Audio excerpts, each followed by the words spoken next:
Chapter 201. What's in the box? Ji Yushu and Ji Linfeng were hidden in the shadows waiting for Azure Chun to make his move. The two had just lurked when they saw Marquis Ji and Yin Zheng. Father! This way. Ji Linfeng called out to Marquis Ji. Marquis Ji heard the commotion and came to the dark alley where the duo was lurking with a flash of his figure. Did you find anything? Marquis Ji cautiously looked around while straining his ears to hear Ji Yushu say. 3 men in black were found sneaking into the medicine shop to stuff the Ministry of War's crossbow drawings into the case. What? How could Marquis Ji not know that this was planted? Who were the buyers? Westerners? Ji Linfeng said angrily. Yin Ning's face was shocked. That dare not be collaborating with the enemy and selling out the country? Nowadays, only Shunjing has developed the ability to fire a crossbow. In the future, they will have to rely on it to fight in the 4 seas and the 8 deserts. This Wei Chen is simply not too hateful.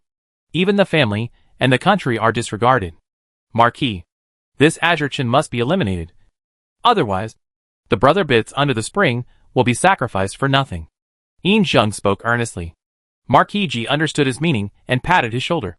Don't worry. This Wei Chen won't live long. Under the darkness, Yin Zheng's eyes reddened. In probably remembering the brotherly love on the battlefield back then, the brothers around him fell one by one, and he who survived suffered the most. Behind him, Go Yuan also thought of what happened back then, and was also sad. A line of 5 people lurking not far away. About waiting for more than an hour. 2 Western merchants knocked on the back door of the medicine shop. The mate in charge of guarding woke up in a daze. Heard the knocking, and went to call Guanqing. Grandmaster. People are coming. Guanqing also woke up when he heard the knock on the door, and rubbed his somewhat sore forehead points. Coming. You go open the door first, and call the person in. Yes. The mate answered and went down to do it. Guanqing woke up another fellow to join him in carrying out the 2 boxes in the house. Do you want to open the boxes again and take a look? Guanqing said. The 2 men were busy refusing. No need. We trust Grandmaster Guan. They were afraid that Guanqing would open it and ruin the plan. So they told Big Boss Guan to send them to the carriage at the city gate with his mate. The city gates are already closed at night. Can you 2 leave at this time? It was only then that Guanqing remembered that the city gates were closed at night. Hee. There is no need for Grandmaster Guan to worry about. The 2 of us have already taken care of everything. Guanqing frowned, always feeling that something wasn't right. I'd better open the box and take a look. Just in case. One of the Westerners saw that Guanqing insisted on opening the crate.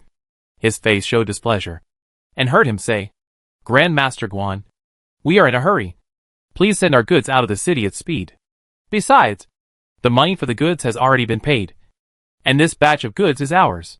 Without our permission, Grand Shopkeeper Guan has no right to open the box. Guanqing was also a shrewd one, and after these 2 said so, he really felt that there was something wrong with the box. Then he was about to open it. The 2 of you don't leave the city in the daytime, but at night. I am afraid that there is a ghost in my heart. This box I must open today, said. Guanqing is going to do it. Where did he know that the 2 Westerners moved faster? One arrow quickly stepped forward and put the dagger on his neck. He said sinisterly, I said Guan, big shopkeeper. Leave you a life. You don't cherish it. But you want to force me to do it. At this time, Guanqing knew that he had been fooled. What do you want? Guanqing sunk his face. His heart was terrified. He couldn't harm the Ji family. He couldn't harm the Duke. On the other side, Ji Yushu was a little worried when he delayed to see the box lifted out. Could it be that Guanqing has discovered something?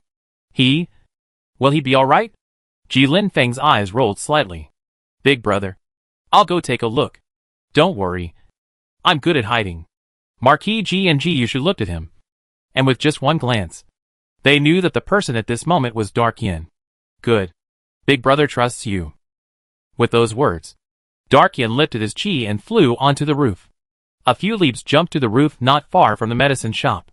Seeing the 2 people in the stalemate inside, his face changed. He wanted to make a move. As a result, he saw that there were many city guards lurking in another alley. After a moment's thought, he turned back. As soon as Ji Linfeng appeared, Ji Yushu nervously asked, How is it? Guanqing is being held hostage. Presumably he found something wrong, and doesn't want to sell the herbs to the 2 Yangs anymore. Don't go out. There are quite a few city guards hiding in the northwest location. It's probably people from Azure Chun and the Second Prince. This was something Marquis G and Ji Yushu had long guessed. It was just that they didn't know in which direction they were hiding. Ji Yushu's heart was in a hurry. Suddenly, he had a flash of inspiration and thought of a code word. Second brother. You go again. Make two long and one short dog barks. Hopefully, Guanqing would understand.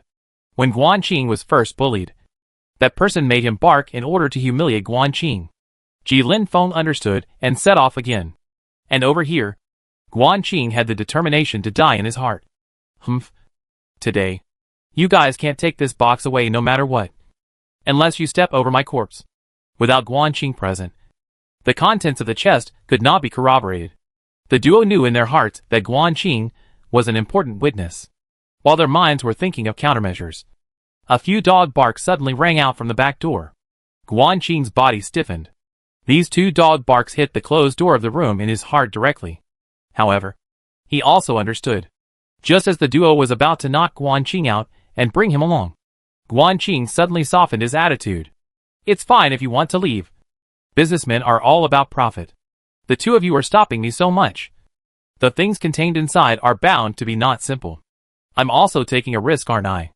So this money has to be added. Two people greatly relieved. Want money early to say, well, why go round and round? Okay. I have exactly 10,000 taels of silver bills. This is twice the price. If Grand Shopkeeper Guan makes it difficult for me, it would be somewhat unethical. Guanqing raised his eyebrows. How could it be? After he collected the silver, he ordered the two fellows who were scared to death to carry the box together and head out. The two Westerners followed one after the other, seeing that someone was finally carrying the box out.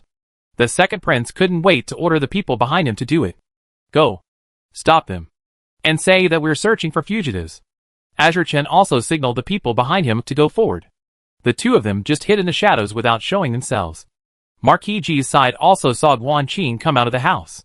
He also gestured in a certain direction. Ji Yushu knew that he understood. Fong was really worried to death about him. Not long after the group left the medicine shop, two teams of officials and soldiers rushed over and stopped the group. The two fellows were so scared that they immediately held their heads and crouched on the ground. Guanqing sank his face. A sudden realization flashed in his eyes.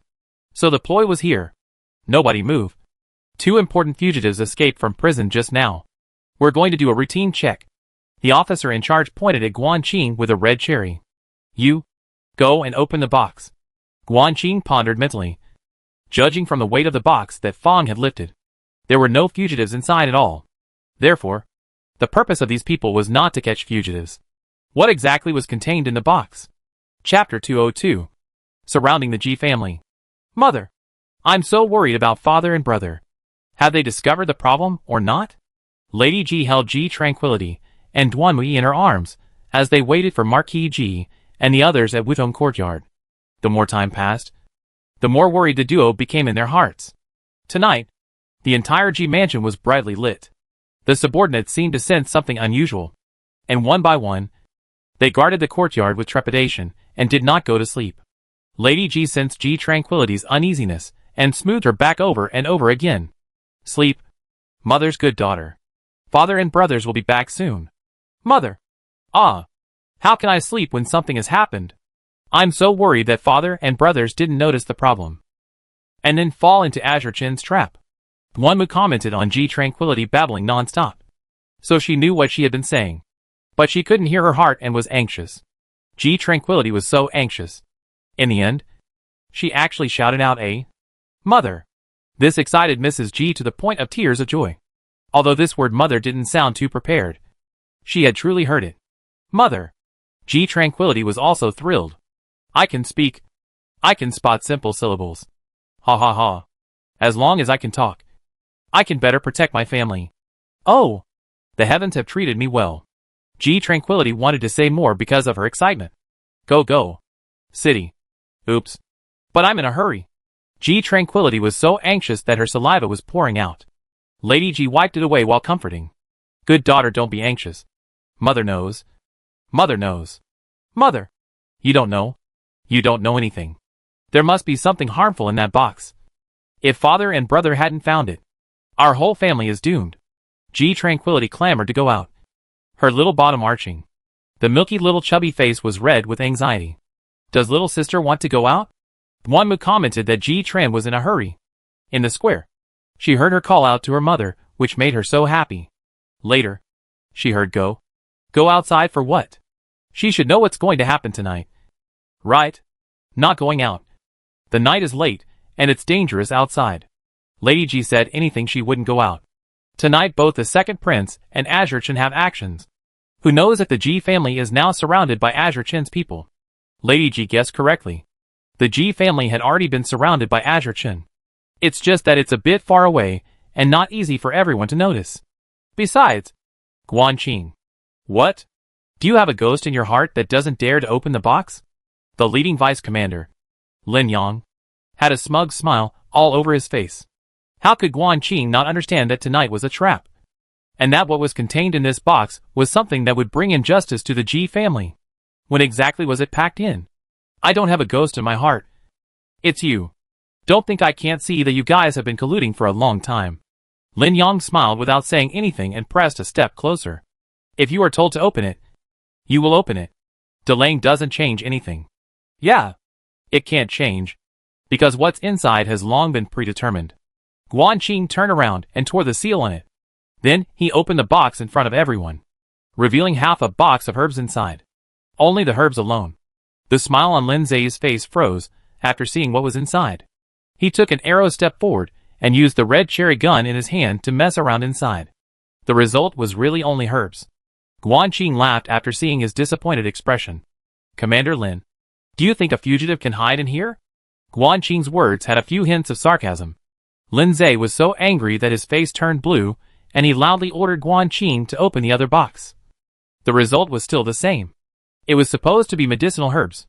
This time it was Guanqing's turn to laugh. Haha, I thought the fugitives would be shrinking bones. Really drilled to the bottom of the box. It seems that the two fugitives are just so. Only this ability also led a person to escape. It is evident that Commander Lin is somewhat derelict in his duties. Shut up. Lin Zai was furious and backhandedly grabbed one of the participants over. In a stern voice, he said, "What's going on here? What the hell is going on? I don't know either. I clearly." Lin Zai pushed the soldier away with one hand, preventing him from saying any more. On this side, the second prince and Azure Chen heard the laughter and thought that Lin Zai had succeeded. Immediately, they ordered to surround the G mansion. Men, go to the G mansion. The second prince and Azure Chen led the people to the G mansion in great numbers. When they arrived, Azure Chen turned a corner towards the palace to inform the crown prince. Even if the crown prince was in the same party as the G family. So what? He had witnesses and physical evidence in his hands. The G family will not be able to escape this time. Marquis G, who heard the commotion, nodded towards Ji Yushu and split his troops into 3 directions back towards the Ji family. Ji Yushu, on the other hand, went to the palace with Ji Linfeng. Yin Zheng and Principal Go went to delay Lin Yang. Hearing the old earth-shattering commotion outside, the Ji family's subordinates were so frightened that they didn't know what to do and ran screaming into the house to report Lady Ji. Madam, it's not good. The second prince and General Wei have surrounded the Ji mansion with their men. What? Lady Ji stood up from her chair prancingly. Has the Ji family lost? Did the Marquis and the children not make it in time? Lady Ji fell back into her chair powerlessly. Duanmu hurriedly picked up Ji Tranquility, fearing that she would fall. Mother, don't be discouraged. There must be a way. I'll go back and tell my father, so he can help think of a way. Duanmu was in a hurry.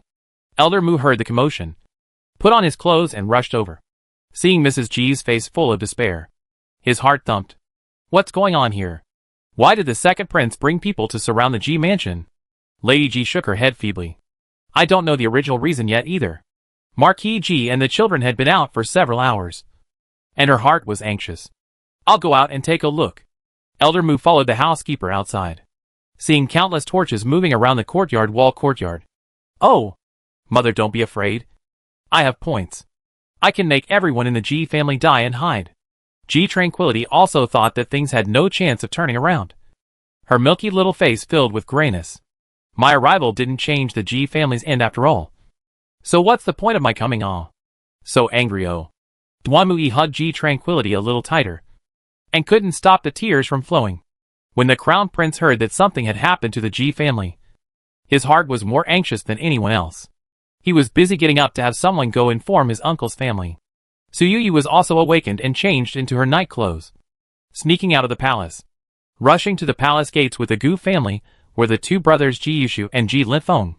The two of them told the story at once. What? Azure Chen dared to steal the Ministry of War's crossbow map? The crown prince and Gu Yishan were stunned. Precisely. He precisely hid the stolen crossbow diagrams in the medicine chest, thus achieving the purpose of planting the Ji family. Saying so, Ji Yushu handed the collected crossbow diagram to the crown prince and Gu Yishan for a look. Once the two took a look at what was indeed a crossbow diagram, the killing intent on the crown prince's face was undisguised. The Yui family has 100,000 troops in power. He is not afraid of Lone. Want to wait for father to wake up to give Lone a painful blow. This matter allowed Lone to think about how to take down this Azure Chun and Lin family and the second emperor together. Chapter 203. The second one is so powerful. A few people just finished talking. They heard the sound of hoofbeats not far away. Ji Yushu and the crown prince looked at each other and flew away. Ji Linfeng also followed closely behind. Not long after the two left, Wei Chen brought people to look for the crown prince. However, he saw that the crown prince and Gu Yishan were already standing at the entrance of the palace, thinking that they had heard the commotion, which made them get up. General Wei, what's the commotion? The crown prince had long ago had his bow and crossbow hidden away, and the look on his face at this moment was collected and relaxed. Wei Chen rolled over and dismounted, and said with a grave expression, Your Highness, when Vice Commander General Lin arrested the fugitives, he found out that Guan Qing, the head shopkeeper of Jishan Tang, was buying and selling armaments with foreign merchants. What? Buying and selling armaments is a major offense. This is outrageous. Once this matter is clarified, I will have to give him the punishment of 9 clans. No matter who it is, I will never condone it. The crown prince made a very angry face. Azure Chen waited for these words, and with a sneer in his heart, he said, Your Highness, the people have been controlled by Lin Zhe, but my subordinates have made another significant discovery. The crown prince must not know that the Hall of Supreme Goodness is owned by the Ji family. Oh! As long as this general speaks out about this matter, the crown prince will definitely disbelieve it, and possibly even help the Ji family to absolve themselves.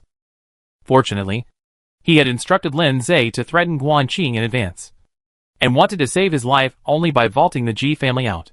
At this moment, Lin Zhe should have already done it. He thought that no one would not want to live.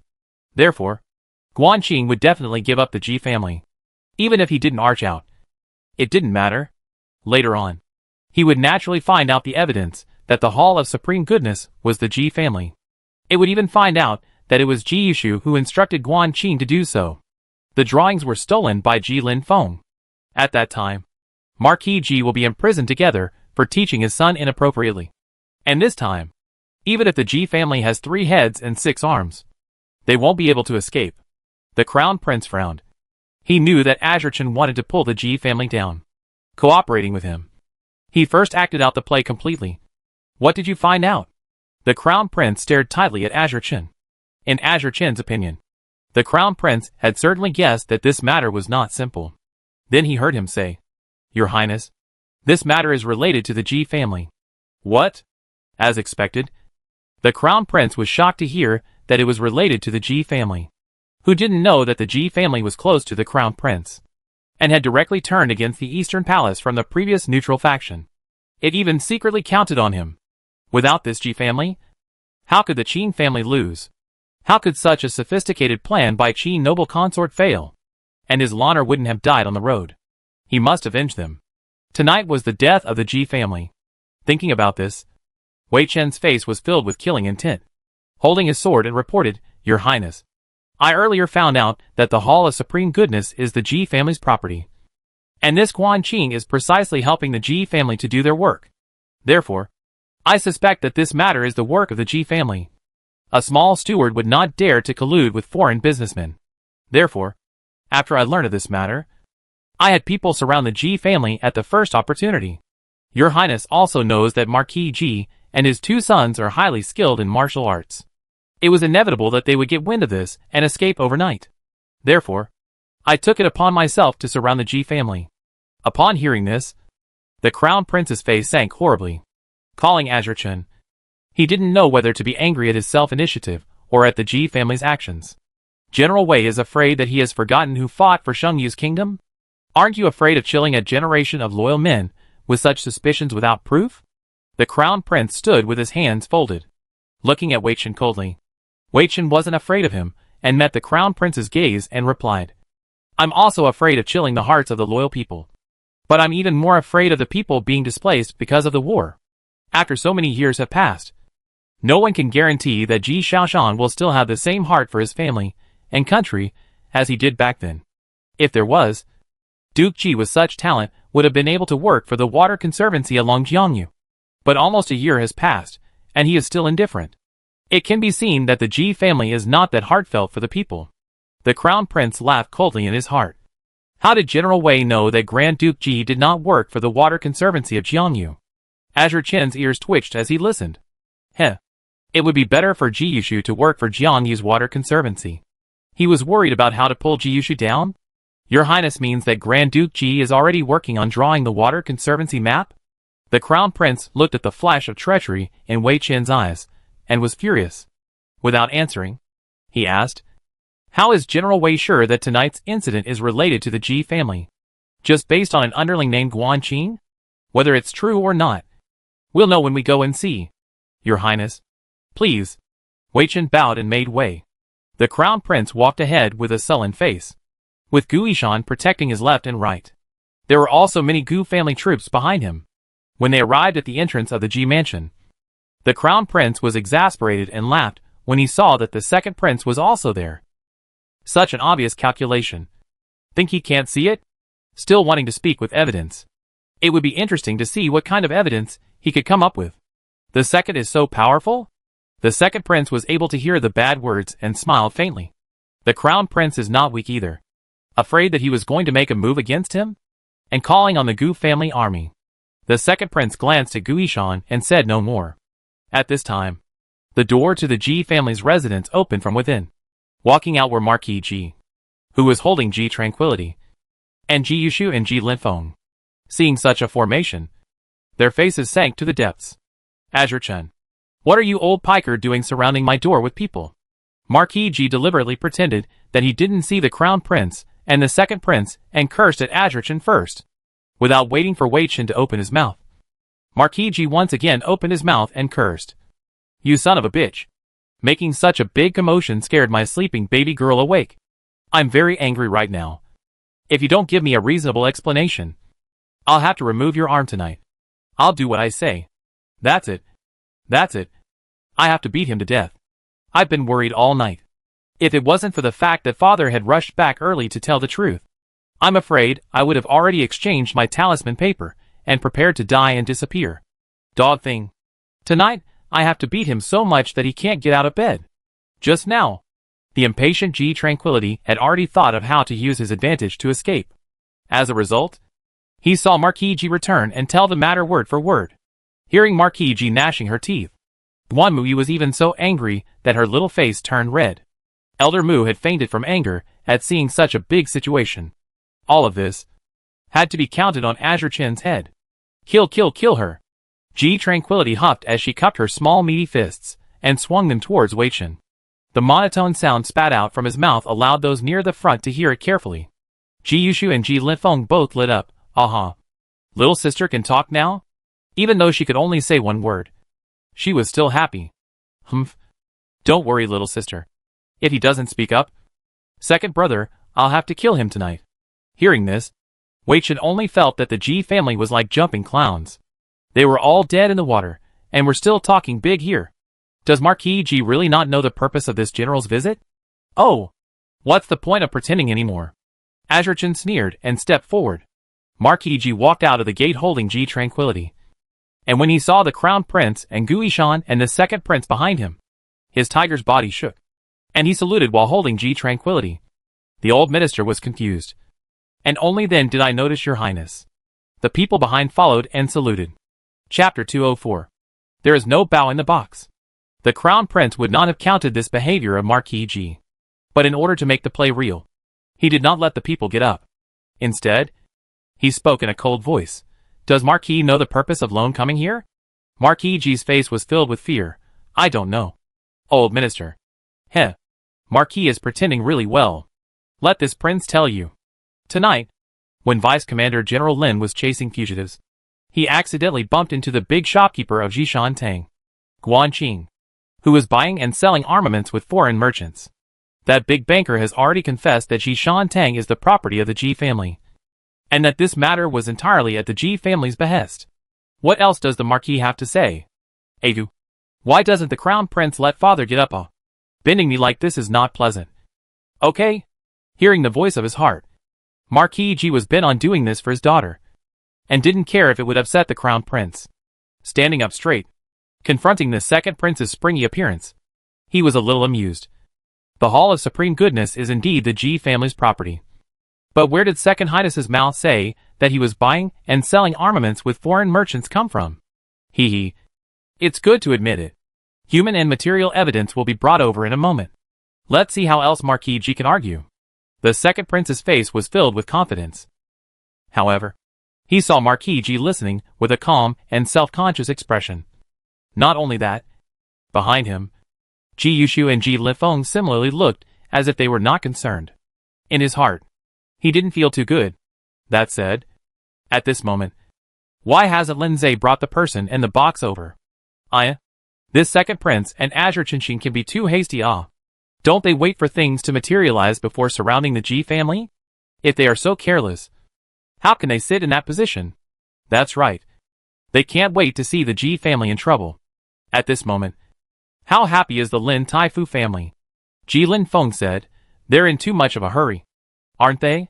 He wasn't afraid of anything going wrong on the way. That was heavenly evidence.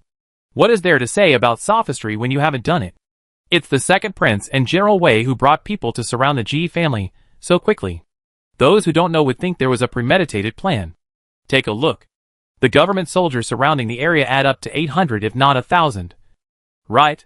Under the Shengshi, there would have to be a lot of formalities to mobilize so many people. General Wei gathered the people so quickly. Those who don't know would think that General Wei wants to. Anyone could hear the dark meaning in Marquis G's words. The second prince and Azure Chen looked at the Crown Prince at the same time, only to see that the Crown Prince's face was so gloomy that it could drip water. Azure Chen angrily bellowed.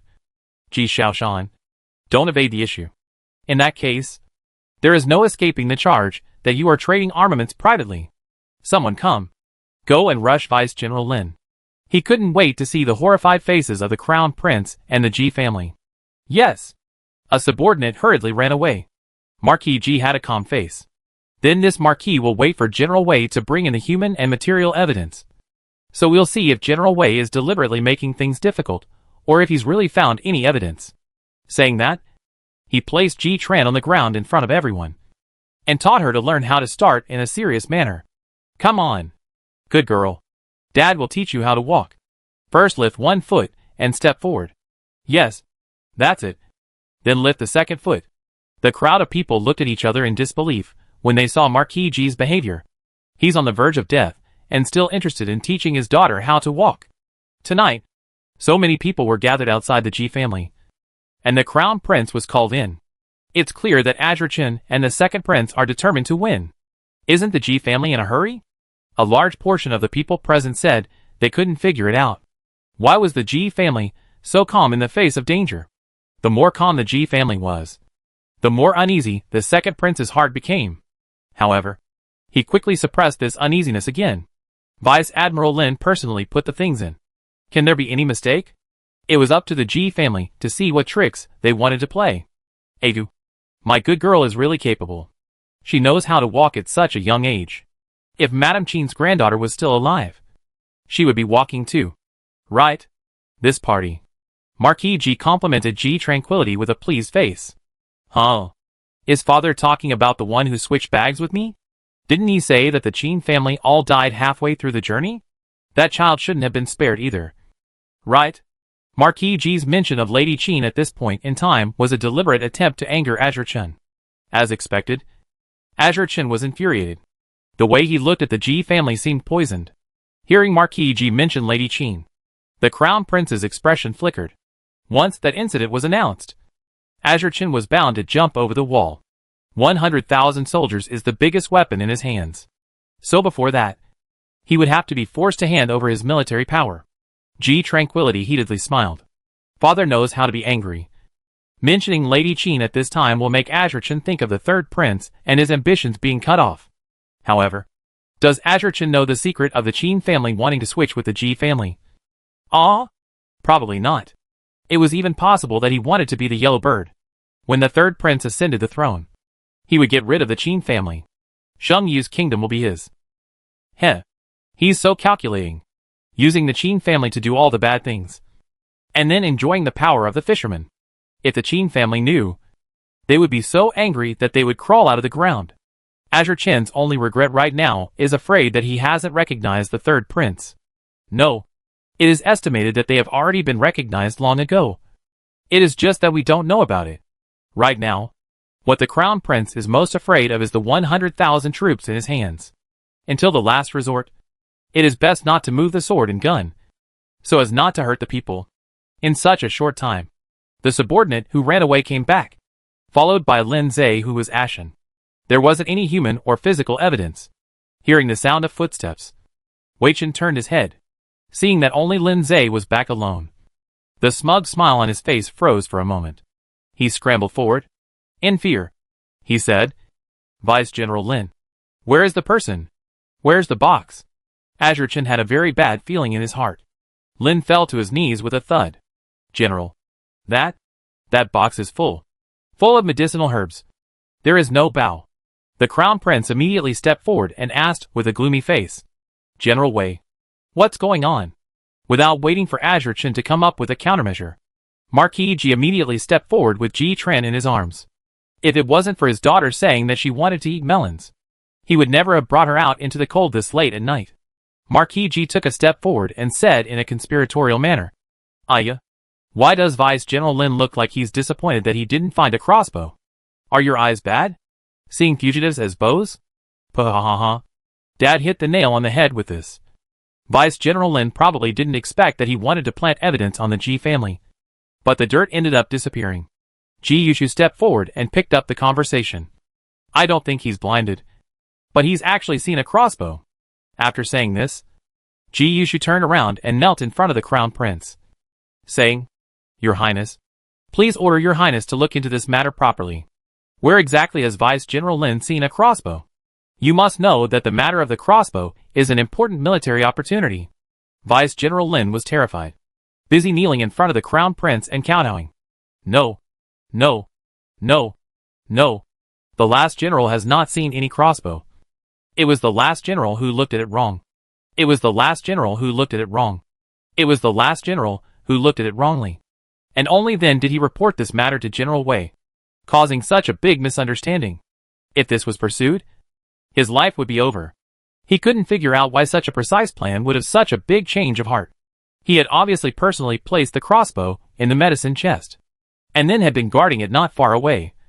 Why? Why had the contents gone missing? Chapter 205. Ji Tranquil Coma. Azure Chen also reacted quickly, and immediately kicked at Vice General Lin's body. You deserve to die.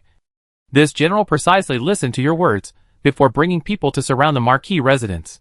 You are really blind, daring to make wild assertions without seeing clearly. After the words were spoken, Wei Chen heavily knelt on one knee and confessed his guilt first. Your Highness, I deserve to die. I made an unauthorized assertion without checking it out clearly. Please chastise Your Highness. Buying and selling armaments is a serious offense. Can it be solved by saying that you looked at it wrong? This matter, I think it has to be reinvestigated. What does the Marquis think? The Crown Prince did not tell Wei Chen to get up, and dropped his gaze on Marquis Ji. What Your Highness said is very true. Marquis Ji hung his head. Look into it. Look into it. Make sure to look into it, and find out the fact that Azure Chen is colluding with the Minister of War. Ji Tranquility clenched his small meaty fist, and waved it in midair. Well then, men, escort Vice General Lin into the dungeon, and let him think about what's going on tonight. Since this matter has nothing to do with General Wei, why don't we withdraw our troops? How bad to disturb the people's rest. The Crown Prince spoke in a light-hearted manner. Azure Chen was calculating how to handle this matter in his mind. And it was obvious that once Vice General Lin was taken away, it was certain that he would say something unfavorable to him and the second prince. Vice General Lin knew everything about this matter. If he wanted to keep the secret, this Vice General Lin had to die. Your Highness, why don't we hand Vice General Lin over to Shan Tianfu for trial? Is there a mistake in looking at it once you ask? Azure Chen proposed. The second prince chimed in. Imperial brother, my younger brother also thinks that this matter should be tried by the Shan Tianfu. After all, Vice General Lin has a special status. Ji Yushu's eyes rolled slightly as he stepped forward. Your Highness, I don't think it's necessary to go through this much trouble. Right now, let Lord Gu go to the Ministry of War to check the quantity. And we'll know if Vice General Lin is lying. Grand Prince Ji has a point. Without waiting for Azure Chen to say anything, the Crown Prince turned his head and told Gu Yishan to make a trip to the Ministry of War. Gu Yishan turned around and left. After taking 2 steps, he directly used his light power. Azure Chen and the second prince. Vice General Lin was so scared that his whole body trembled more than once, thinking that he wouldn't be able to run away tonight, whether he was caught lying or afterwards. He couldn't escape the word death. In order to save his wife and children, he might as well take the blame with his death. As soon as the thought fell, Vice Admiral Lin exploded. With a loud shout, he shook off the 2 Gu family troops who were clamping down on him. Azure Chen and the second prince saw the opportunity at the same time. Shouting, they shouted, protect the Crown Prince, protect His Highness. Ji Yushu and Ji Lifeng didn't need to think about it to guess that the 2 wanted to kill and exterminate, so they kept an eye on their movements and flew forward to block them. Ji Lifeng sneered coldly, hee. The Crown Prince is over there? Are the 2 of you having a bad brain or bad eyes? The 2 Gu family soldiers with martial arts skills above Vice General Lin easily pinned the man down and removed both of his arms. Ah! The screams woke up the surrounding people. Seeing this, Azure Chen and the second prince didn't dare to move again and had to find another opportunity. Soon, Gu Yishan returned. He said that the Ministry of War had indeed lost the crossbow and the drawings. Vice General Lin had no way to defend himself. Originally, all of this was prepared for the Ji family. But now it has all fallen on him. He hated the Ji family. The Crown Prince, who was protected by the Gu family army, looked extremely cold. Vice General Lin, you took the bow, right? As for the reason, Lone also wants to know. If Vice General Lin doesn't want to say, I will find out sooner or later. If Vice General Lin takes the initiative to clear up Lone's confusion now, perhaps Lone will even be lenient. At least it will preserve Vice General Lin's family. This was the olive branch thrown out by the Crown Prince. Azure Chen and the second prince were a little flustered, staring at Vice General Lin without a moment's notice, their eyes full of threats. Vice General Lin closed his eyes, and eventually chose to take it all on alone. I did it. I did everything. I stole the drawings and crossbows from the Ministry of War, and secretly stuffed them into the herd's box of Jishan Tang, and then used the name of arresting fugitives to find out about Jishan Tang's trading of armaments. It was also me who notified General Wei and the second prince in advance. The behind-the-scenes proprietor of Jishan Tang is Ji Yushu, which is also something I found out a while ago. So I then wanted to use this method to plant evidence to frame the Ji family.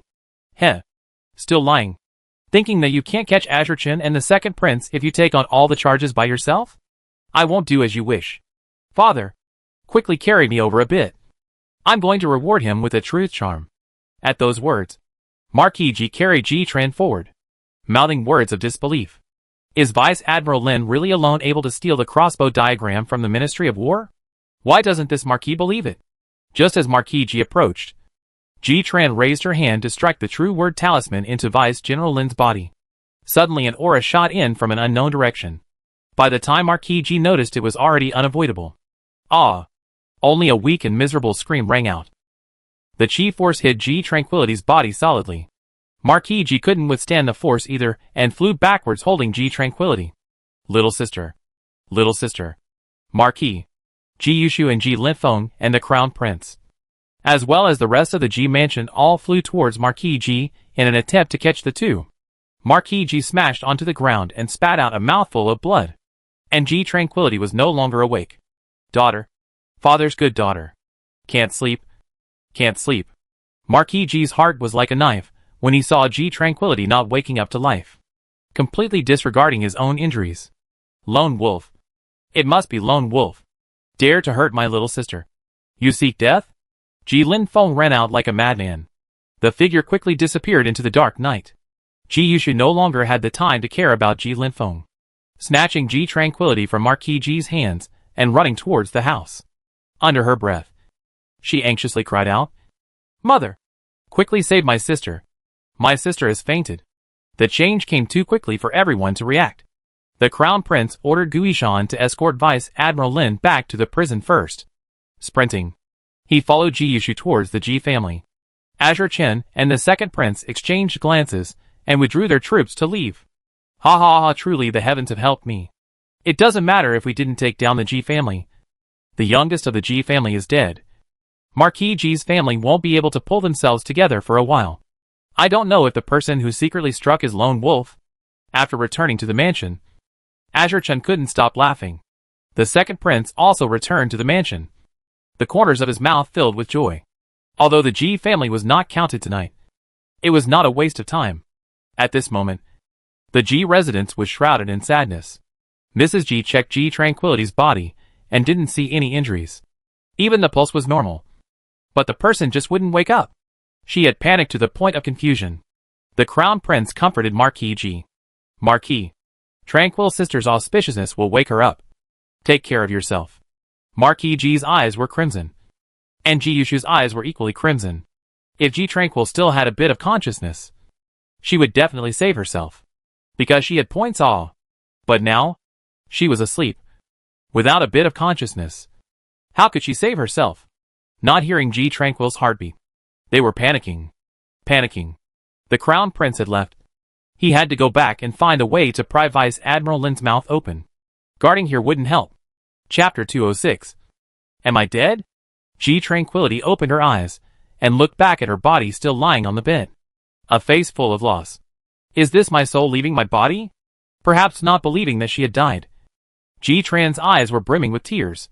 How could I have died? I've only been reincarnated for less than a year. Even if I can't escape the plot, then there's still a year to go before I die. How could I be dead now, when I'm only 8 months old? I don't believe it.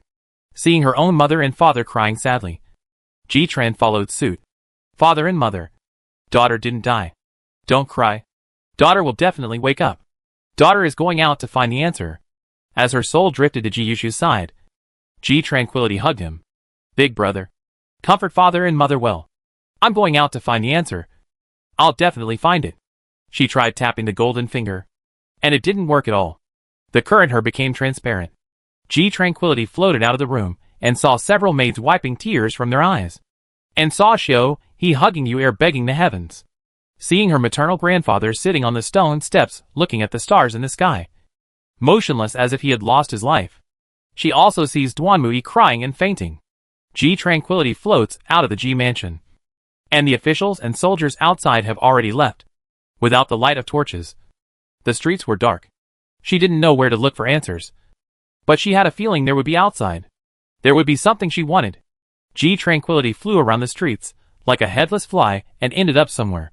The sound of a fight was heard. Ji Tran floated over after the sound of the fight.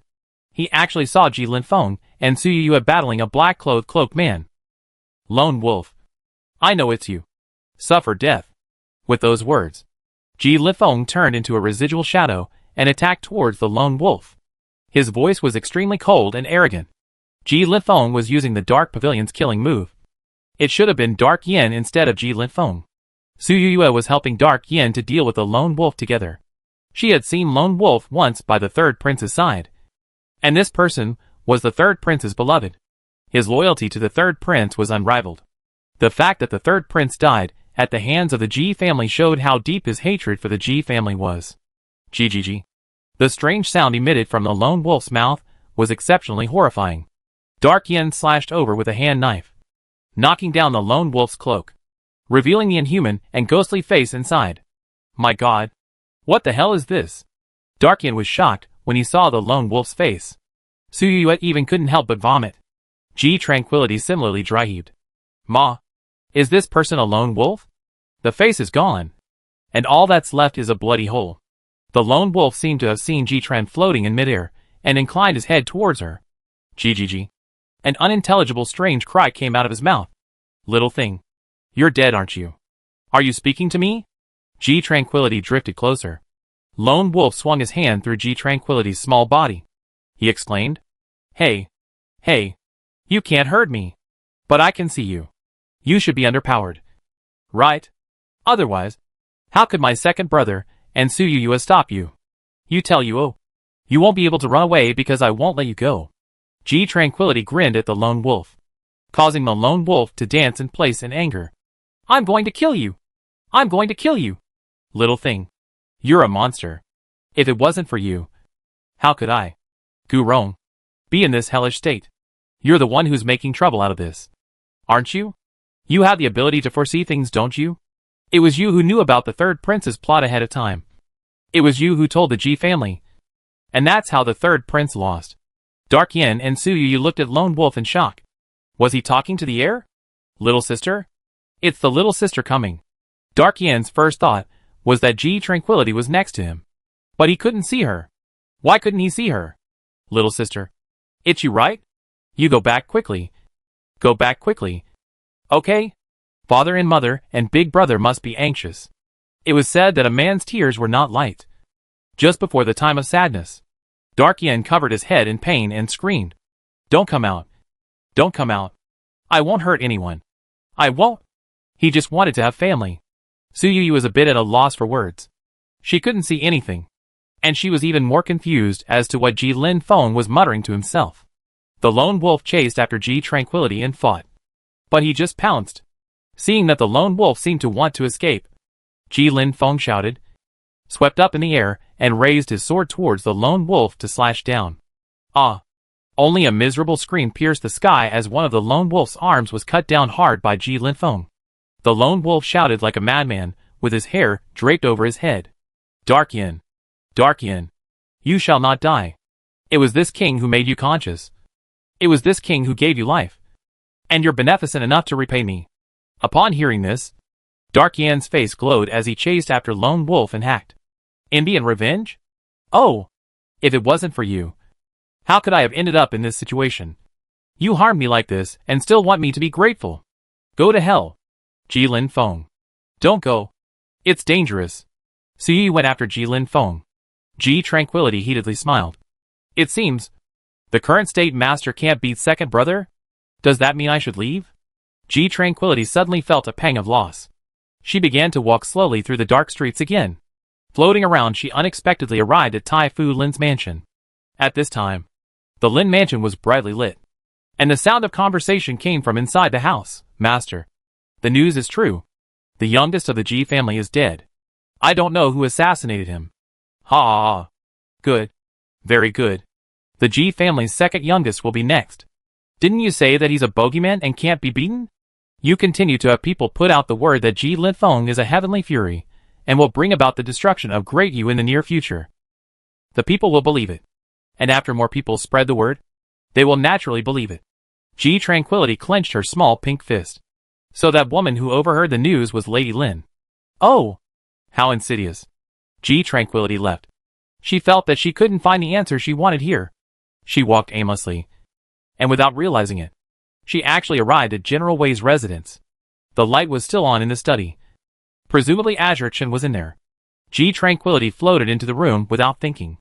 The person sitting inside was Azure Chen. At this moment, he was in the middle of writing a secret letter, and the content on it was unbelievable to Ji Tranquility. My God, Azure Chen wants to rebel? Did he also write the two letters placed next to him? Ji Tranquility took a closer look at the content on them, and was shocked after reading them carefully. This old piker. He even wanted to make an article on the Water Conservancy map. Oops. I remembered. In the original, the third prince was the one who made the article on the drawings. The ones in charge of the water management issues around Jiang you are the Minister of Public Works, Li Yuanzhao, and the Crown Prince as well as the second prince.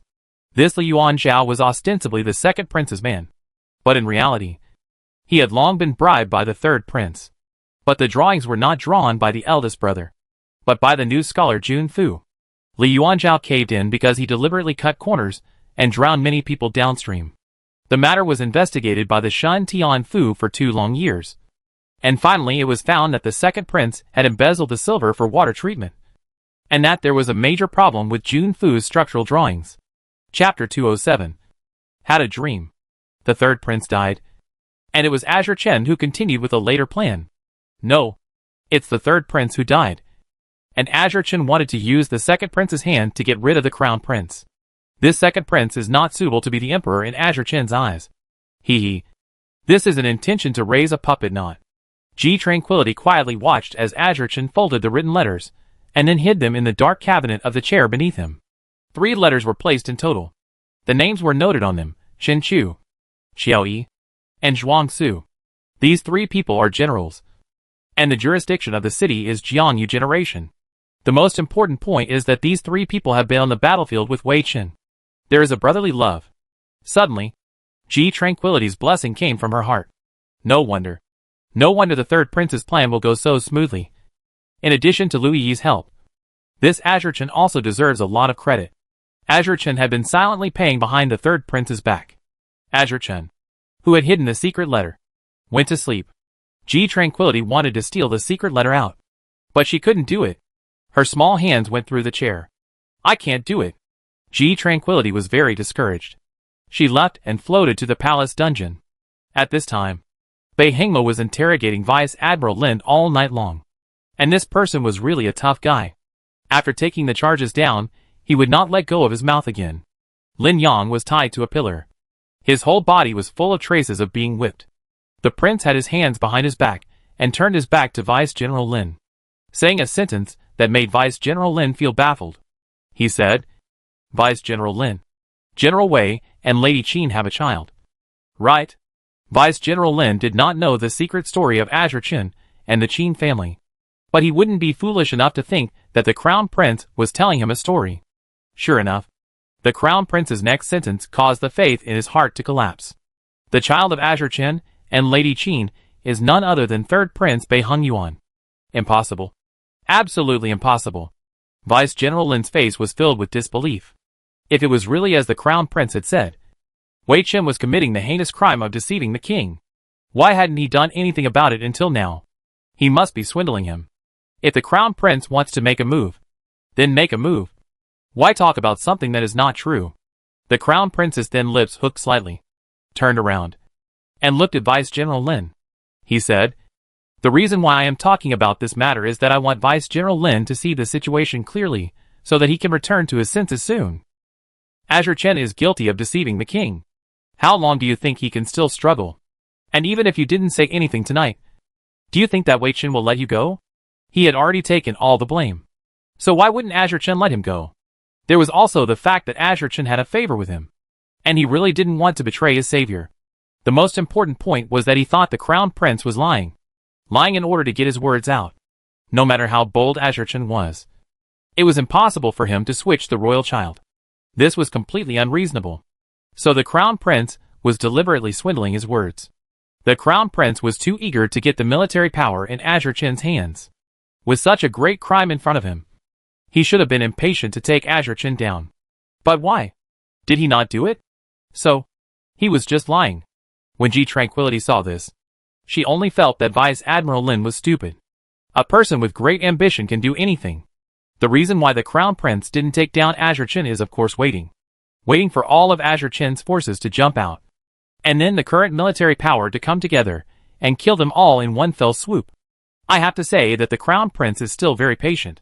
He probably already has some guesses in his mind, just waiting for Azure Chen to make his move. Ji Tranquility followed the crown prince out of the torture room, witnessing him walk away. And where would she go from here? Tranquil sister. Tranquil sister? Suddenly, Ji Tranquil heard someone calling her. After she carefully recognized it, she found that the voice came from the Xian Wang mansion.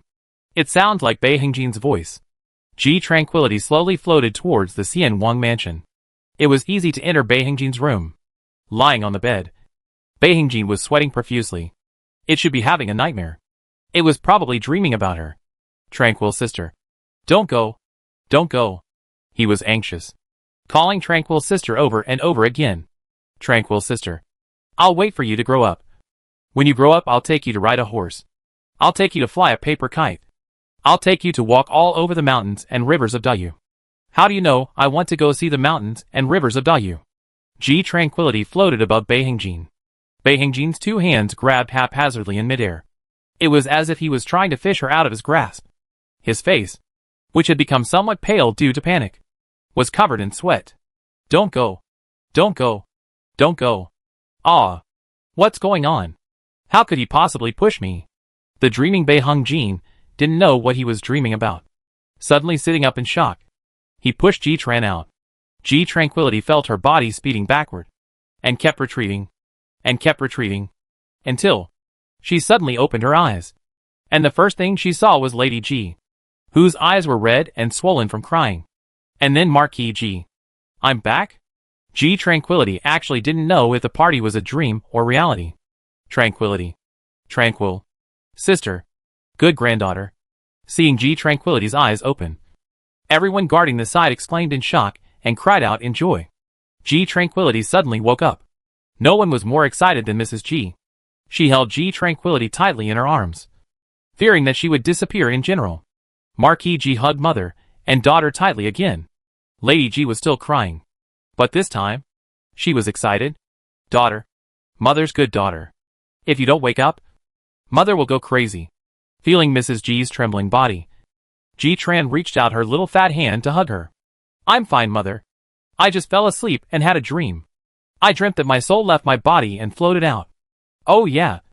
I saw a second brother chasing after the lone wolf and hacking at it like a madman. There was also Su Yue there. She was afraid that second brother couldn't beat it, so she followed. I also saw Azure Chen, who wrote secret letters of rebellion, hidden in the dark cabinet under the stool in his study. 3 letters were written in total. They are to be delivered to 3 generals. These 3 generals are stationed at Jiangyu. I also saw the Crown Prince interrogating Vice General Lin overnight. Also saw Tai Fu Lin and Madame Lin. They said the next person to be dealt with is second brother, Marquis Ji and Ji Yushu, who had sprinted up to him, looked at each other, and both saw horror in their eyes.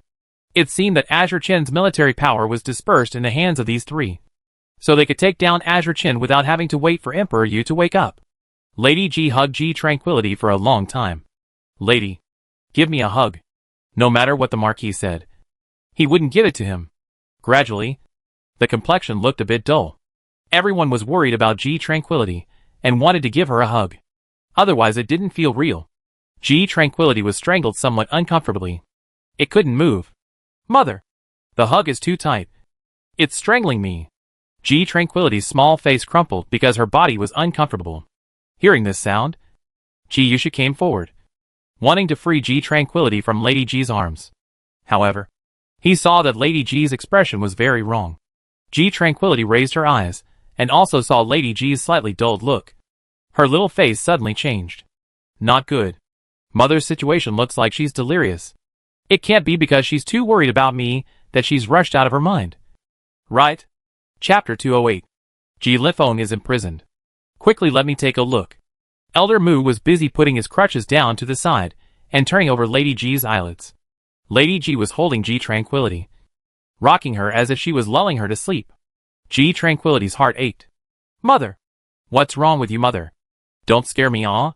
The tears in Ji Tranquility's eyes flowed like they didn't need money.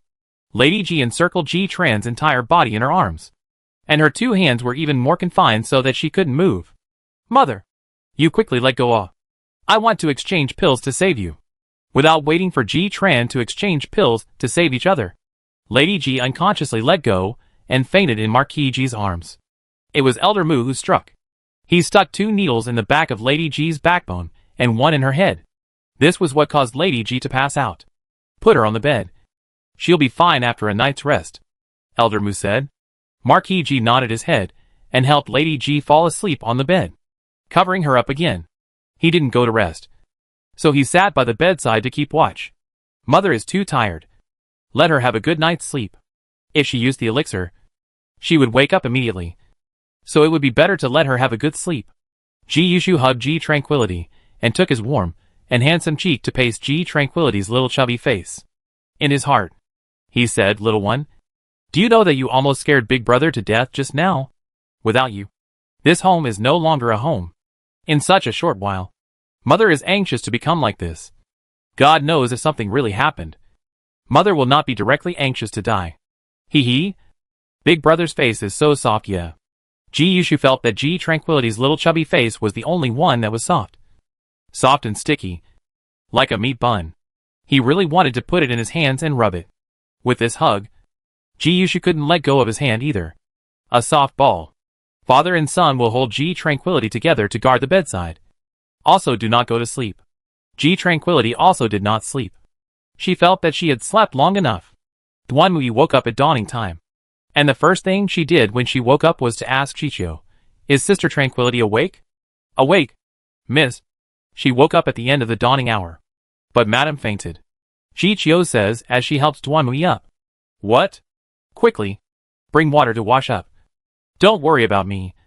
Go fetch water first." She is going to go to the Wutong courtyard to take a look.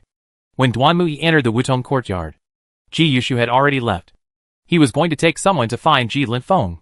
Ji Tranquility was lying on the cot babbling, and not knowing what he was saying. Air. Sister-in-law. Oops. It still doesn't work. It can only make a monosyllable. Duanmui saw Ji Trang climbed up, and busily went forward to pick the person up. Then he came to the bedside and sat down. Aunt Xioa.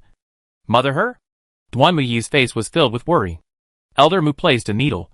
It's already fine. Xiaohe's mouth says it's fine. But her eyes are still red. Mother.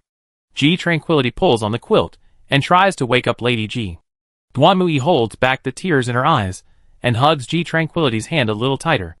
Marquis Ji had already left for the court. And now it was Duanmui who was in charge of this household. Aunt Xiao, he wants to take care of it for the night. You go down first and take a rest. There's me here. Xiao he just wanted to say no.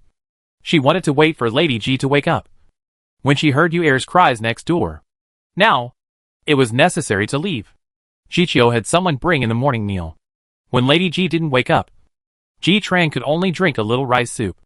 At 6 months, Lady Ji had already started feeding Ji Tranquility rice soup, not knowing how much longer Madame Ji would sleep. Ji Trang drank a whole half bowl of rice soup. After breakfast, Elder Mu came over and gave Mrs. Ji a needle, and said that it wouldn't be long before she woke up. Only then did Duanmui put her heart down. Then he remembered that Ji Lifeng had not returned for the night, and his heart was in a hurry. At this time, Ji Yushu in the city to find a circle did not find people. Had to beat the horse out of the city.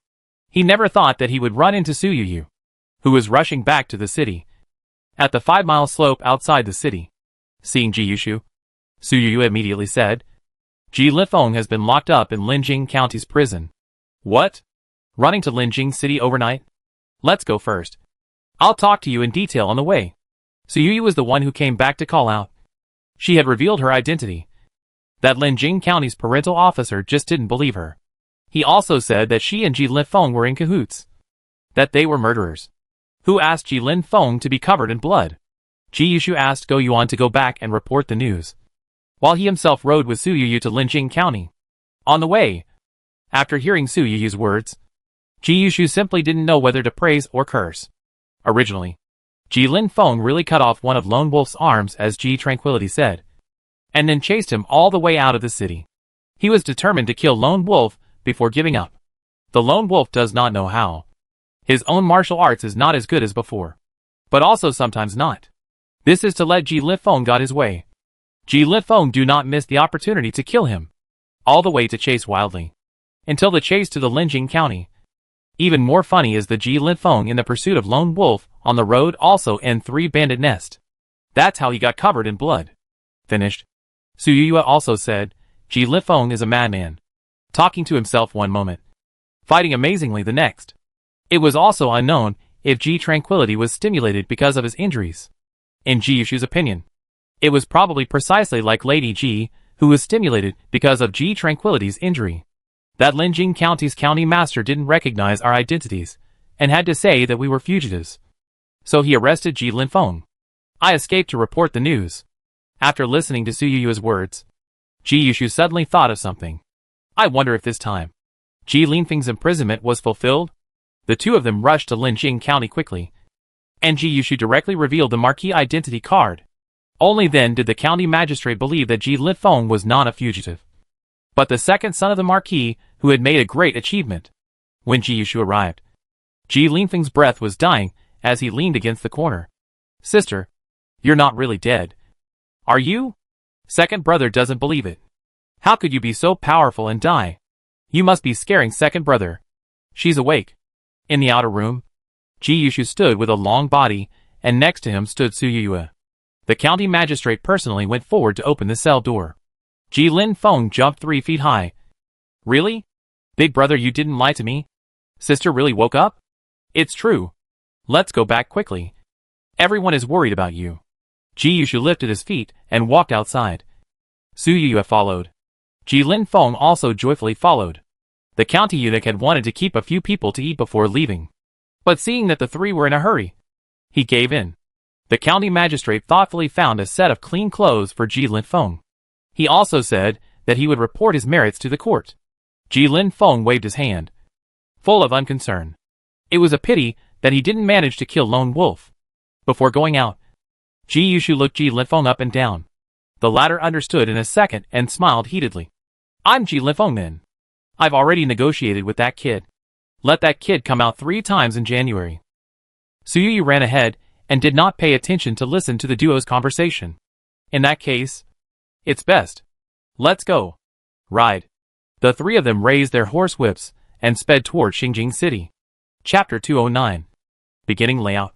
After Marquis Ji returned from the court, Lady Ji had already woken up. Under Elder Mu's acupuncture, her complexion looked much better, and her emotional continuity had stabilized. Madam. Marquis Ji went forward, holding Lady Ji's hand and calling her softly. Lady Ji was holding the sleeping Ji Tranquility, and when she heard the sound, she made a silent gesture. Tranquil has just fallen asleep. Don't wake her. Looking at Lady Ji's careful appearance, Marquis Ji was slightly worried in his heart. Madam, our daughter is not an ordinary person. She has the shelter of heaven. You rest assured. Lady Ji's eyes were slightly red as she took over the conversation. Husband, do you know Tranquil Child's place in my heart? I know. How could Marquis Ji not know all? Ji Tranquility was an existence more important than even her life. Not to mention a daughter who was smart and understanding after all these years of waiting for her. Who wouldn't use their life to love her? In addition, Ji Tranquility has saved the entire Ji family. Sleeping? Put her on the bed. Marquis Ji wanted to hug Ji Tranquility, but Lady Ji refused. There were brimming tears flickering in her eyes. I want to hold her for a while longer. Marquis Ji was afraid of causing her love renewal to fluctuate again and nodded. That's fine. I'll go busy with my official duties first and come back later. Marquis Ji, who had taken 2 steps, suddenly turned back and told Lady Ji something. Madam, Vice Admiral Lin is dead. Dead in prison? Vice General Lin only gave up the 2 guards from the Ministry of War and said nothing else. To say or not to say. It was no longer very important because the Crown Prince had already found someone to keep an eye on the Minister of War and the Minister of Industry. Just now, he didn't have the chance to speak to the Crown Prince alone. So he didn't have the time to tell the Crown Prince about the secret letter. There had to be a way to meet the Crown Prince to discuss this matter. What he didn't expect was that the Crown Prince's previous suspicions were right, and that Wei Chen had really moved his troops to the Jiangyu generation. There were 3 states in Jiangyu, namely Songzhou, Binzhou, and Qinzhou City. Now that we have a target, are we still afraid of not being able to take down Wei Chen? However, in order to prevent the 3 state generals from rebelling, this matter has to be properly laid out. Marquis Ji had just sat down in the study when Go Yuan hurriedly came in. Marquis, the second son, was arrested in Linjing County. What? Is that brat still causing trouble at this time? Marquis Ji was so angry that he hammered the table. However, he heard Go Yuan say, Don't be anxious. Marquis, the Grand Duke has already gone with the Grand Princess to rescue him. With the Grand Princess there, I think the second prince will be fine. Marquis Ji sat back again, thinking of Ji Linfeng's robbery in prison. You go to the city gates and see if the people have returned. Report immediately if there is a situation. Yes. Go Yuan answered and went out. Over here, Duan Muyi very much heard about Ji Linfeng's arrest in Linjing County. At the same time, he also thought of the situation in the dream where he was imprisoned. Was there a connection between the two? Ji Linfeng in the dream was imprisoned for molesting the princess. And now, the second princess, Bei Hongjiao, has gone crazy and changed the dream. So I think that there will be no more major changes. Duan Muyi fidgeted and waited in the house. Miss, Princess Xian and Lady Lu are here. Outside the door, Xiqiu ran into the courtyard in a flurry of wind. Hearing that Ji family's youngest had an accident, Consort Xian Wang and Lady Lu came together to visit Lady Ji at the Ji mansion. Duan Muyi hurriedly asked Xiqiu to clean her up and head to the living room. When she arrived, Mrs. Ji was holding Ji Tranquility, who had not yet woken up, and was receiving the two ladies. The two of them separately went up to see Ji Tran, and only after seeing the little one sleeping soundly did they secretly let out a sigh of relief. Princess Xian was filled with anger. Don't worry, Madam Ho. His Highness has already brought people to blockade Shengjing City, and will definitely catch that shadowy person. Yes, Madam Marquis. Don't be too upset. It's good that Tranquility's fortunate son has a heavenly face and wasn't hurt. Lady Lu also picks up and consoles. Duan Muyi approached the hall and flicked his body towards the two. All hail the princess. All hail Lady Xiang.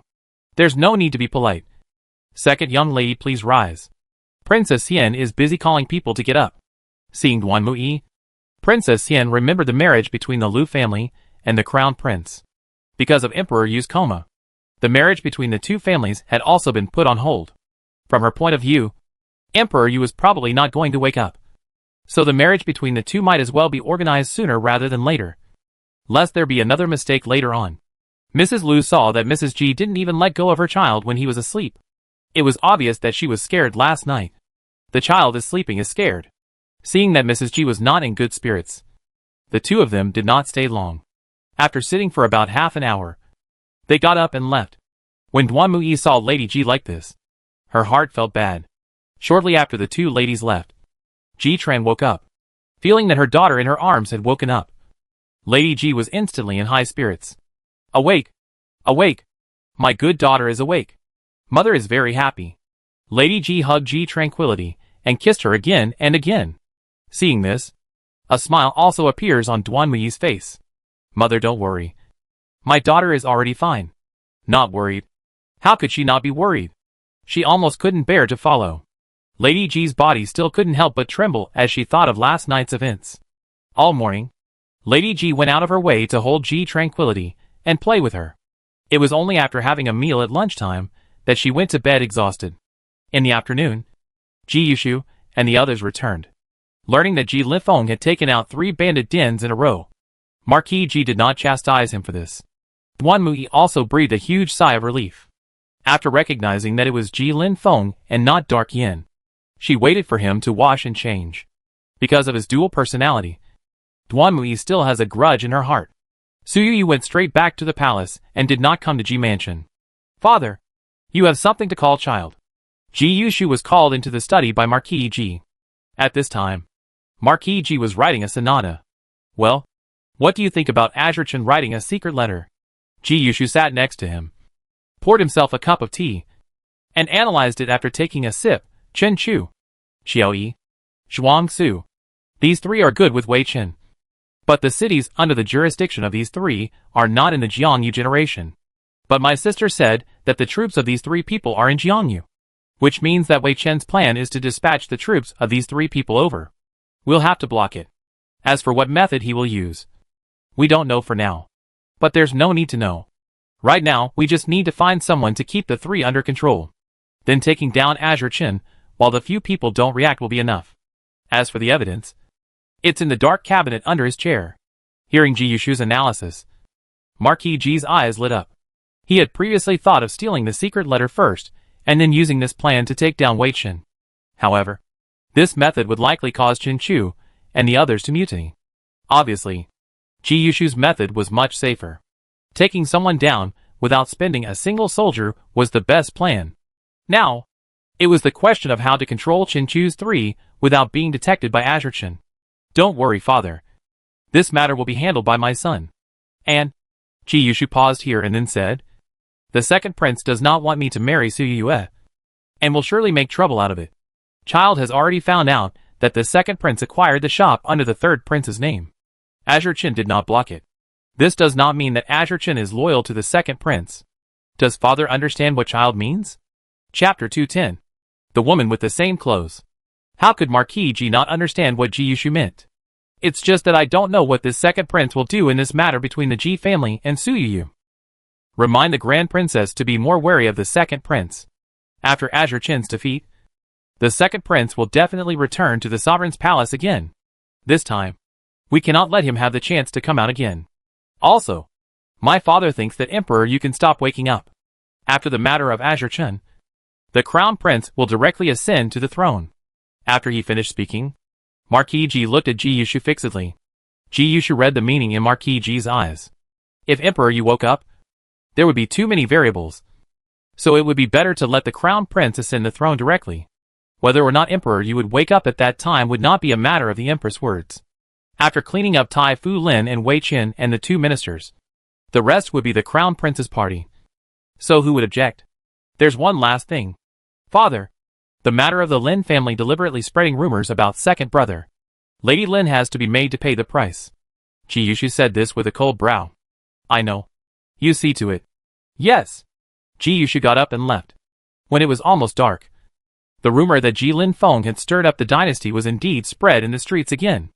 Ji Yushu had someone spread the word that Ji Lin Feng had taken out 3 bandit dens in a row. The original story was, the second son of the Ji family, in order to protect the people's peace, spared no effort to break into the 3 bandit mountains. He was seriously injured and is lying in the mansion. Once this statement came out, the people of Shengjing City were in an uproar. Who said that the second son of Ji was a bogeyman? Who said that second Prince Ji would cause turmoil in the imperial court? In order to ensure peace in the world, second Prince Ji had taken out 3 major bandit dens in a single night. He's still in bed. Like Marquis Ji, the second prince is a great hero with a heart for the world. Ji Yushu secretly found someone to push the rumors, and public opinion quickly reversed. Some people even picked up on the fact that it was the Lin family's madam who made such ridiculous remarks in retaliation against the Ji family. The over-emotional people went to smash the door of the Lin residence with rotten eggs in their hands. Frightened, Mrs. Lin didn't even dare to come out of the door. She couldn't figure out how those people suspected her head when the matter was done so secretly. He was not the only one who had a grudge against the Ji family. Because of his arm injury, Master Lin had been recuperating in his mansion. He wouldn't have thought that he wouldn't be able to go to court for the rest of his life. Of course, this was an afterthought. At this time, he was still grumbling under his breath and asked Madame Lin to go and clean things up by herself, for fear of things changing. The second prince wanted to marry Lin Qinghui early. I heard that the Lin family's ancestral home is in Songzhou, so I suggested that Lin Qinghui return to her ancestral home to pay her respects. The second prince wanted to marry Lin Qinghui earlier than planned. Lin Qinghui also wanted to marry into the second prince's house, so she also agreed.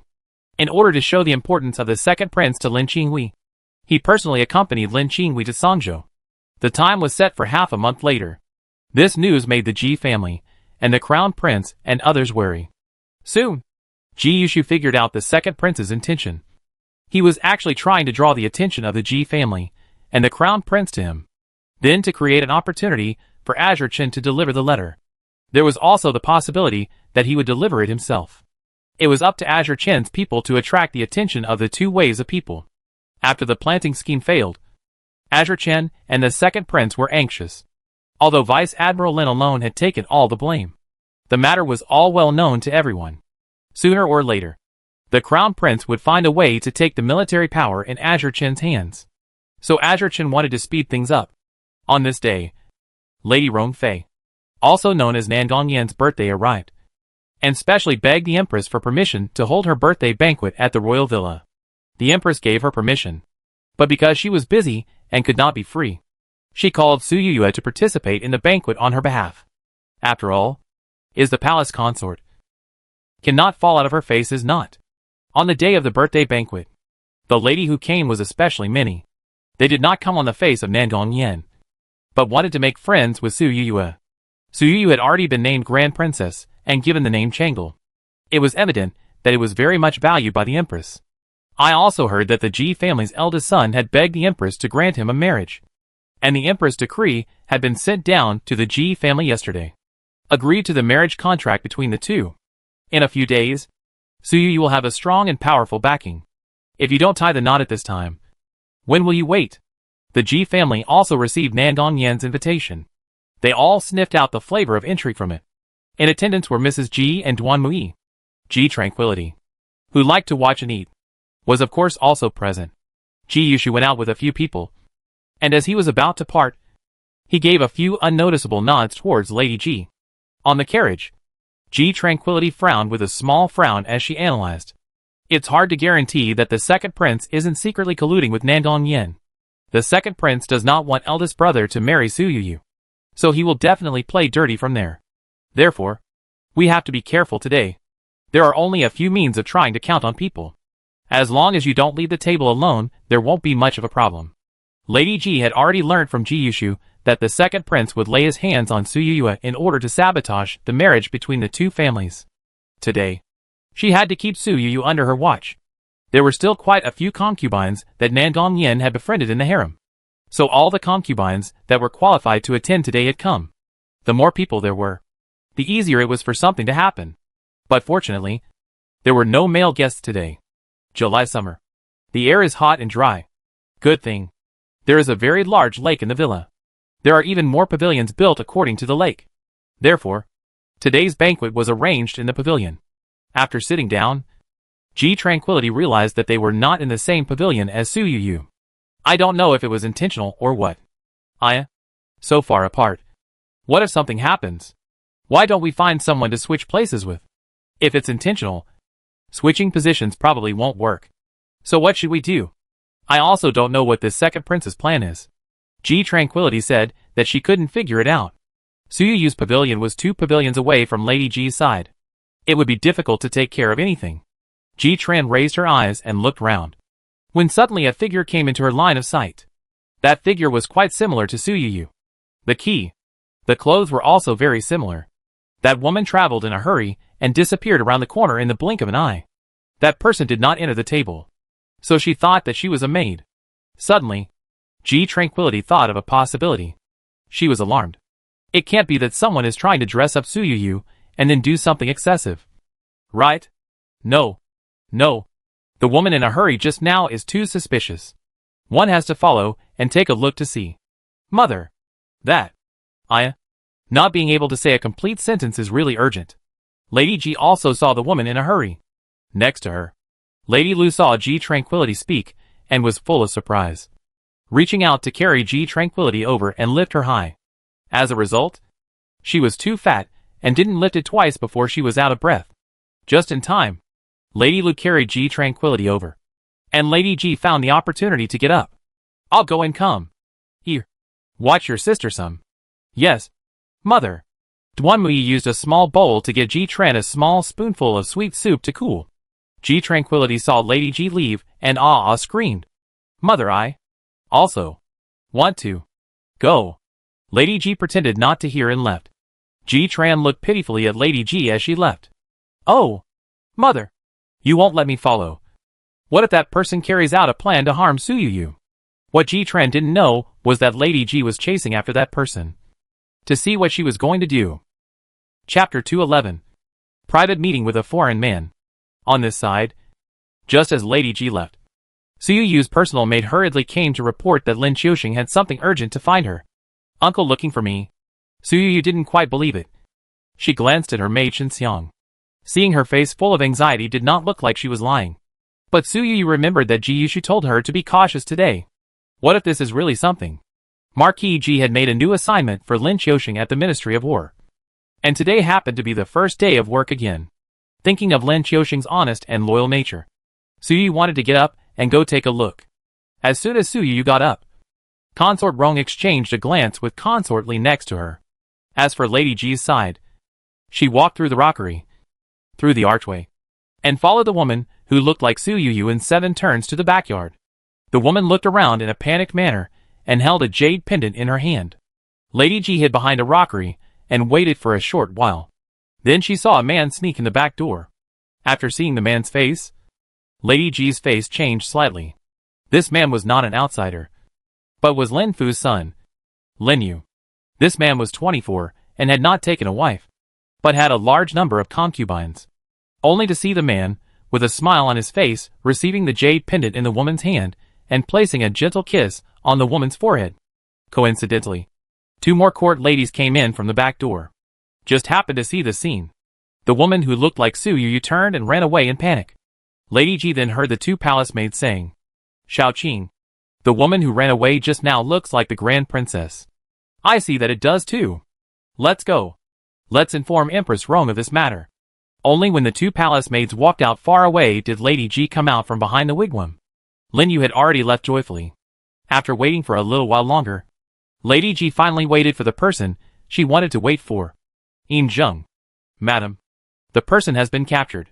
The Grand Duke has also obtained the Grand Princess Jade Pendant." Yin Zheng respectfully handed the jade pendant to Lady Ji. Lady Ji's face was sullen. "Well, hard work. Give me the jade pendant." Lady Ji took the jade pendant and carefully examined it for a moment, finding that it was really the same one that Su Yu often wore on her body. At this point, Lady Ji had already guessed Consort Rong's purpose today. Perhaps this was the second prince's idea. She wanted Su Yu to be forced to marry into the Lin family because of this. Lady Ji wanted to leave, but at this moment, she heard footsteps not far away. After a little thought, she turned a corner. Su Yu came to the backyard accompanied by Xinxiang. There was no sign of Lin Qiuxian. At this point, she landed her skeptical gaze on Xinxiang. Xinxiang warily backed away. Su Yu frowned and spoke in a cold voice. "Say, what's going on?" Su Yu had been trained as an assassin. Her body had its own slash, shocking Xinxiang into backing away. Xinxiang was a palace maid that the Empress had assigned to her. Su Yu did not feel that the Empress would harm her, so the only explanation would be that Xinxiang had been bribed.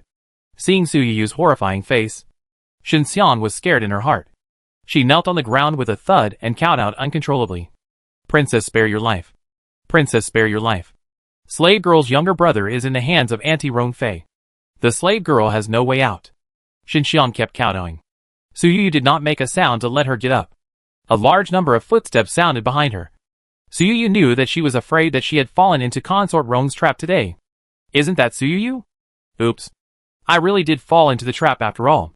So many people have come over. Aren't they here to catch the stolen goods?" Ji Tranquility was being held by Duan Muyi, and when she heard that the Grand Princess was having a private meeting with an outside man in the backyard, she immediately followed over. From the time she received the Empress's decree yesterday, Su Yu and the Marquis house were on the same boat. All for the good, all for the bad. Not seeing Mrs. Ji at this moment, she had a slight panic in her heart. In the dream, Su Yu did not have much intercourse with Ji Yushu. She only remembered that on the day the Ji family was exiled from the capital, Su Yu stood far away on the city tower to see her off. In reality, the two had too much intercourse and saved each other. After Ji Yushu had made sure of his intentions, he immediately asked the Empress to bestow the marriage. The Empress also granted it. Su Yu was even less opinionated, although it deviated greatly from the dream. She was happy to see it happen. Perhaps the Su Yu in the dream was actually interested in Ji Yushu, only that their respective positions were different. After a group of people came over, concubinely pretended to be surprised and said, "Didn't you say that the Grand Princess had a private meeting with a foreign man in the backyard? Could it be that someone is lying? Daring to slander the royal princess is a capital offense." The 2 palace congregants were so scared that their bodies trembled, and they busily stepped forward and knelt down on the ground, saying in a voice that could be heard by everyone present, "Concubinely spare your life." The slave girls did not lie. Perhaps Lord Lin has already left. "Oh, Sir Lin? The 2 of you even got a good look at that foreign man's face?" Concubine Li's face was filled with disbelief. Shang Wanyan also had an incredulous look on her face as she said, "The 2 of you make it clear. Which male Lin is it?" In order to sit on the fact that Su Yu was meeting an outside man in private, this Lin Gongzi of course had to come forward to testify. In full view of everyone, Su Yu had to commit herself to Lin Mao. Consort Rong and Consort Li both laughed. Only the 2 maids confirmed that they were the son of Master Lin, and then exited to have someone go and invite them here. The 2 maids did not disappoint the duo and busily said that it was Prince Lin Monde, the son of Crown Prince Lin. Consort Rong immediately ordered for someone to go and invite the Lin family's son to come and confront them. Su Yu stood quietly, her ears full of the murmurs of the ladies and girls next to her. Is the Grand Princess really meeting the Lin family's son in private? Isn't she married to the Ji family's eldest son?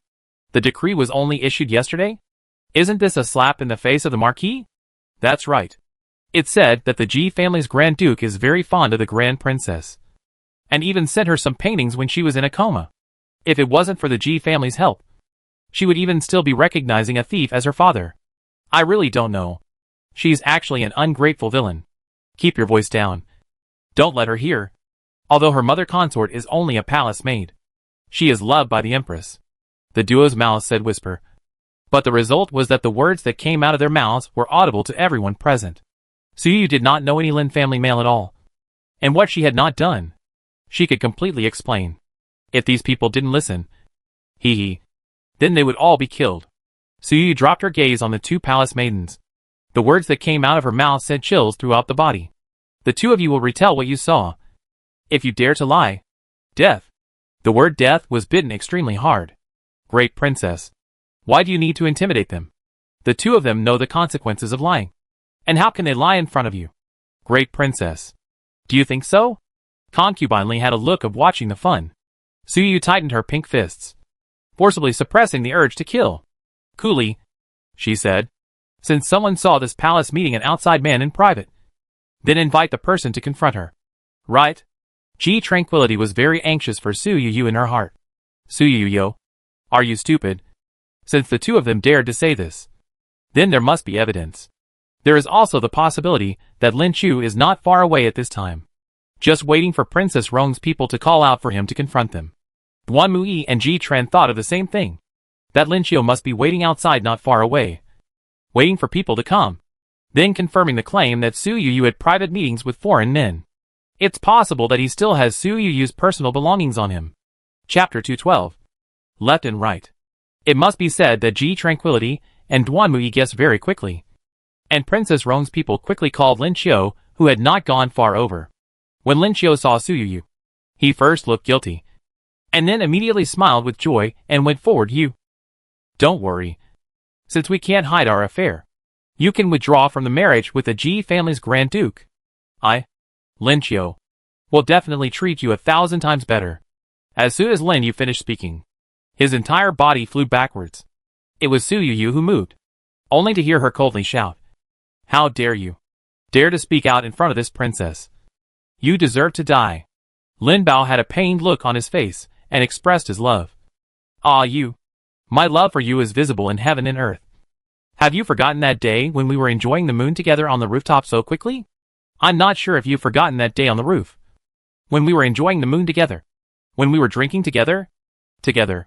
Seeing that Lin Qiu was still babbling, Suyu flew up and ruthlessly kicked Lin Qiu, who was about to get up, in the head, and then stomped on his face and rubbed it on the ground.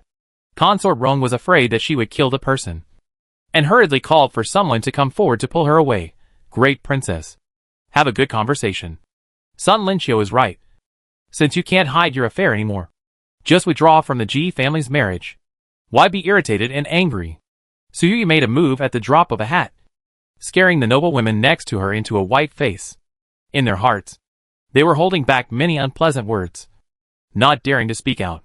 Suyu's murderous aura was still too strong in the end, scaring the crowd of noble women so much that they did not dare to say much.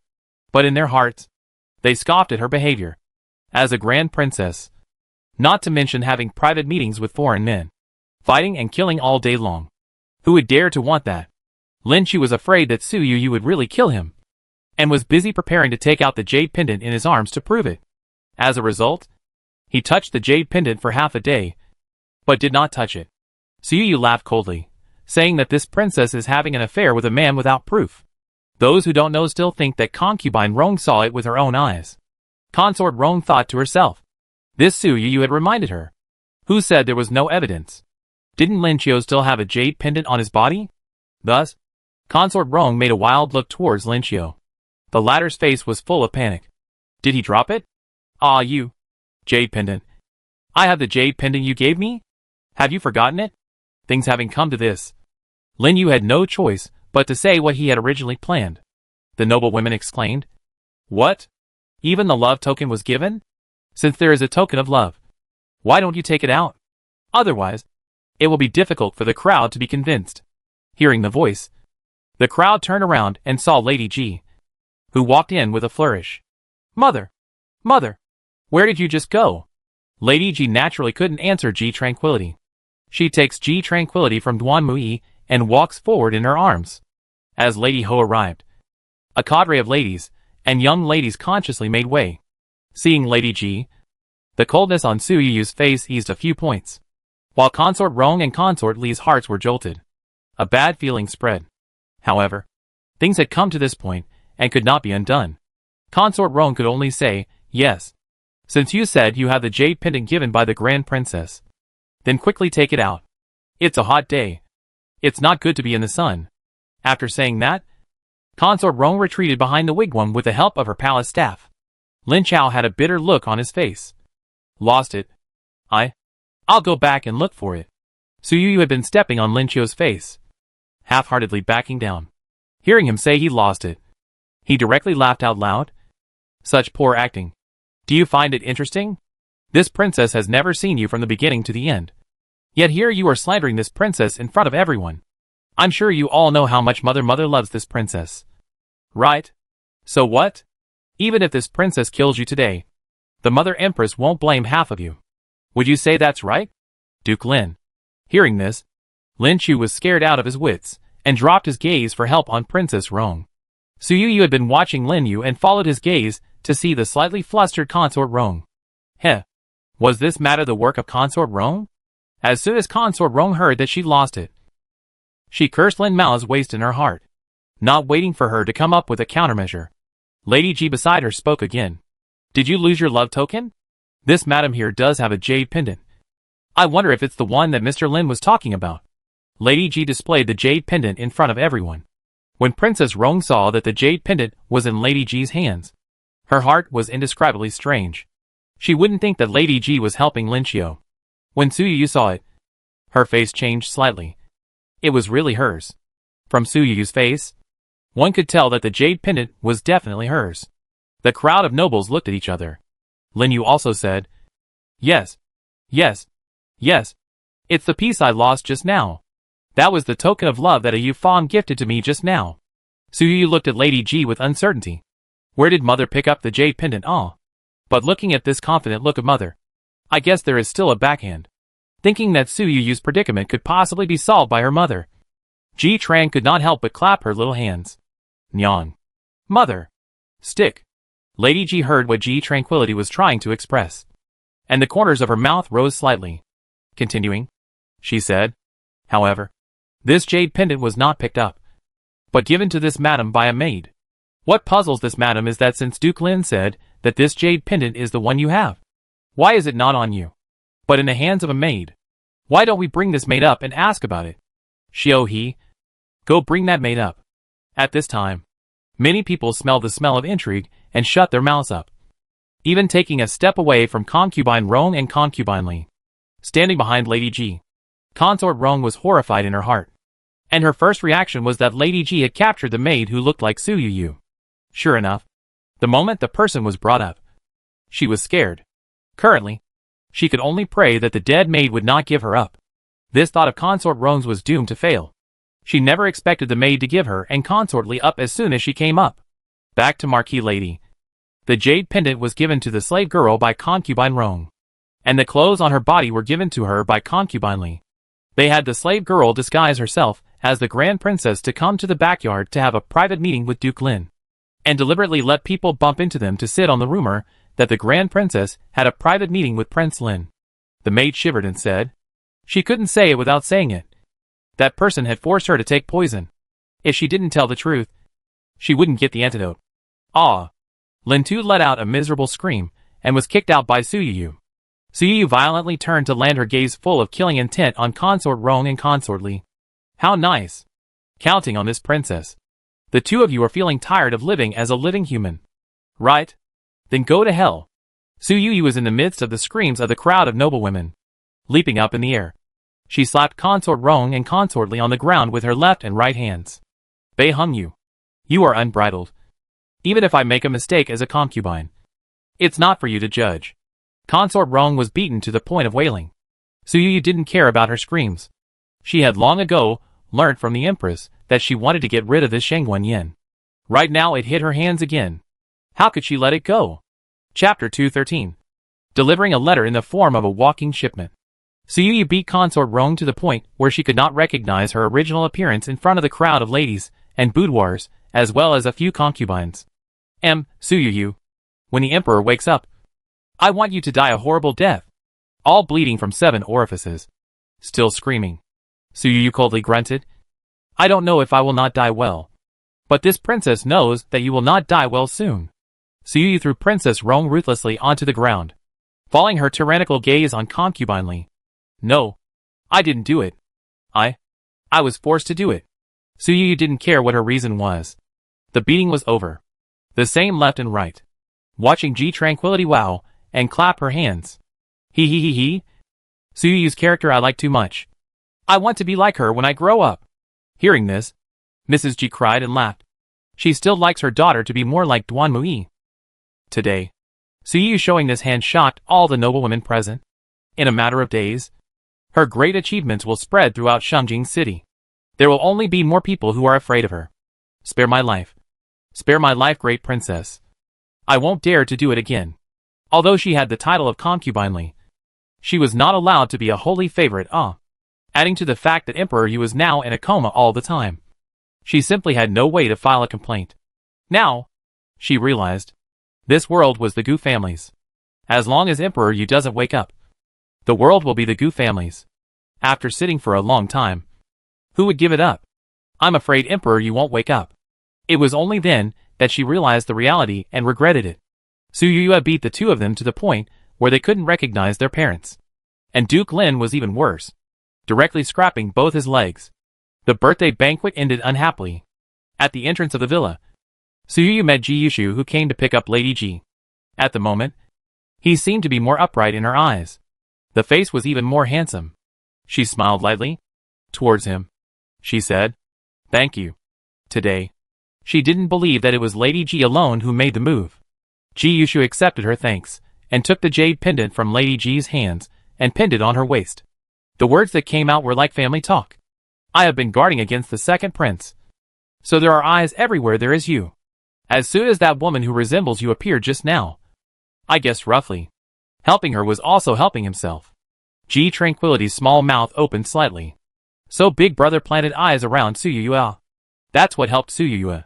Big Brother is also too farsighted. Right? Causing me to worry blindly. Lady G patted G Tranquility's back and entered the carriage with a short stance. Duan Mui had already gotten into the carriage and sat down.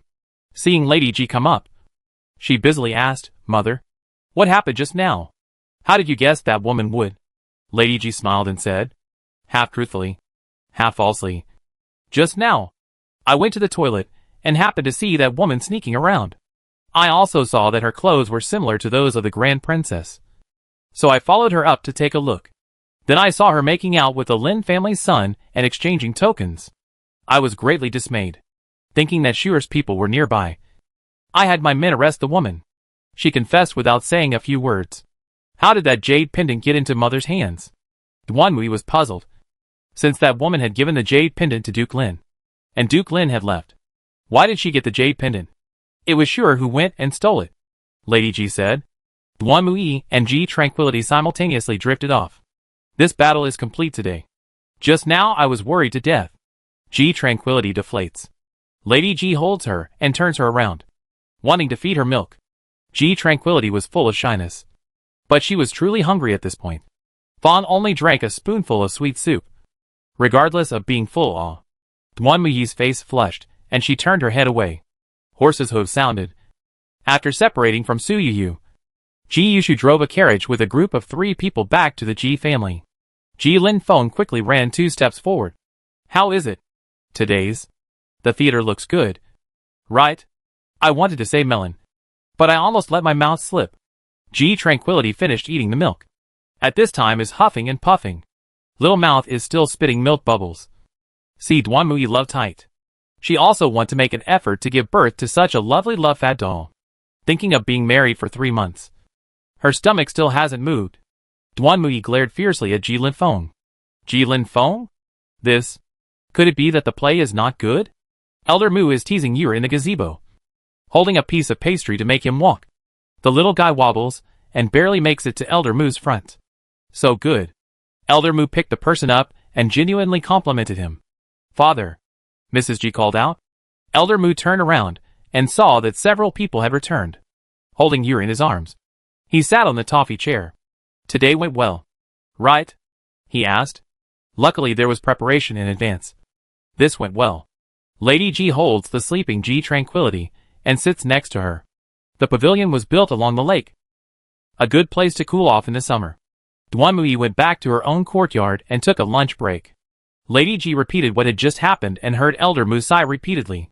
The second prince is getting more and more arrogant with Azure Chen as his backer. There is bound to be a conspiracy in the matter of the second prince wanting to take the opportunity to accompany the Lin family back to their ancestors. Father's analysis is correct. The crown prince has already noticed something about this matter. I think he will definitely take down the second prince and Azure Chen this time. Meanwhile in the Eastern Palace, the crown prince was holding a secret letter in his hand, which was handed over by Marquis G. The general meaning of the letter was that Marquis G already had evidence of Azure Chen's rebellion in his hands. What he needs to do now is to control Chen Chu and the others before the second prince leaves for Sangzhou. The crown prince had long had his suspicions about this trio. And now, since the Ji family had evidence of Wei Chen's rebellion, he could safely and boldly take down Chen Chu and the others. Without delay, he secretly went to do it now. After Marquis Ji received the crown prince's reply, he called Ji Yushu and Ji Lifeng to his study. You guys take a look. He handed the note to the two to pass around. After reading it, he waited for Ji Yushu's opinion. Ji Yushu said in a deep voice, the second prince's plan failed today, so he can't help but be impatient. Perhaps planning ahead is also possible. In any case, the crown prince will have to move immediately. We will send 2 more waves of people to keep a close eye on the second prince and Azure Chen. If he takes the secret letter away ahead of time, it's not really easy for us to do anything. Big brother means stealing the secret letter out? Ji Lifeng opened his mouth. If he stole it, would Ho Azure Chen recognize it at that time? It would be hard for him to convince people if he flatly stated that it was the Ji family that had slandered him. Ji Yushu had certainly thought of this problem. After careful consideration, he said, there is no need to steal it. The second prince's actions are too obvious. Wei Chen will definitely not hand it over to him. I guess Azure Chen will arrange another time to deliver the letter. After all, Azure Chen doesn't quite trust the second prince. Marquis Ji and Ji Yushu thought of the same thing. The main thing was that Azure Chen did not trust the second prince. Suddenly, Ji Lingfeng's eyes lit up. Wasn't Azure Chen's wife born a merchant? Do you guys think that this old piker Azure Chen will have someone take the secret letter away by way of a walk-in? Marquis Ji and Ji Yushu, who heard this, were surprised, then laughed. Ji Yushu did not mince words in his praise. Second brother, this cleverness is still fine. I hope to keep it up in the future. Ji Lifeng heatedly smiled. That's natural. Chapter 214. Emperor Yu was in quite a good mood. Sure. Next, you go and have people keep an eye on the general's residence at all times. Don't let any suspicious person out of the mansion. Feng, you send people to keep an eye on the merchant caravans leaving the city from Lady Azure's side, especially the second son of the Azure family. Marquis Ji instructed the duo one by one. Understood. Father, don't worry. This time, we absolutely cannot let Azure Chen and the second prince off the hook. Just like that, the 3 parties set out in unison. The crown prince sent people to Sangzhou at a fast pace. The second prince was particularly panicked when he learned that the plan to deal with Su Yu had failed. There was always a not-so-good feeling. With a disheveled face, he sat on a chair. Second Highness is so disheveled. Does he want to give up? Azure Chen's voice resounded in the outer room. And not long after, the person walked in. Azure Chen came with his arms folded, his eyes full of calculation and madness. The second prince sat without moving, his face full of fatigue. Only, he said, Su Yu's plan has failed. She will definitely be married off to the Ji mansion. For the Ji mansion, it is simply like a tiger adding wings. We have failed. Stop before you make a big mistake. The crown prince would surely look at the sake of the handlers not to drive them to extinction. Ha ha ha. As soon as Azure Chen saw the second prince's look, he knew what he was thinking. With a cold snort, he said, Your Second Highness is simply naive. Do you think that the Crown Prince will forgive you if you haven't committed a major mistake? Your existence itself is the original sin. The higher power is always suspicious. He will not leave people who are a threat to him in the world. Has your Second Highness not forgotten that you tried to scheme against Lu Qingyan last year? It seems that the Crown Prince has yet to find you to settle that score. At those words, a hint of panic flashed through the Second Prince's dark eyes. It was clearly seen by Azure Chen. Azure Chen laughed coldly in his heart. So indecisive. Really not worthy of sitting in that position. Second Highness, now that we have come this far, we can no longer turn back. Since ancient times, the king has become the loser. If we lose, there will be no place for us to stand. The only way is to kill our way out. Azure Chen saw that the Second Prince's brows loosened, and then said, tomorrow at the court, the disciples of the Lin Tai Fu, who are officials at the court, will attend Su Yu's court. So there is still a chance for Su Yu's matter with Ji Yushu to turn around. At this exact moment, an underling hurriedly came in to inform.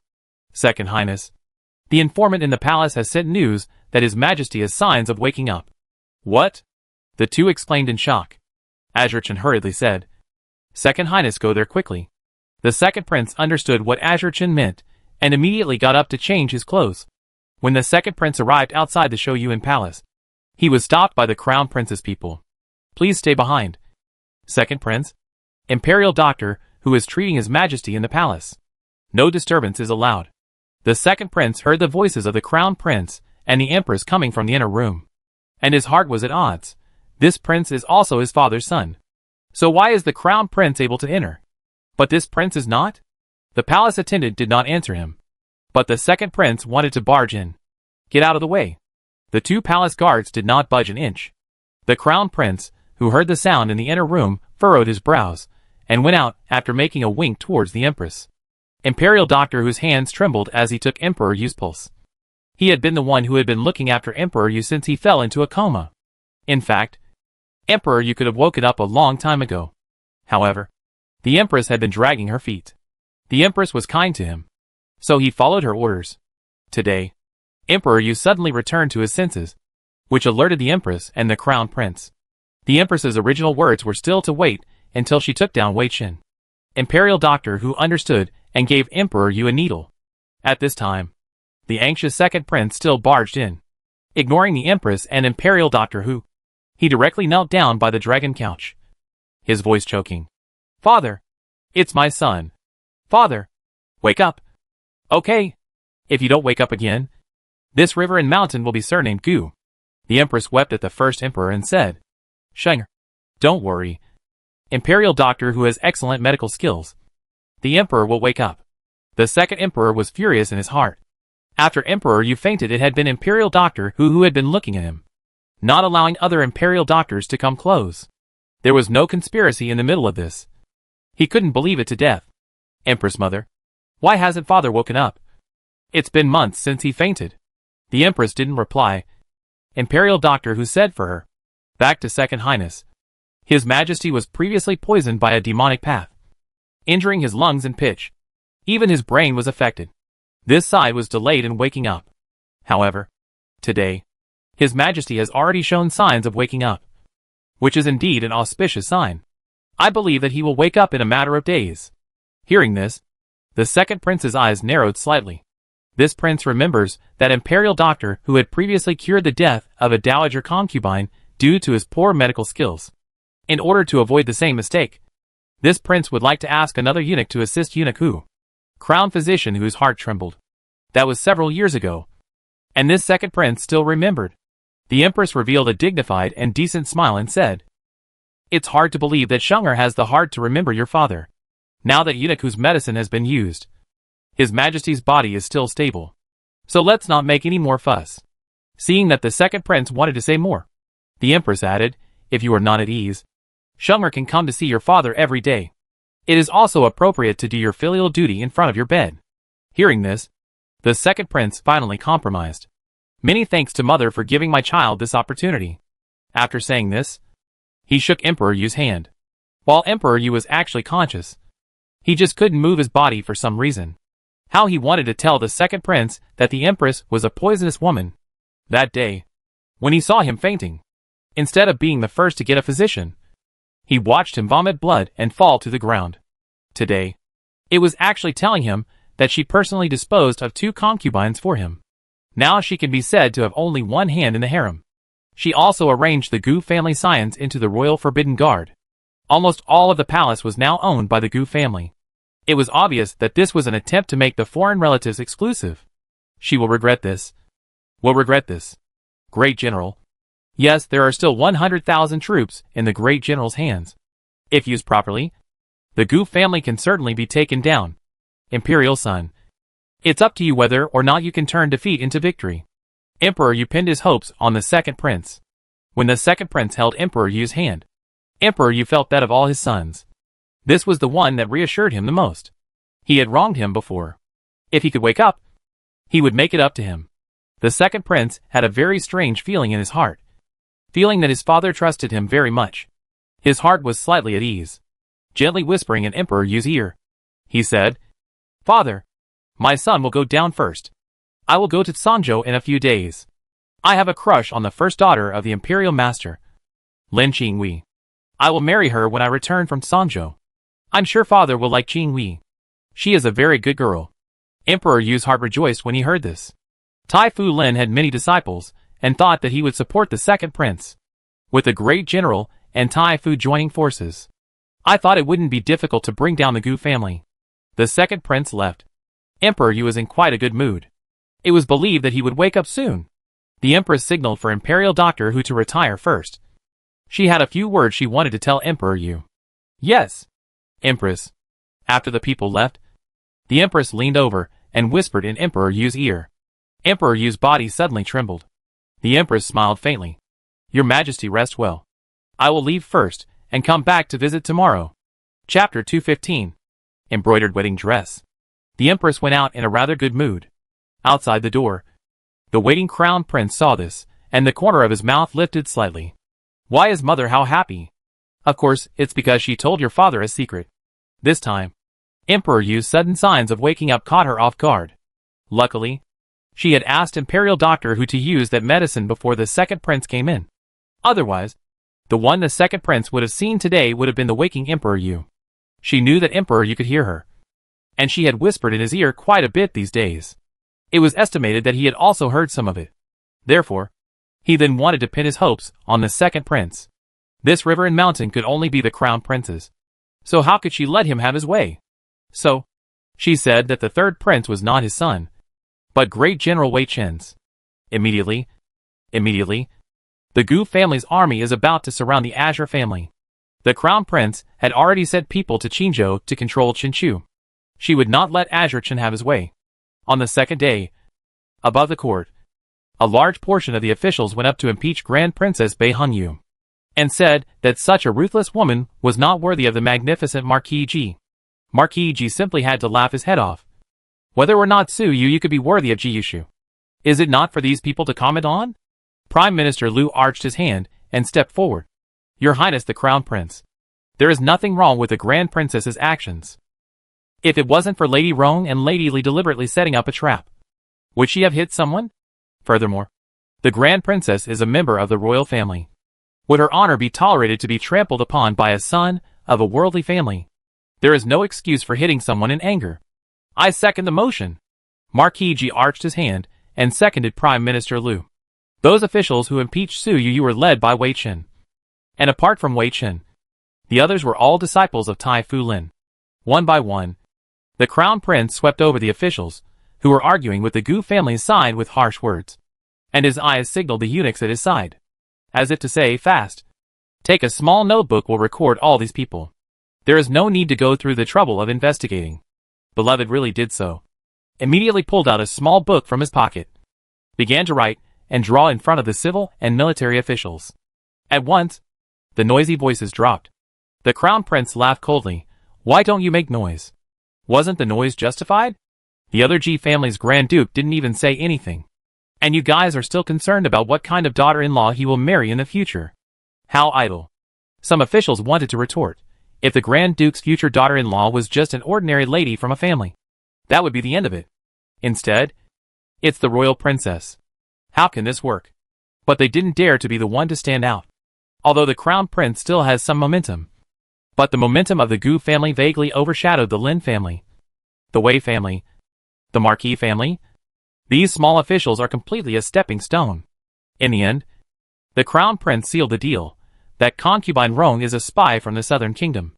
And this palace has already obtained the secret letter she sent back to the southern kingdom. Anyone who tries to endanger Shungyu's land and people will be decapitated. And consortly, as a citizen of Shungyu, instead of stopping it, she is secretly assisting it in its rebellion. This action has threatened the very foundation of Shungyu. Therefore, the two and their families should be executed. Whether or not that son of the Lin family is also secretly assisting Princess Rong to collaborate with the enemy and sell out the country. This matter must be investigated. The eldest princess and Marquis wife have done Shungyu a great service by capturing the three this time. For you all to want to punish her. What do you think is the intention of this move? How could a group of people not have thought that Princess Rong, as a princess of a vassal state, would even dare to intend to rebel? Now, all the officials were silent. Azure Chen also did not expect Consort Rong to have such guts. He also said that he wanted to use the power behind Tai Fu Lin to suppress Su Yu. But he did not expect it to backfire. A sense of crisis arose in Azure Chen's heart at this moment. His fists slowly clenched. At the top, the crown prince disdainfully glanced at Wei Chen and said aloud, "Since there are no more objections, let's retire from the court." This time, in the case of Princess Rong, the eldest princess and Lady Ji deserve the reward of 1,000 taels of gold, 1,000 pieces of cloth, 100 ponies of good horses, and 100 acres of good fields. This was undoubtedly growing the Ji family's power. "Thank you, Your Highness, for the reward," Marquis Ji kowtowed. "Retreat," as the eunuch sang loudly and drank to the ground. The crowd of officials had to head out.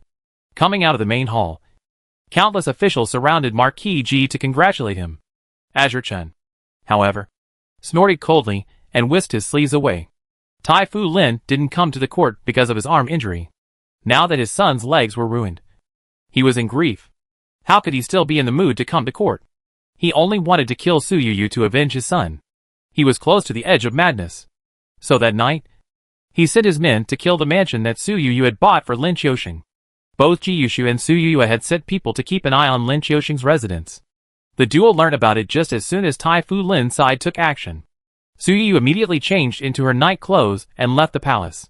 Right at the entrance, she met up with Ji Yushu. Both of them were stunned, then smiled. The duo who already had experience worked together quite well. It didn't take long to kill all the people, and there was still time to sit on the roof and look at the stars. "Thanks. Thanks." The duo spoke at the same time.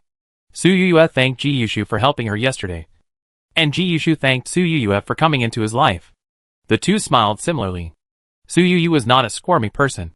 Since she had already made her feelings known, she had to open her heart. She raised her head to look up at the stars in the sky and slowly inclined her head to Ji Yushu's shoulder. The corners of her mouth were full of smiles, and Ji Yushu pursed his lips before hooking his lips. Then he inclined his head towards her, and the two of them pressed their heads against each other, as if they were passing on the thoughts in their hearts. "When are you going to marry me over the door?" she said. "Soon.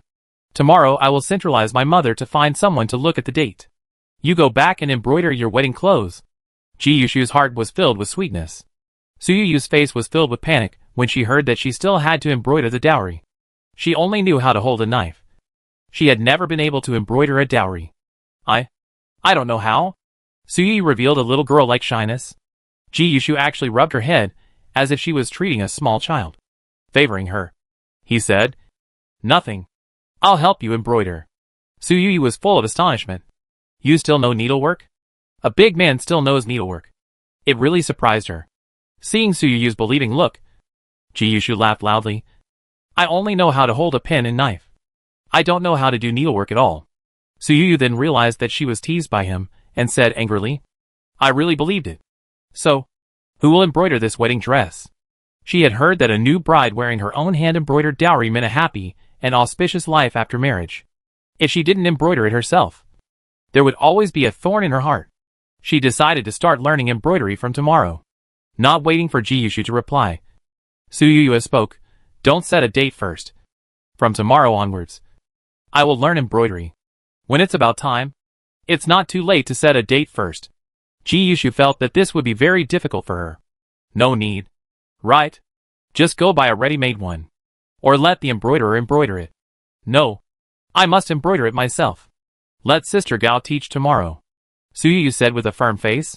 It was rare for Su Yuyu to have something to do. Ji Yushu did not discourage her.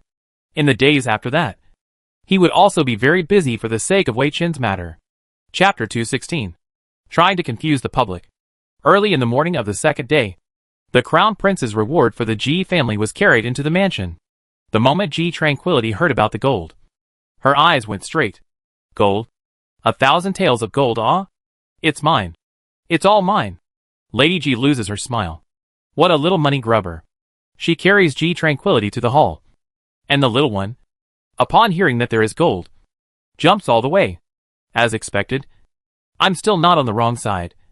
The Crown Prince is too much to my taste. Unlike Emperor Yu, who is quite suspicious and often ignores the Ji family's credits, the Crown Prince is different. Not afraid of growing the Ji family's power at all. He has generously rewarded the Ji family with 100 fine horses. The Crown Prince is full of sincerity.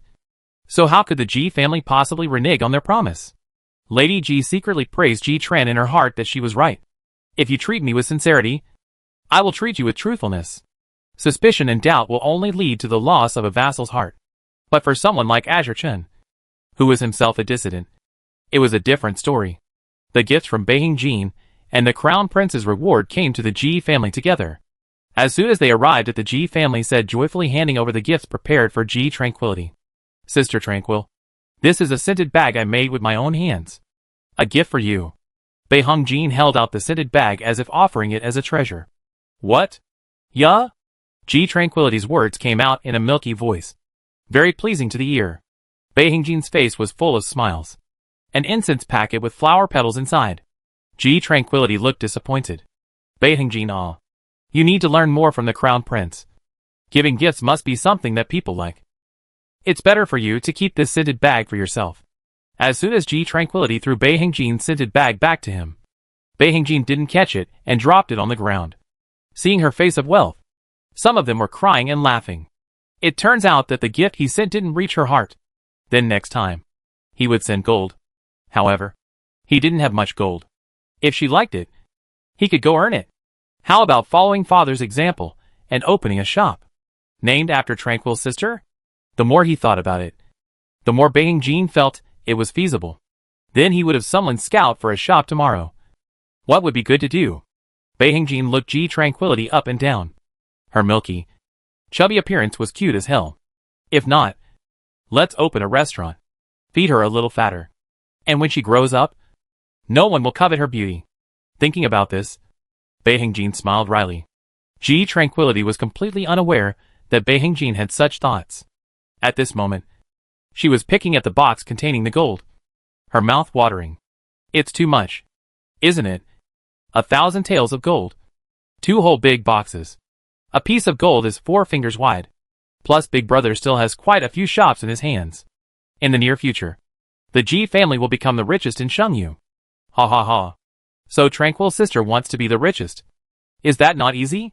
Beiheng Jin already had a shaped plan in his mind, guaranteeing that within 5 years, Ji Tranquility would become the richest man in all of Shengyu. Elder Mu also came over with Yu in his arms. And the little guy ran towards Ji Tranquility as soon as he hit the ground. Mrs. Ji supported Ji Tran around the box, while Yu was running around Ji Tran with his drooling eyes. So cute. Trying to chase me. No way. Ji Tranquility deliberately teases Yu and takes 2 quick steps. Yu then desperately chases after him. He doesn't run far before falling down. He cries out, Ji Tranquility. However, laughs on the sidelines. Fell down. Who told you to chase? A room full of people with smiling faces. Marquis Ji directly orders these things to be put in the treasury and saved for his precious daughter to spend slowly when she grows up. Ji Tranquility laughed and clapped her little hands straight. Goody. Daddy is the best daddy under the sky. Marquis Ji hears this and smiles as he stretches his mustache. He just loved hearing his precious daughter praise him. Father. At this moment, Ji Lifeng walked into the room with large strides. Lowering his voice, he said, Father, Azure Zhejian left the city today bringing 3 boxes of goods with her.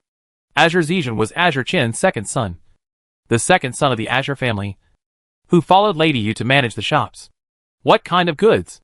Marquis G's face was sullen. Herbs. Just ordinary herbs. According to reason, ordinary medicinal herbs did not need to be personally delivered by the proprietor, and Azure Zhejian had sent them on the contrary. That was what made him puzzled. Marquis G analyzed. Perhaps it's a ploy to move the tiger away from the mountain. Send Go Yuan to follow, and make sure to pay attention to who he climbs into conversation with on the way. G Tranquility looked puzzled. What are father and second brother talking about? What are they doing with the Azure family's merchant caravan? This Azure Zhejian is really something too. Isn't it just 3 boxes of herbs? As for following all the way? Hee. No. Azure Qin wouldn't be trying to get his second son, Azure Zhejian, to sneak the secret message out. Would he? If that's the case, that would be tragic. The Azure family has caravans leaving the city every day, so even if we followed them closely, we'd still miss something. Right? Since father asked second brother to keep an eye on it, he most likely found something suspicious about Azure Qin. Or else, he wouldn't have done it for nothing. But it's also possible that this is Azure Qin's plan to move the tiger away from the mountain? Hey, it would be nice to be able to have an out-of-body visit to the Azure mansion tonight, to see which merchant caravan he would let bring the secret message out of the city. Listening to it, the 3 people who could hear the voice of the heart were scared in unison. Tranquil, you don't do anything stupid. Last time suddenly not waking up in the human world will be a good meal for them to be scared. G Tranquility is thinking about how to make another trip to the Azure family. The body is light. The person was picked up by Duan Mui, who came over. He kissed her on the cheek. Ji Tran smiled, and also barked a kiss on Duan Mui's face. Bei Hingjin's face was envious. When will Sister Tranquil be able to kiss him? Hee. Second sister-in-law smells good. Loves second sister-in-law. Ji Tranquility gives Duan Mui a big bear hug. Marquis Ji and Ji Lifeng are still conferring on the sidelines. Not much later, Ji Yushu also returned, bringing Marquis Ji good news. Father, that pipsqueak Azure Qin deliberately let Azure Zhejian leave with the goods in order to confuse the public. Ji Lifeng's heart was overjoyed. Ji Yushu, this news came in too much of a hurry. He was planning to go with the Hook Original Pro look to follow to see it. Then he heard Ji Yushu whisper. He will arrange for a caravan to leave the city in the next few days. In fact, he is preparing to give the secret message to the second prince. Marquis Ji and Ji Lifeng were stunned at the same time. In their opinion, Azure Qin did not trust the second prince at all. However, he still chose to place the secret letter on the second prince. Azure Qin was making a risky move. He thought that the more dangerous a place was, the safer it would be. If it wasn't for their secret surveillance, they would have been fooled by him. What a slippery old traitor. Azure Qin let the Azure family's caravan leave the city every day so that the Ji family and the crown prince would realize that he would make a move, then distract them. Then, he had the second prince travel to Songzhou with Lin Qinghui. Chen Chu was in Qingzhou, not Songzhou. When they arrived at the demarcation site, someone would surely receive the second prince. Now, there was no hurry when he learnt that the secret message was still in the Ui province. Ji Tranquility inclined her body and listened carefully to the sound of the trio's conversation. When she heard what the secret letter was, her small eyes lit up. So father and brother already know about Azure Qin writing a secret letter. That's really great. I've been worried to death these days. Now, just wait and watch the show. Ha! Big brother is really capable. And second brother is capable as well.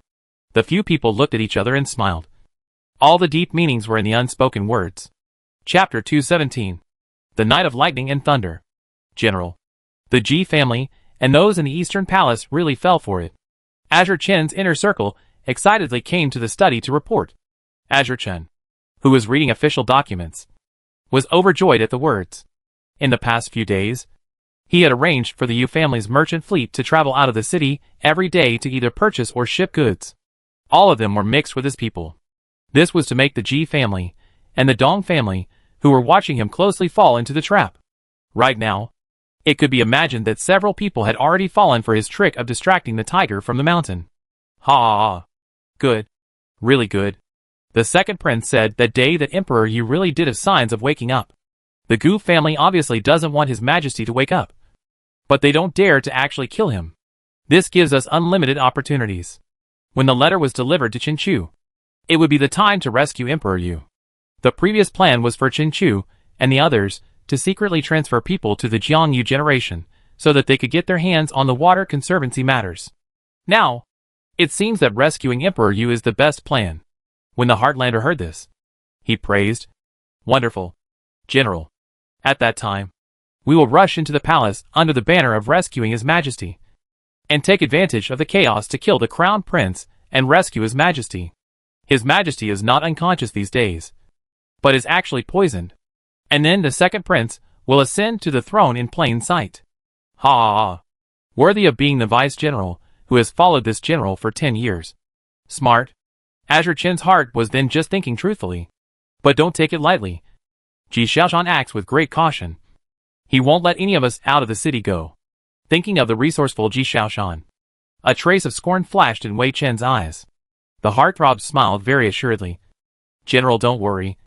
Even if the resourceful Ji Xiaoshan stares at the second prince, he is still a small minion. The main force is following the second prince and the lady's maternal uncle. There was absolutely no need to worry about a small minion." Azure Chen nodded. He had already arranged for no less than 30 merchant caravans to leave the city. True or false? Who knew? Because of this matter, the Gu family army had sent out quite a few. As such, it gave him the opportunity to rescue Emperor Yu. The second prince had already expressed his intention to rescue Emperor Yu by entering the palace in the past few days. Although he didn't have any reaction, one could tell that he was happy from the rosy look on his face. After the Heartlander left, the general's wife, Yu Fu, entered the study with ginseng tea. Seeing Yu, Wei Chen's face was filled with pride. In the past, he did not look down on Yu, who was born as a merchant. Later, you helped him a lot. It was only then that he gradually realized that anything that could not be done by power could be obtained by money. These two are complementary. Madam, quickly, come over to my husband's side. With a happy face, Wei Chen pulled the well-maintained Yu into his arms. Yu is now 43, but her complexion is like that of a new daughter-in-law who has just entered the house. The more he looked at her, the happier he became. Madam, this time, thanks to the Yu family's merchant team, how can I thank you? While speaking, Wei Chen started to give you a hand up and down, causing you to laugh gently. If master really wants to compensate concubine, why don't you send that one away? Wei Chen had a childhood friend, and after you entered the house, he also married her as a flat wife. However, the person who was in charge of the middle feeder in the mansion was not her. In her heart, she had always harbored a grudge over this matter. So, relying on Wei Chen's favor towards her, she repeatedly found Yu's trouble. Yu was born as a merchant. Her speech and behavior were vulgar, so she was not loved by Wei Chen. The childhood friend then relied on her advantage of being a lady of the court to mingle with other ladies of the family. She was able to save the face of the Wei family. Yu is nothing but a lot of money. When I heard Yu's words, I thought that when things came to fruition in the future, I would have to rely on the Yu family's financial strength to make private armaments and gather manpower. Wei Chen agreed. Good. I will listen to everything you say. Yu clan was satisfied. And for the first time, she put down her stature and took the initiative to curry favor with Wei Chen. Wei Chen liked this feeling very much. And when he was in the thick of it, he didn't forget to make conditions. Madam, for me, I need a bit of silver money to hit up the disciples of Master Lin Taifu. I wonder. This is a small matter. Husband, feel free to let go of it. Upon hearing this, Azure Chen was overjoyed. In the afternoon of that day, he repudiated his wife and drove his childhood friend Wei out of the general's residence. Time flies. In the blink of an eye, a few days have passed, to the day before the second prince left the capital. In the evening, the sky was covered with dark clouds and lightning. The Gu family army took advantage of the rainy night to take their positions. Yes, tonight would be the day that the Ji family and the crown prince had agreed to capture Azure Chen. The lightning and thunder covered up the sound of countless jingoisms. Even the heavens were helping the crown prince. Just yesterday, the crown prince received a flying dove message from Qinzhou. Qinchu and others have been secretly taken down. Even if there are news leaks, and so on to the ears of Wei Chen is also too late. Tonight, Ji Xiaoshan, Ji Yushu, and Ji Lifeng all wore silver armor. Ji Yushu led a group to the Lin residence. Ji Lifeng led a group to the second prince's residence. Ji Xiaoshan, on the other hand, traveled to the Wei family. So handsome. So handsome. Father and brothers are so handsome in their battle armor. Quite a formidable force to be reckoned with. It's a pity that I can't go. For an avid melon eater, how hard it must be to not be present at such an uplifting moment. Ji Linfeng wanted to bring Ji Tran along, but he was strongly opposed by the family. Eating melons is more important than one's life, isn't it? Therefore, Ji Tran's melon-eating action was doomed to failure. It doesn't matter. It's just as well to come back and wait for my brothers to tell me. It's getting late. Let's get going. Hee hee. Second brother must remember to give my sister a few pieces of gold when he raids the house. The three of them, father and son, who were about to raise their feet, stumbled. What a little fortune hunter. Hee hee. Father and brother's movements to be neat ha ha ha, really worthy of father and son. Heart connected to heart. Ji Tranquil's little fat hand covers her mouth and snickers. The father and son three leave the people, wearing battle armor inside and a straw raincoat outside. Riding out. This night was destined to be extraordinary. This night was destined to be a river of blood. Lin Mansion. Not yet knowing that something will go wrong. The Lin Mansion's upper and lower ranks have turned out their lights and are ready to rest, while Lin Qiu's room was as bright as day. Ah, bitch. I'll kill you. Lin Qiu's entire person became gloomy and tyrannical because his legs were ruined. And he beat and killed 3 maids in just one day. So much so that the maids serving him were trembling with fear and treading on thin ice, afraid that the next second they would be dragged out and beaten to death. And Tai Fu Lin, who was also recuperating from his injuries, wouldn't care about their deaths at all. This made quite a few underlings feel desperate. There were even underlings who were ready to flee the Lin family. They felt that the Lin family was going to be finished. Lin Qingwei dreamed of being the imperial consort every day, embroidering her wedding dress during the day and waiting for her private meeting with the second prince at night. At the same time, the night prince is having a fling with Zhao Chanyu, Zhao Shui's sister. Despite the bruises all over her body, Zhao Chanyu still has to cater to the second prince because she is his foreign room kept in a separate village. Zhao Chuyu has already died to the second prince because of her sister's death. But she can't escape. Can't escape the second prince's almost perverted control. Perhaps the only way to escape his control was to die. But before she died, she had to kill the second prince. Thinking about this, Zhao Chuyu's charming eyes were like silk, and she rolled over and pressed the second prince underneath her.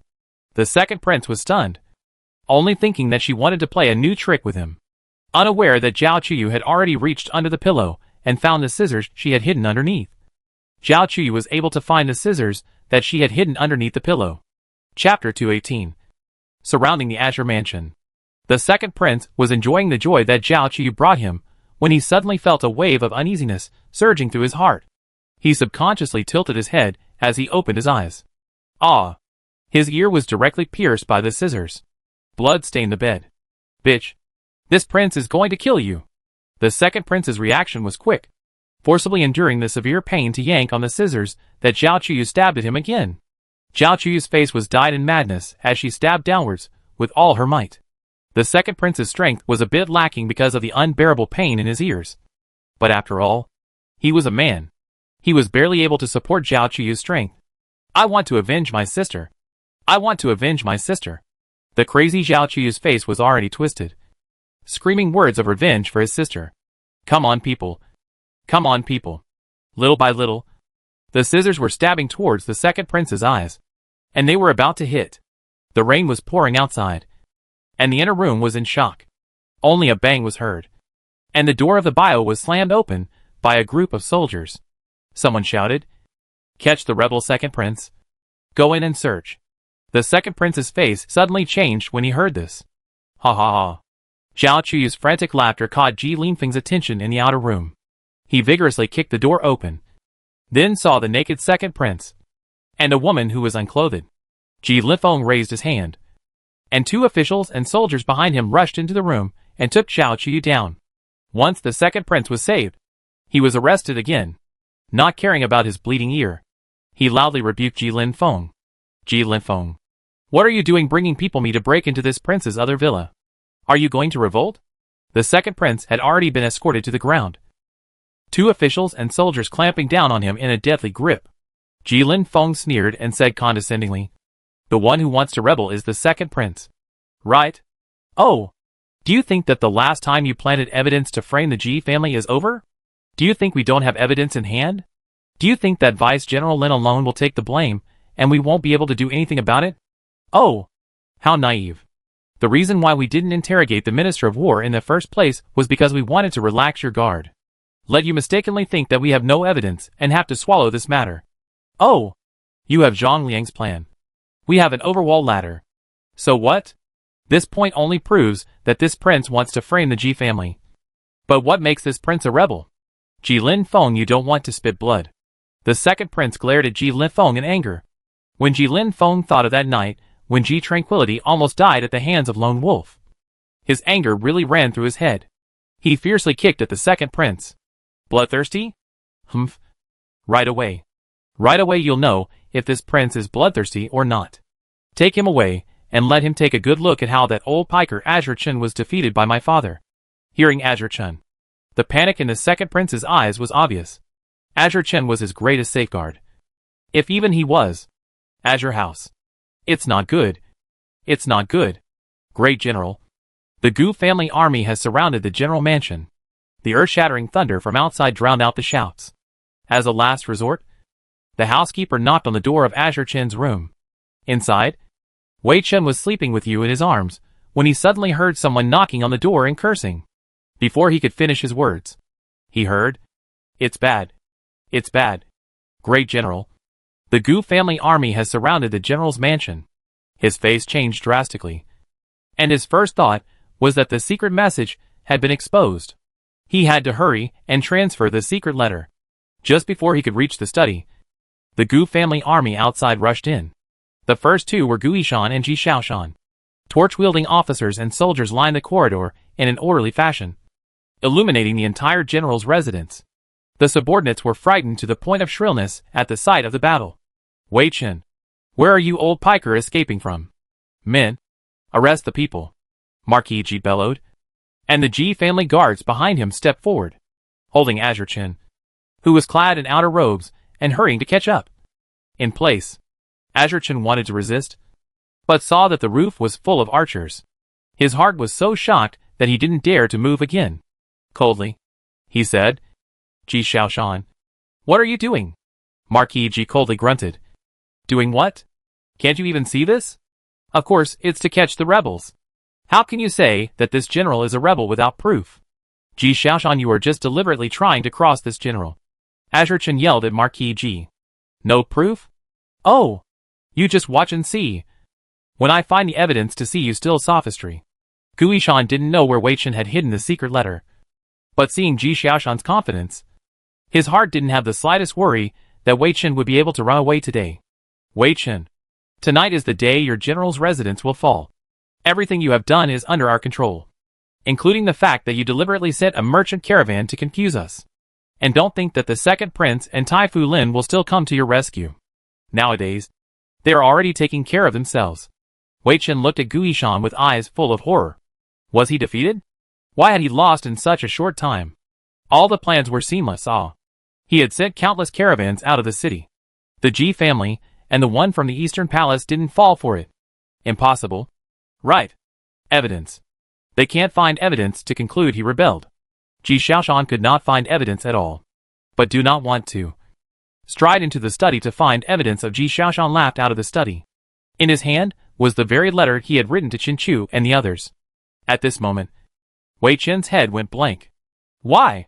Why did he find the evidence he had hidden under the chair as soon as he entered? Why? Azure Chen let out a monstrous roar. Ji Shaoshan, you slandered me. The so-called evidence you hold in your hand is something you deliberately put in there. Ji Shaoshan, Azure Chen, will not share the same fate as you. Ji Shaoshan coldly shook open one of the secret officials and read it out in front of everyone. The more it was read, the more Azure Chen's face twisted. The more fear grew in his heart as well. In fact, Marquis Ji was also a little surprised in his heart when he read the letter. This was because the contents of the letter did not match what Ji Tranquility had said. What Ji Tranquility said was that Wei Chen was planning to team up with Qin Chu and the others to tamper with the Jiangyu Water Conservancy matters. But the content of the letter was for Qin Chu and the others to wave their troops into the capital under the banner of rescuing Emperor Yu. I guess it was because a few days ago, rumors spread that Emperor Yu had signs of waking up. So they came up with another trick. Luckily, there was Ji Tranquil's heartfelt message that helped the Ji family survive another crisis. Marquis Ji and Guishan, who had finished reading the letter, gnashed their teeth for a while, cursing Azure Chen for forming a rebellion and deceiving the king. No, this isn't true. This isn't true. How was Ji Xiaoshan able to find the evidence accurately? Could it be that there were Ji family spies in the mansion? Ah, Ji Xiaoshan, I'll fight you. Azure Chen broke free from the officer's grip as if he was mad. 5 fingers formed claws and pounced on Ji Xiaoshan. Ji Xiaoshan slipped the letter paper into his pocket and met the wind of Azure Chen's palm without fear. Azure Chen, you couldn't defeat this marquis before. And the same is true tonight. The two then fought in the pouring rain. Ji Xiaoshan intended to teach Azure Chen a lesson and didn't lay down a death wish. And like a monkey, Azure Chen was teased to and fro by Ji Xiaoshan. Chapter 219. Chopping the third prince once more. After 20 moves, it ended with a mournful scream from Azure Chen. Marquis Ji had not only broken 3 of Azure Chen's ribs, he had also twisted off 2 of his hand bowls. Ah, old man Ji, you'd better kill me.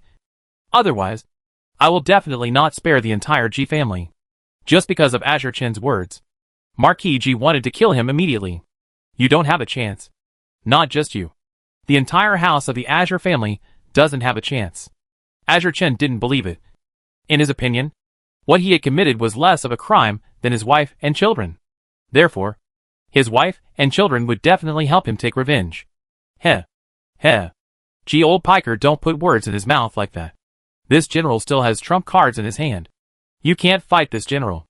Azure Chen laughed insanely. At this moment, the crown prince's voice rang out behind Guishan. Is General Wei waiting for Chen Chu, Zhuang Su, and Xiao Yi to stage a mutiny? Hearing this, Wei Chen's face changed dramatically. You? Why do you know? The silver-white python-robed crown prince stood 1 meter away from Wei Chen, looking down on him. He laughed out coldly. Does General Wei really think that I'm just a puppet to be manipulated? Do you think that even if Chen Chu and the others did not receive your secret letter, they would have gathered the troops in their hands to stage a mutiny after learning of your accident? It's a pity that Lone has long since learned of your scheme. If nothing else, these 3 are now on their way back from the escort. Azure Chen was stunned in place.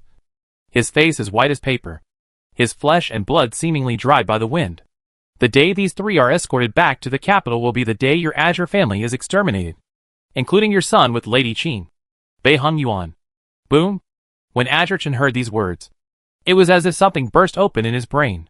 His entire body and mind trembled violently, shivering his lips. He did not utter a single word for a long time. The crown prince wanted to pull out the dead third prince to be beheaded along with the Azure family. Marquis Ji, who realized this, was also surprised. That's right. If it wasn't for his good daughter, no matter if it was the Ji family, the Lu family, the second prince, the crown prince, the empress, Su Yue, and so on would have all died at his hands. To let him die like this is a bit cheap. According to the crown prince's intention, he had to disclose Bei Hung Yuan's life, and disclose the conspiracy between Wei Qin and the Qin family. Let them die amidst the people's scorn and the curses of the civil and military officials. The path of the Yellow Springs wouldn't let them rest in peace either. Nothing shocked Azure Chen more than publicly pulling out Bei Hung Yuan for execution. Hearing this, Ji Lin Feng laughed out loud and escorted the second prince as he stepped straight to Azure Chen's gate. The crown prince said it well. It is to pull out the corpse of the third prince and chop it once. It's best to hang the corpse at the city gates for 3 days and 3 nights. General Wei, you will become the first figure in Sheng Yu's history books to be spurned to death by Sheng Yu's people. You'll be left with a stench for years to come. Ha ha ha. Ji Lifeng laughed unimaginatively. The second prince even fell to the ground in shock. Pfft. Azure Chen finally spat out a mouthful of blood uncontrollably. There were even pieces of internal organs mixed in there. Ji Yushu also grabbed Tai Fu Lin. His charges were secretly collaborating with the rebels, intending to plot against the king, and deceiving the king. On this night, Wei Chen was defeated. Crown Prince Lin was defeated. The second prince was defeated. And the remaining parties of the 3 in private were cleared out by the crown prince. All of them were sentenced to prison, and the serious offenders were waiting for Chinchu and others to be beheaded together. Light offenders were dismissed from their official positions and relegated to the ranks of the common people, and some of them were copied and exiled to the northern border. 5 days later, Prince Xian led the Gu family army to escort Chinchu and the others back to Shengjing City. On top of the North Gate's court, there were death row inmates kneeling in prison clothes. The second prince was not among them. The crown prince had spared him the death penalty because he had been deceived by Wei Qin and Lin Taifu. But he had to be imprisoned for life in the sovereign's palace. At the top, Marquis Ji, who was holding a 1-meter-long imperial decree in his hand, read the contents of the decree word by word. The Yui family's crimes alone were half a meter long. When all the onlookers heard that the third prince, Bei Hung Yuan, was not of the royal bloodline, but was the son of Azure Chen's and Lady Qin's, the whole place was shocked. Lone Wolf was wearing a black cloak and was also hidden in the crowd. When he heard these words, anger surged within. It was unknown whether it was struck by the news or because of the third prince's deliberate deception. The three Chinchu did not know that the third prince was not of royal bloodline, and they were also deceived by Azure Chen. Now that they heard it, they regretted it so much that their intestines turned green. The three of them took the initiative to hand over their military power and cited Azure Chen's other crimes. Wanted to use this to gain a chance to live. But they were ruthlessly rejected by the crown prince, because these three were not from Shengyu's own country at all, but from the south. If he hadn't sent his men to Qinzhou to investigate, he wouldn't have found out that they had secretly written to Consort Rong. Consort Rong has been sent to the Coal Palace, just like the second prince. This life can only die in it. Marquis Ji, who had finished reading the imperial decree, raised his token in his hand and shouted, "Chop! Poo poo poo!" The broker's hand raised his sword and countless heads fell to the ground, blood flowing underneath the criminal law platform. The people who couldn't bear to watch covered their eyes. Lady Ji was also not far away holding Ji Tranquility as she watched. Ji Tran could not see the beheading, but could feel the atmosphere of fear. The remnants of the third prince have finally been cleared out, and the second prince has received his due retribution. The Ji family is considered to have completely changed its fate. At this moment, Ji Tranquility was however not happy. Since ancient times, in order to seize that position, there would be countless corpses drowned under the hot soil, and countless stories of characters annihilated in the long river of history. There were joys and sorrows, loyalty and courage, as well as distorted human nature. The Ji family in the original story, and the current Wei family are just one of them. On the criminal law stage, Marquis Ji deliberately beheaded the third prince first in front of Azure Chen. He was already dead and had been placed in an ice coffin. The crown prince's move was feared to be for the present day. The evil person who had done so much evil couldn't even be given a full corpse in death. Ah! Azure Chen screamed in pain. For the third prince, he had not fulfilled the duties of a father for a day. Seeing Azure Chen's painful appearance, Marquis Ji thought of what Ji Tranquility had said in the original story. When he heard the news of Ji Lin Feng being beaten alive in prison, was he in this same agony? When he saw his eldest son Ji Yushu die in front of him with his own eyes? When he saw his wife and children fall in front of him one by one? Was he also this close to madness? He wanted to make Azure Chen experience the same pain he experienced in the original. The only regret was that the third prince couldn't see the scene. Unbeknownst to Ji Tranquility, Lu Yi had also appeared in the crowd, and standing next to her husband Zhong Liamo. She used to have a dream, but the content of the dream was a little blurry. But just yesterday, that previous vague dream had substance. In the dream, she unexpectedly fell in love with the third prince, and with her medical skills, she detoxified him from the poison he had been suffering from for 6 years. Also helped him to solve all kinds of dilemmas. With him together hand in hand to ask the throne of 9-5. The dream was so real that she was a little scared. But only after waking up from the dream did she realize that all was not so. Sure enough, a dream is a dream after all. Let's go. Watching too much will give us nightmares at night. It affects our child's development. Zhong Liamo, who was at the side, thoughtfully advised, and carefully helped her walk back, brushing shoulders with Mrs. Ji, who was holding the child. When Ji Tranquility turned back, the person had already left. Chapter 220. Chasing the Lone Wolf.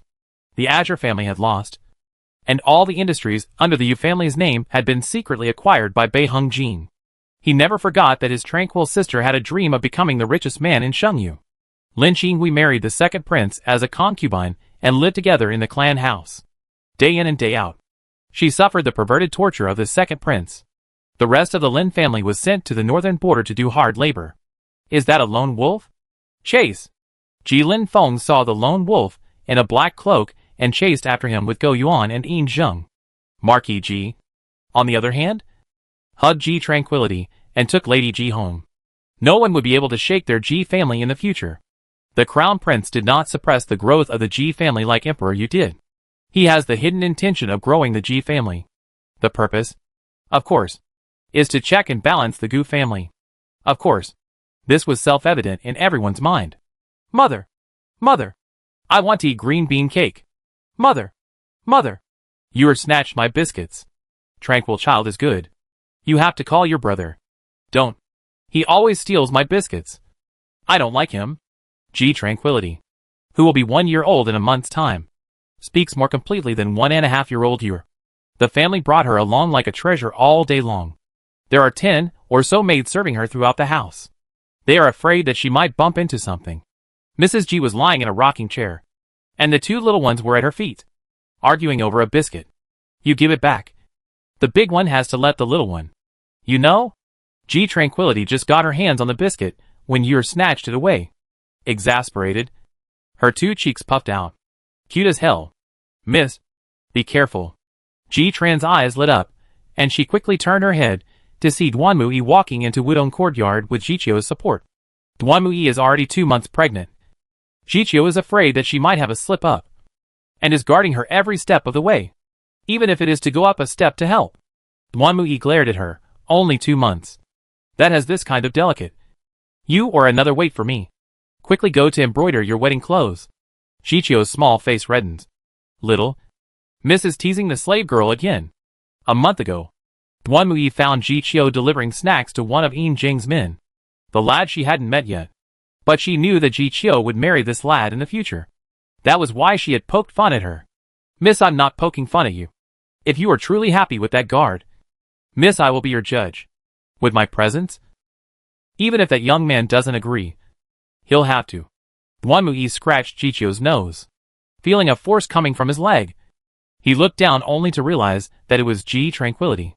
Duanmu wanted to bend down to hug Ji Tranquility, and Jichio refused at the same time. Miss, slave girl to carry. Don't second sister-in-law hold. Be careful of the baby in your belly. Oh. Hee hee. The two exited at the same time. Duanmu only felt warmth in her heart.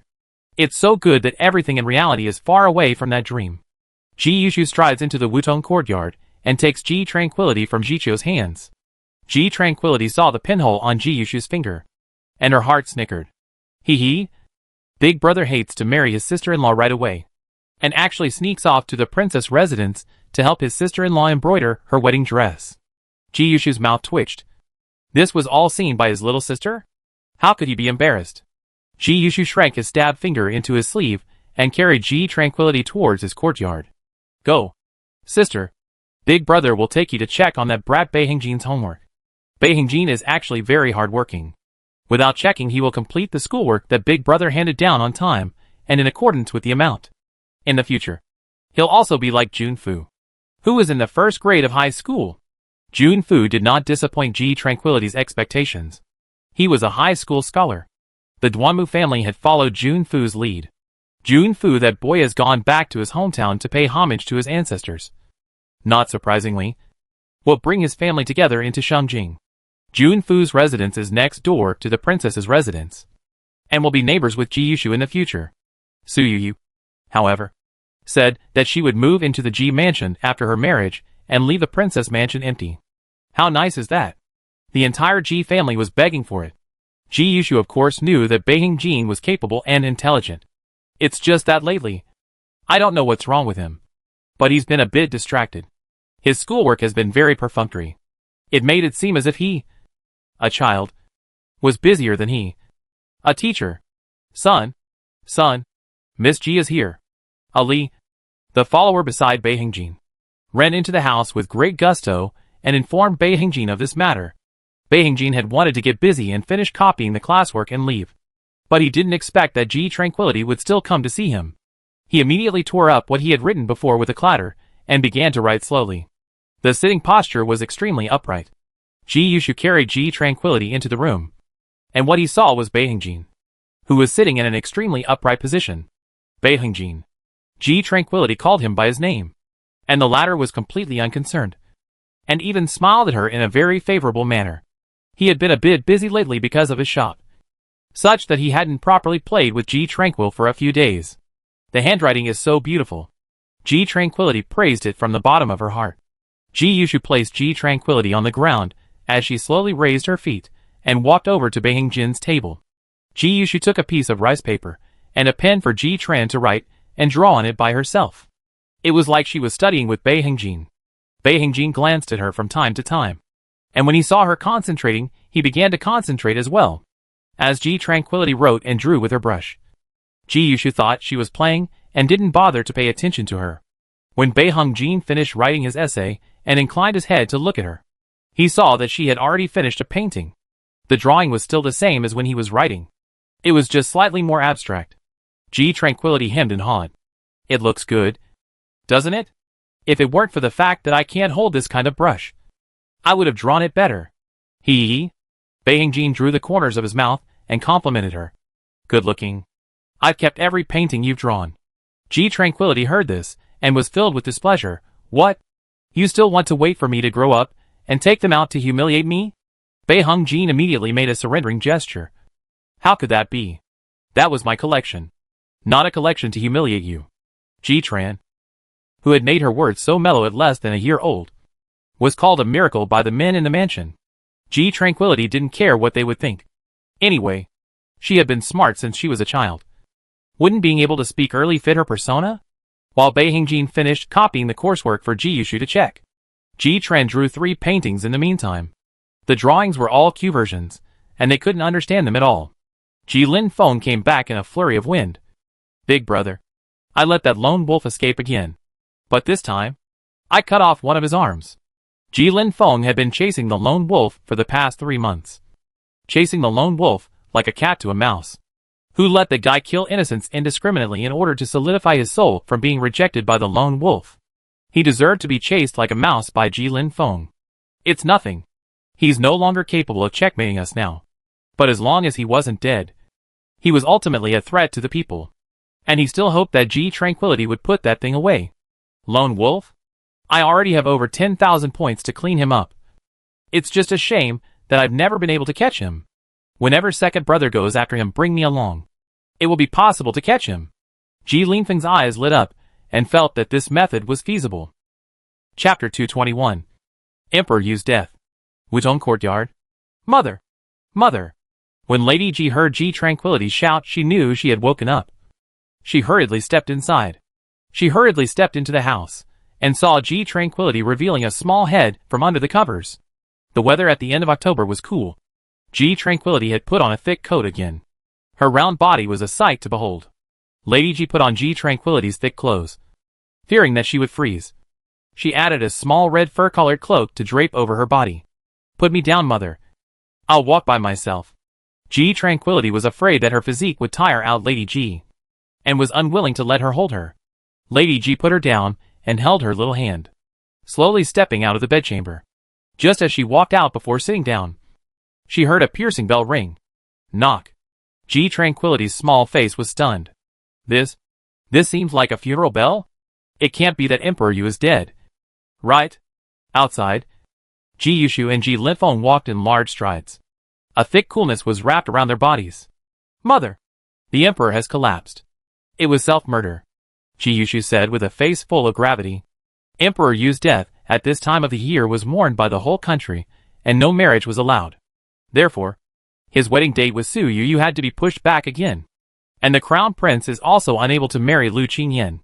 Hearing this, Ji Tranquility was filled with astonishment. It's still true that Emperor Yu is dead. Ji Tranquility frowned.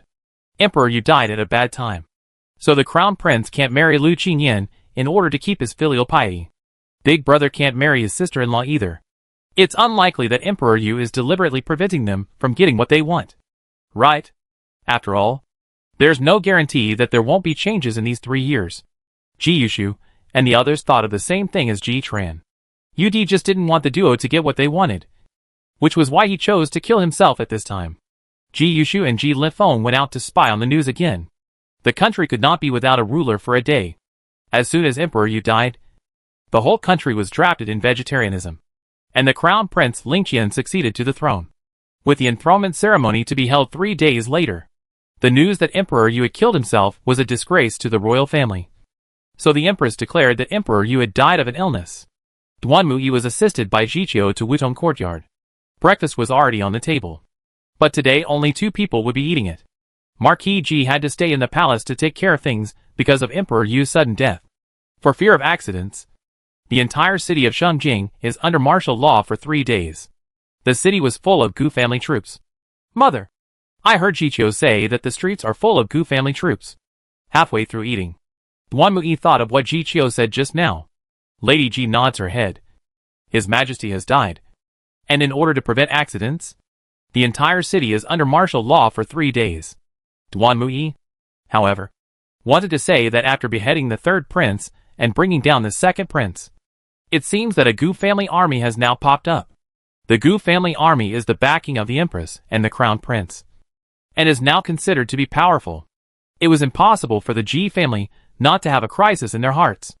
Mrs. Ji gave Ji Tranquility a bowl of millet porridge, and Ji Tranquility earnestly grubbed at the rice in the bowl. In her heart, she is constantly crooked. Nowadays, the Gu family army has become the crown prince's imperial guard, replacing the position of the once forbidden army. Once this man holds power, he will forget his original intentions. Born with a corrupt mind. In the original, after the crown prince and empress were defeated, the 3rd prince did not move the Gu family army. Instead, he used a policy of softness with the help of Liu Yi. Eventually, the Gu family army was collected for their own use. At that time, the Gu Yishan early memory of the head of the body. And now Gu Yishan, as the uncle of the state, has hundreds of thousands of military power. Not to mention the possibility of being appointed as a king or a marquis. The supreme power in the hand cannot maintain the original intention is unknown. Anyway, don't move to the Ji family's head. If you mess with the Ji family, the 3rd prince, the 2nd prince is his downfall. In this situation, I would think that the crown prince could allocate the 100,000 troops in Azure Chen's hand to the Ji family. On the one hand, it would check the Gu family, and on the other hand, the Ji family would be considered protected. As for what the crown prince would do, no one knows at the moment. It was close to midday when Marquis Ji returned to his residence. He knew that Lady Ji wanted to know the news from the palace, so he hurriedly rushed to Wutong courtyard. Madam, father is back. Mother. Ji Tranquility heard Marquis Ji's voice outside and walked outside with her short little legs. After taking a few steps, she felt tired, so she held onto the door frame and slowly moved. Marquis Ji enters the house and sees Ji Tranquility with a face full of joy. His gloomy mood instantly improves a lot. Mrs. Ji poured a cup of tea for Marquis Ji. Marquis Ji hugged Ji Tranquility and sat at the table, drinking tea while talking in detail about what happened in the palace. This morning when we were in the middle of the court, Eunuch suddenly came to report that His Majesty had died. At that time, there wasn't a single palace person in the Shouyuan Hall. No one knew why His Majesty suddenly woke up and then fell to the ground while holding on to his breath. When the people found it, the floor was covered in blood. Marquis Ji suddenly lowered his voice and came close to Lady Ji. His Majesty wrote 7 big words in blood: foreign relatives dictatorship. Dynasty's end. This was a warning to the crown prince, as well as disassociating the crown prince from the Gu family. Hearing this, Ji Tranquility fell into deep thought. I remember that Gu Yishan had a daughter named Gu Shuren. In order to solidify the relationship between the ruler and the court, I'm afraid that this Gu Shuren will be included in the harem. The Gu family is powerful, so they won't let their own daughter be aggrieved. And the position of empress is a bit nebulous. AI. If Lu Qingyan had married the crown prince early to become the crown princess, she wouldn't be able to be in today's dilemma. Ji Tranquility's heart was actually favorable to Lu Qingyan. It was also unknown if the empress was intentionally trying to get the crown prince to marry the Gu family's daughter, which was why she was delaying the marriage date with the Lu family. It seemed that the empress was biased in favor of the Gu family in her heart. Lu Qingyan's chances of winning in her hands will have to depend on the attitude of the crown prince. Once a prince, always a prince. How many officials and ministers will be replaced after the crown prince succeeds to the throne? No one has ever known.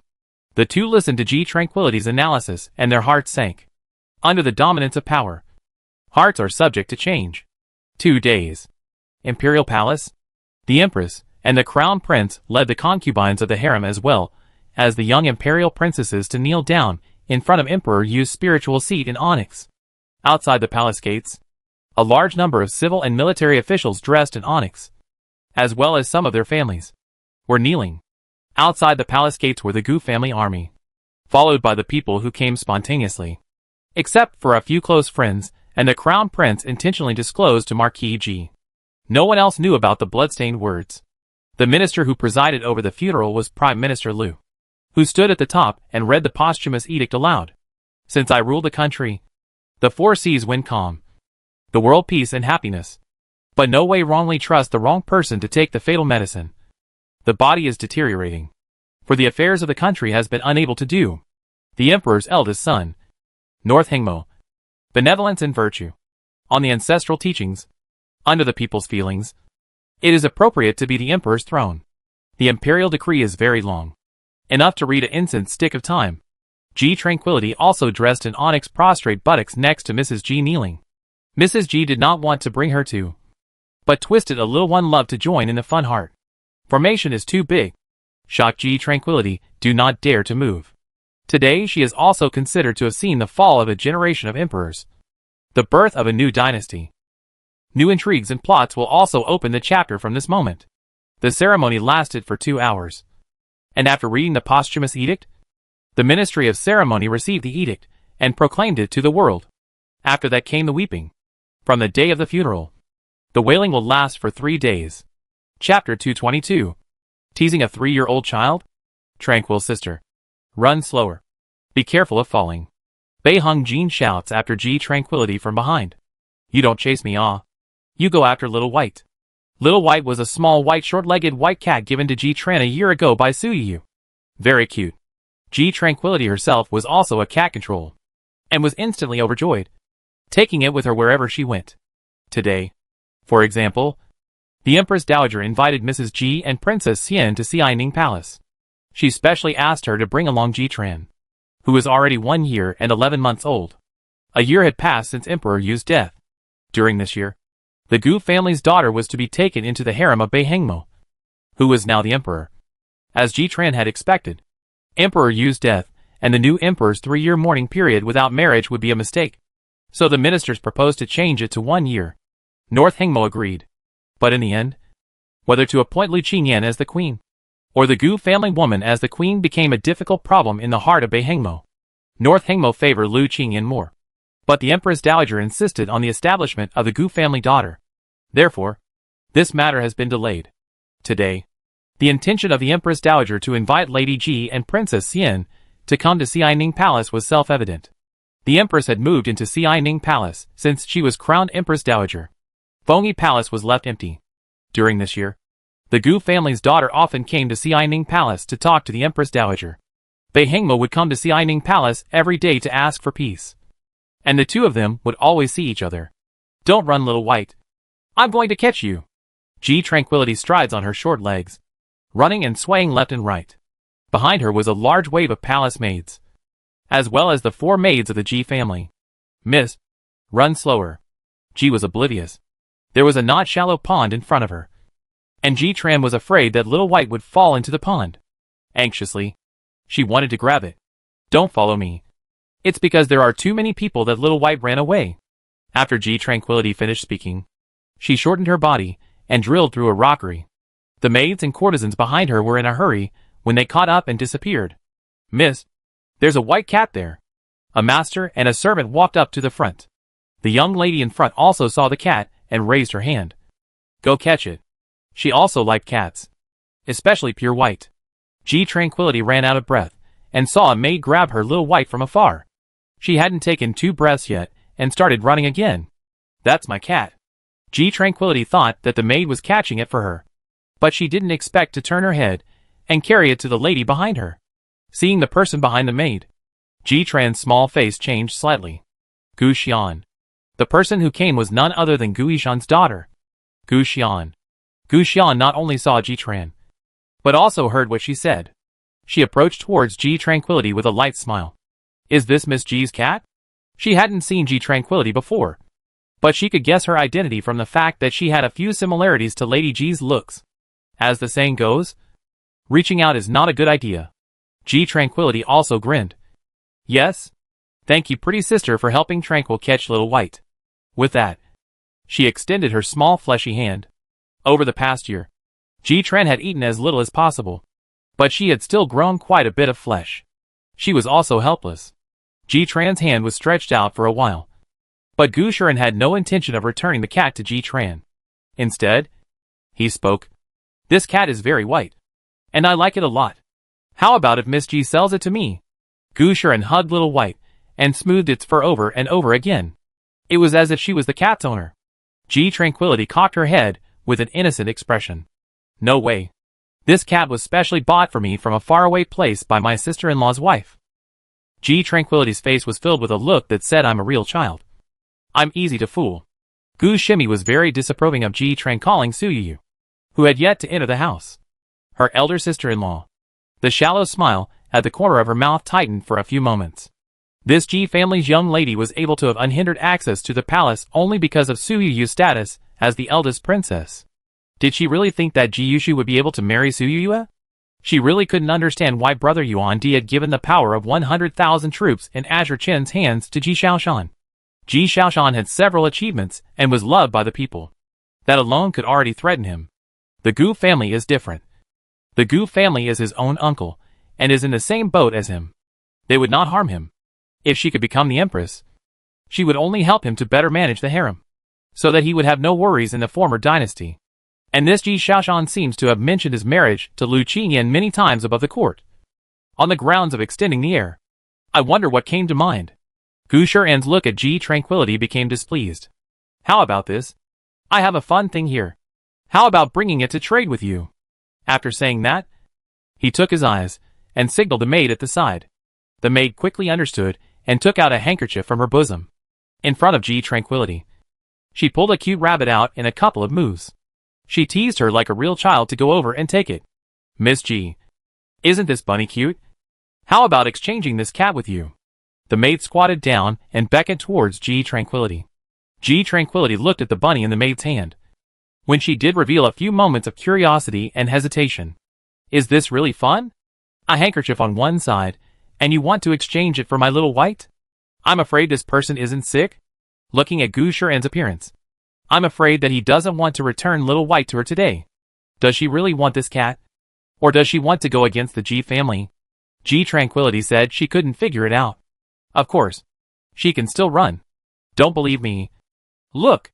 The maid placed the rabbit on the ground, lifting its back and hopping on the ground. Teasing a 3-year-old? If she was a real child, there was a possibility that the cat would actually be swapped away by these two. Unfortunately. Hee. It's still really fun, yeah. But why doesn't it bark like Little White? Ji Tranquility innocently and incomparably followed the maid's example and squatted down, looking at the bunny curiously. It also barks. Don't believe me? Listen. Meow meow meow. The maid learnt to purr like a cat. It made Ji Tranquility laugh. In her heart, she explained that she wasn't really a child. But this maid was really stupid. Just when the maid thought that Ji Tranquility would agree to switch, Bei Hung Jin's displeased voice resounded behind Ji Tranquility. Return Little White to Sister Tranquility. Seeing Bei Hung Jin, Ji Tranquility knew that it was her turn to perform. Wow! Brother Shitsi. They tried to trade a fake rabbit for my Little White. She made the rabbit walk and learnt to bark like a cat. She thought I was a fool not knowing it was a fake rabbit. Ji Tran cried so hard. Gu Shiren, the maid who lied to Ji Tranquility for half a day. The corners of Bei Hung Jin's mouth twitched, since he knew that Ji Tranquility was not stupid and was also excessively smart. But he wouldn't tear her down and coaxed her gently and incomparably. Sister Tranquil, don't cry. You're not a fool. The two of them are the fools. Let's go. Let's find Imperial Uncle Nyang with reason. Gu Shiren, where did she know that Bei Hung Jin was also there? As soon as she heard that she had to go to the Empress Dowager's place to justify herself, he panicked. and busily stuffed the little white cat in his arms into Ji Tran's arms. With a smile, he said, "Don't misunderstand. Sheetsy. I was just joking with Miss Ji." Ji Tranquility was still huffing. "Just now. You didn't say that. Just now you seemed to be aiming for my Xiao Bai." Gu Shiren's eyebrows jumped hard. This Miss Ji clan seemed to be a little different from normal children. The clarity of thought was excessive. Chapter 223. Gu Shiren is not worthy of the line. No matter how Gu Shiren spoke kindly, Bei Hung Jin insisted on looking for the Empress Dowager on the basis of reason. Gu Shiren was furious. She didn't say much to him. She was certain that she was just fooling around. What could he do? Moreover, the Empress Dowager is her own aunt, so she won't not help her. Thinking in this way, Gu Shimen was a lot more at ease. A line of several people soon came to Xianing Palace. From afar, they heard the Empress Dowager's exclamation in the palace. Is this cream so magical? Since it is magical, sister-in-law can rest assured to use. Look at my skin color. It's because Mrs. Ji used this skin-nourishing cream in her hands. Princess Xian was advertising for Lady Ji's skin cream. Lady Ji's face was filled with joy. This formula was still told to her by Ji Tran. She had nothing better to do than to play with it. How did she know that her own daughter even had the formula for the cream? She also wrote it herself. Mrs. Ji made a few bottles accordingly. Her own daughter loves money as much as her own life. She ordered to help her save some silver as much as possible, if it was feasible. She planned to put this facial nourishing cream on sale in the Hall of Supreme Goodness. She had already used it for 7 consecutive days, and her complexion was indeed a lot smoother than before. Thinking to take to Xian Wenfei try. Used a few days, she also said good. Only then did she recommend it to the Empress Dowager. That's good. Then I'll give it a try. This can't be a waste of Mrs. Ji's money. Sister Lin, go and bring the magpie plum hairpin from the trousseau and present it to Madame Ho. After saying this, she looked at Lady Ji with a smile and added, Lady Marquis can't refuse. This is a little bit of this palace's intention. She really wants to make good friends with Mrs. Ji. Where does Lady Ji not know that the Empress is currying favor with her? Then my wife will decline. Lady Ji smiled and accepted the magpie dingmei hairpin handed over by Sister Lin, and immediately inserted it in her hair. The Empress Dowager was overjoyed. She boasted, it really fits. Lady Ho wears this magpie hairpin. She's quite young. Princess Xian took a serious look, and after recognizing the hairpin, she covered her mouth in surprise. Isn't this the hairpin that the Southern Kingdom paid tribute to last year? It is said that this hairpin was handcrafted by a talented and exotic person from beyond the seas. I've also heard that what that foreigner produces is hard to find for thousands of dollars. At the mention of a foreigner, Lady Ji instantly thought of Louis Yi.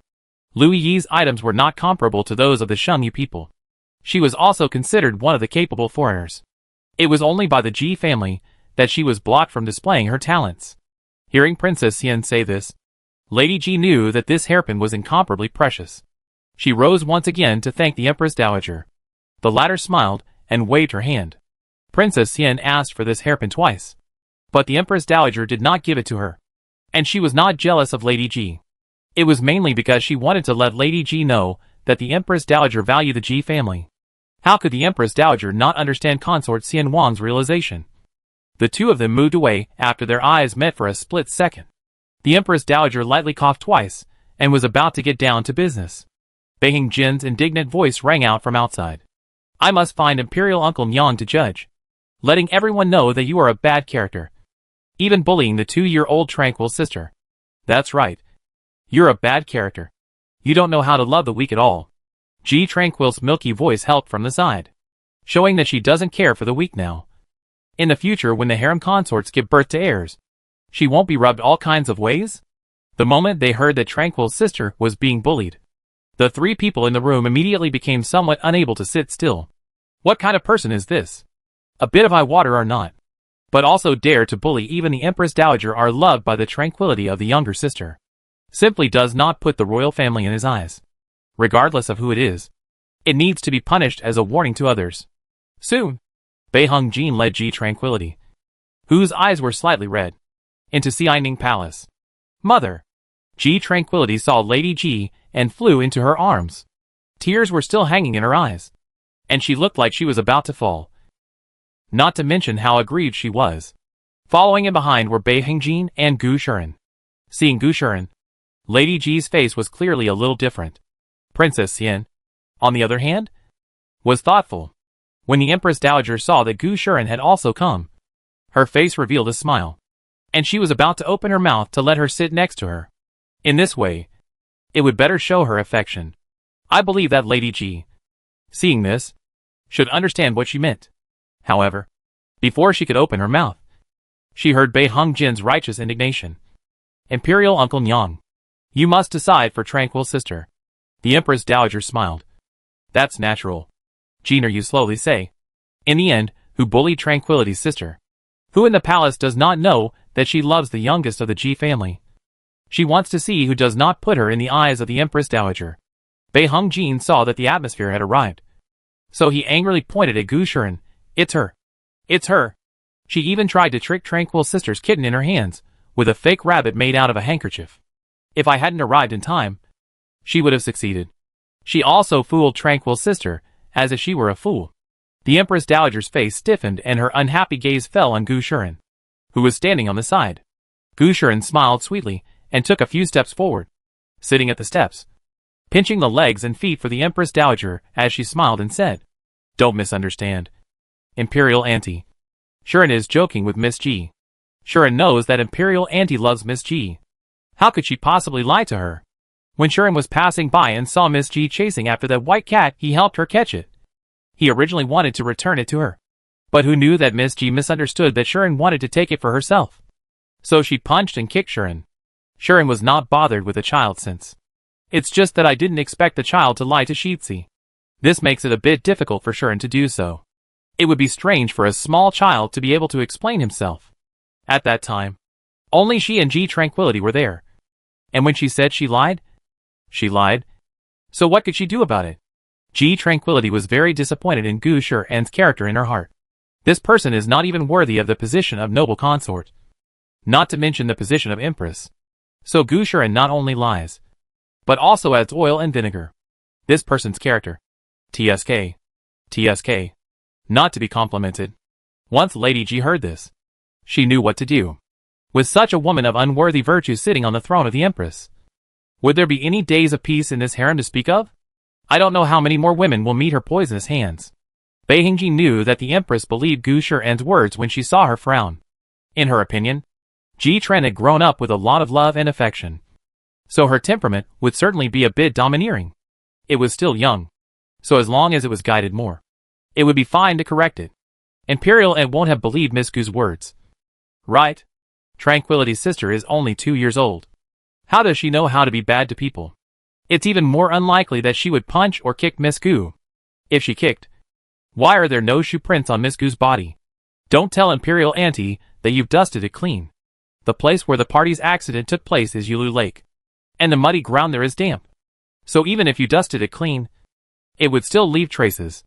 In order to verify who is lying, I think it's better to have Sister Lin verify it one way or the other. When it came to Ji Tranquility, Bei Hengjin would not look at anyone's face. Hee. Bei Hengjin, this kid can do it. This kind of meticulousness really makes me look at it differently. Ji Tranquility naturally won't let Bei Hengjin fight alone. Busy agreed with tears in her eyes. I didn't kick her. You guys see my feet are full of mud. How could Mrs. Ji let her own precious daughter be bullied by others? When she wanted to open her mouth, she heard Bei Hengjin analyze the situation in a reasonable manner. Come on. She didn't even need to step in. Gu Shiren had already revealed her fox's tail. The panic in her eyes was obvious to anyone. Chapter 224. Hard Charm. Gu Shiren thought that the smile on her face was measured. Her demeanor was decent, and she couldn't pick fault with the words that came out of her mouth. So much so that she wouldn't still be suspected of lying. In her opinion, even if Bei Hengjin had helped Miss Ji to speak, he had only arrived later. It wasn't up to her to say whether it was round or flat. However, she didn't expect that Bei Hengjin would hit the nail on the head as soon as he opened his mouth. Gu Shiren's face was a bit stiff, and a flash of panic flashed in her eyes. Explaining stiffly, she said, I won't count Miss Ji's 2 kicks just because she kicked me lightly, since Shitzi doesn't believe it. It's just that. Gu Shiren looked as if she was unwilling to mention it again. Bei Hengjin would not let her off the hook and said with a stern face, Miss Gu doesn't mean to think that a child who is only 2 years old would lie. Right? A child who is only 2 years old has no ability to think at all. If Tranquil's sister could lie, then wouldn't Miss Gu, a lady of the house who knows what she's doing, be lying? Can become a spirit. I've said I don't care. Why is Shitzi being aggressive? Gu Shuren was full of displeasure. When Princess Yin saw this, her heart was set. Originally, it was inconvenient for her to intervene in the affairs of her juniors. But this Gu Shuren seemed to be somewhat ungrateful, thinking that the youngest of the Ji family was still young and didn't know how to defend herself. She added oil and vinegar here. There's not a little bit of the appearance of a lady of the house. If you have no measure, how can you sit on the throne and be a mother to the world? Before this, she was still wavering between Gu Shuren and Lu Qingyan. But now, she has come to a conclusion. The Empress Dowager had already seen the bright lights from Gu Shuren's flustered expression. How could she not see her face as she tried her best to escape in order not to make a big deal out of it?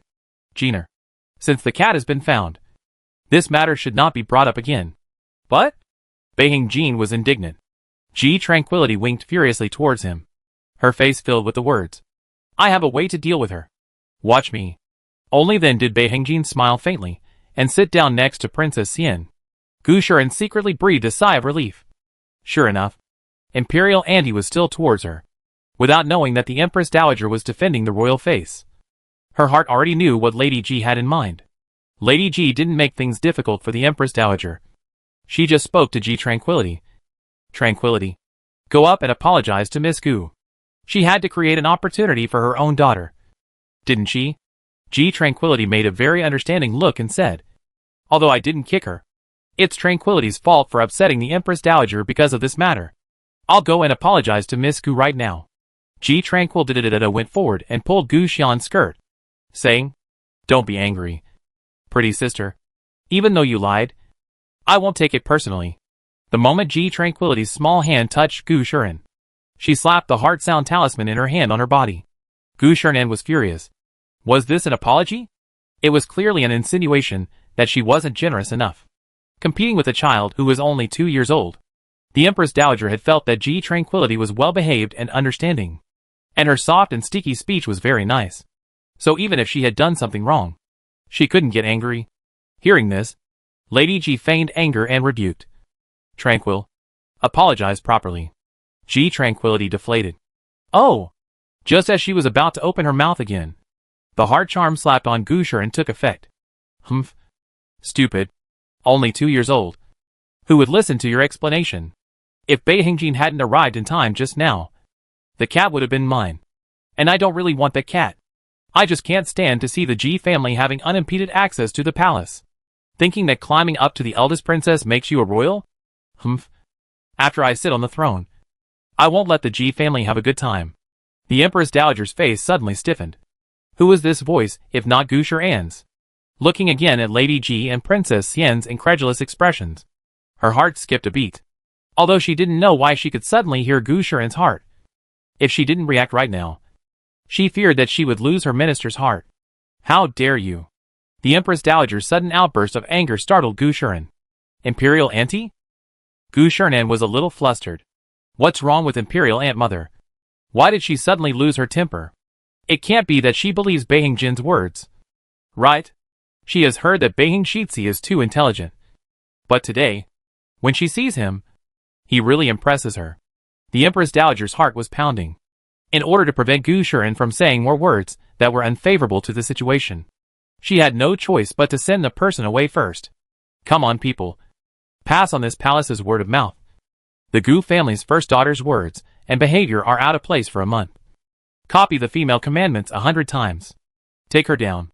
The Empress Dowager's face sank at a speed visible to the naked eye. Gu Shuren finally realized the seriousness of the matter. However, she still didn't know which sentence made the Empress Dowager believe Beihing Jin's words. There was no evidence for this. Imperial Aunt? Shuren. The Empress Dowager sank her face, indifferent to her shouts. Gu Shuren was invited out by 2 grannies and personally sent back to the Gu family. Lady Ji and Princess Yin did not recover from their shock for a long time.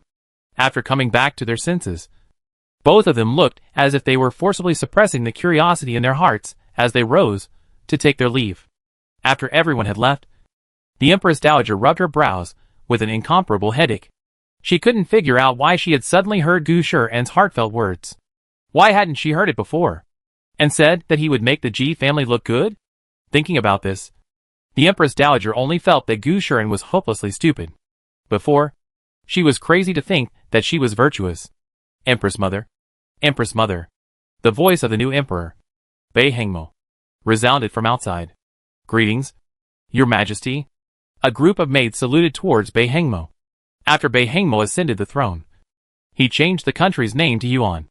The same day, the Empress became the Empress Dowager, and the Xian Wang was appointed as the regent, who was in charge of the imperial government. This move also has the meaning of checking the Gu family. North Hengmo is to ask the result. He already has a candidate in mind, but just want to listen to Mrs. G's meaning. Seeing the Empress Dowager's tired face, Bei Hengmo worriedly went forward. Mother, what's wrong? Is your body not feeling well? Do you want my son to summon a doctor? Empress Dowager waved her hand. No need. Emor. Sure, and that child is still sealed as a consort. She is not suitable for that position. Bei Hengmo was surprised. How much the Empress Dowager wished to establish Gu Shiren as the queen. He was most aware of it. Why is she not so insistent today? What exactly happened today? Is it that cousin has angered the Empress Mother? Bei Hengmo's face was filled with concern. The Empress Dowager did not answer Bei Hengmo at first, but instead wondered why she could suddenly hear Gu Shiren's heart. From the shocked looks of Lady Ji and Princess Xian, it could be seen that the two had heard it as well. What was there in this that she had missed? The Empress Dowager couldn't figure it out, so she spoke the doubts in her heart. Mare, something very odd happened just now. Empress Mother actually heard Gu Shiren's heartbeat. It seems that the Empress Mother wasn't the only one who heard it. Hearing this, Bei Hengmo was filled with shock. How is it possible? Mother? How could a normal person hear someone else's heartbeat? Mother also doesn't believe it. But the party really heard it.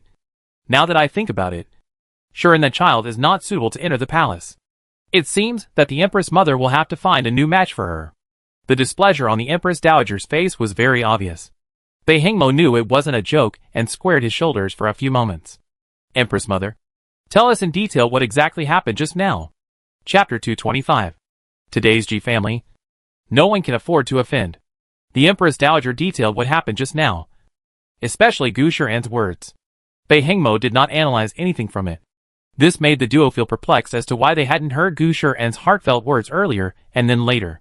Was there something in this that she had missed? The Empress Dowager thought carefully, not missing a single suspicious point. From the beginning, when Bei Hengjin held Ji Tranquility in, to Bei Hengjin arguing for Ji Tranquility, and then Ji Tranquility coming up to apologize. Ji Trang came forward to apologize? Suddenly, the Empress Dowager's body trembled. Emperor's son. Mother's daughter guesses that the problem lies with the Ji family's youngest. Why do you say that? Bei Hengmo frowned tightly. What could a 2-year-old girl do? After the little girl touched Shiren, Mother heard Shiren's heart. Comparing the before and after, this was the only place she felt she could get her hands dirty. Mother Empress means that the Ji family's little missy was taken by the state master. Bei Hengmo felt a bit shocked by her own conjecture. If the state master had seized the body of the Ji family's youngest, then wouldn't the Ji family be the first to be targeted?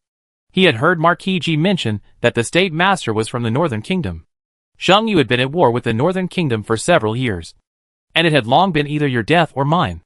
If the Ji family's youngest had a North Country person living in her body, the Ji family would be the first being targeted.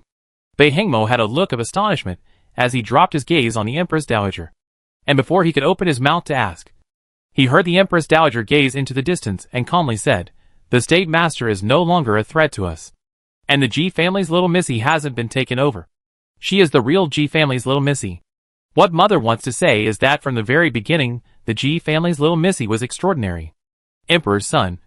For us to be able to have today, it's all because the Ji family was behind the scheming. The Ji family always knew about the oldest third's plots in advance, and also the second's calculations in advance. All of this is not a coincidence. But the Ji family has an unforeseen person. Bei Hengmo was shocked as he silently sat on the chair next to him, recalling all that had happened before. Suddenly, he realized that this was really the case. Mother, reminded like this, my son remembered something. Last year, at your birthday banquet, didn't Gu Fanmu, the Northern Kingdom's protector, give you a jade pendant? Empress Mother remembers. It's just that this jade pendant was taken by that child Jeaner. The Empress Dowager vaguely remembered something. Bei Hengmo then added. At that time, my son heard Jean mutter something. At that time, my son did not care. But right now, there is something unusual about that remark. Oh! What is it? The Empress Dowager came to be interested. Jean said. Is there a problem with this jade pendant or not? Take it to Sister Tranquil first. At that time, when my son saw Qingyan arrive, he forgot about it for a moment. It was only when I heard Empress Mother mention it at this moment that my son recalled it. Hearing this, the Empress Dowager instantly thought of the blood jade. The blood jade was poisonous, but she wore it for several months without incident. Is there anyone's handiwork in the middle of this? Abruptly, she thought of the previous year's birthday banquet. Bei Heng Jin holding Ji Tranquility came up to let her point out the marriage. Could the youngest of the Ji family have taken advantage of this time to make a move? Imperial son, quickly go and bring Jin to the palace. This child will definitely answer for us. At this moment, the Empress Dowager desperately wanted to know the answer. Bei Hengmo also thought of this, and had his beloved eunuchs go and bring Bei Hengjin in secret. Bei Hengjin soon came, but played dumb to the duo's questioning. He only wanted to protect his tranquil sister. How others guessed was one thing. Saying it out loud could be another. The Empress Dowager was helpless, knowing that she couldn't find a reason to ask before waving her hand for Bei Hengjin to go back. But when Bei Hengjin was on his way out, he still left a piece of advice. The Ji family can only be drawn in but not offended. When Bei Hengjin said this, the look on his face was completely unlike that of a child. The duo vaguely felt that their suspicions were correct. After Bei Hengjin left, the duo's mood was incredibly heavy, because Gu Shiren had offended the Ji family. Would the Gu mansion. After Gu Shiren was sent back to the mansion by the two sisters, she had been wondering why the Empress Dowager had suddenly turned on her. Daughter, what's going on this is? Did you upset your auntie? Mother Gu rushed over at the sound of her voice.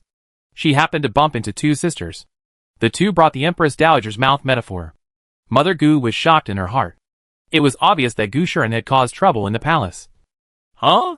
Mother Gu was busy entering the house to inquire about the situation. As soon as she entered the house, she saw Gu Shiren crying and pouncing over. Mother, my daughter is very aggrieved. My daughter was only joking with the Ji family's youngest. Auntie then treated me this way. In Auntie's eyes, daughter is not as good as that Ji family outsider. Gu Shiren cried sadly. Gu mother was heartbroken and kept comforting her. Don't cry. The Ji family deserves a lot of credit for Mara being able to sit in that position. It's normal to show some favoritism. You're already at maturity, so you're not so bad as to still be bothered with a child. Are you? Mother has misunderstood. Daughter is not being content with a child. Daughter just can't figure out why she should be punished so much because of a cat. Once this matter comes out, daughter and that position will be hanging in the balance. When I came back just now, many families saw it. If word of this gets out, how can my daughter maintain her image? When Mother Gu heard this, she felt that the Empress Dowager had gone a little too far in this matter. Daughter, don't worry. When your father is done with his official duties, Mother will talk to him. If this goes on, will the Ji family still keep the other lineage families in their eyes? This year, the Ji family seems to be even more popular than before. It has vaguely overshadowed King Xian. After Gu mother left, she wanted to go find Gu Yishan. But unexpectedly, someone came from the palace again, saying that the emperor was urgently summoned. Gu Yishan left in a hurry. He didn't return until late in the evening, and as soon as he did, he sprinted to Gu Shiren's room to give her a slap. Rebellious daughter. Do you know what you've done? Gu Yishan was furious. This was the first time he had ever hit Gu Shiren. Master, what's wrong with you? Isn't it just a cat? Why would you hit your daughter? Gu mother wanted to go forward to stop her, but she was pushed away by a very angry Gu Yishan. She heard him say, "Do you really think it's just a cat?" With tears in her eyes, Gu Shiren asked in shock, anger, and disappointment. Then tell me, father, what is the problem? My daughter was only joking with Miss Ji today, but she was treated so badly by you all. My daughter really can't figure out why in her heart. Gu Yishan closed his eyes in immense disappointment and opened them again. He said, "You still haven't realized your mistake until now. Truly disappointing for father. It's fine. Father is also tired. Your royal aunt is right. You are no longer worthy of that position. From tomorrow onwards, Madam will open up to see someone else, he said, wanting to brush his sleeve and leave. After Gu mother was shocked. She turned around and held him in her arms. Master, what do you mean by unworthy of the position? Isn't it all set? Why? Why now? Gu Shiren couldn't be bothered to act pitiful, looking at her own father with shocked eyes. She wanted to know the answer. Gu Yishan looked at the sky and sighed heavily. Only then did he say, nowadays, the Ji family, not to mention us, even Amor, can't afford to offend. Honor shouldn't hold a grudge against the Ji family either. You are to blame for all of this. After saying this, he lifted his steps and left. Chapter 226. The Ji family is in full swing. Instead of Gu Yishan's words making Gu Shiren realize his mistake, he felt that it was all the Ji family's fault. To let the Empress Dowager have a fit against the Gu family because of a cat was too much of a fuss. The Ji family's power was already so great that even the Empress Dowager and Emperor Yuan had to be afraid of it. She really couldn't figure out why Emperor Yuan had to hand over the 100,000 troops in Azure Chin's hands to the Ji family under these circumstances. This time, it would only make the Ji family act even more recklessly. No, because of a cat. They wanted to crush the Gu family. In the future, the Gu family would not be able to hold their heads up. Mother, are we going to let the Ji family act so recklessly in the future? Gu Shiren's face was full of dissatisfaction with the Ji family. Mother Gu painfully touched Gu Shiren's red and swollen cheeks from the beating. Child, the Ji family is powerful, so we need to appropriately avoid the wind. Don't go and do something that will make things difficult for your imperial aunt. Gu mother's nature of not being able to mess with or avoid the situation caused Gu Shiren's heart to flare up. Mother, if we don't stand up for ourselves now, we'll always be pressed by the Ji family in the future. Does father not even understand this reasoning? Since ancient times, women in the back of the house don't ask about politics. Your father's affairs are not something we can be overly concerned about. Rest. Mother will go have someone get you some medicine to reduce the swelling. Mother Gu clearly did not want to discuss political matters with Gu Shiren, so she got up to leave. Gu Shiren's face was full of resentment and indignation. How can a little girl have the virtue and ability to be loved by Imperial Auntie and the Emperor's brother? If the Ji family had a daughter, this Empress position would not only be hers. I'm afraid that even Lu Qingyan would not be qualified. Gu Shiren panicked as soon as she thought of Gu Yishan's words about keeping an eye on people for her. She was the golden branch of the Gu family, the current emperor's own cousin.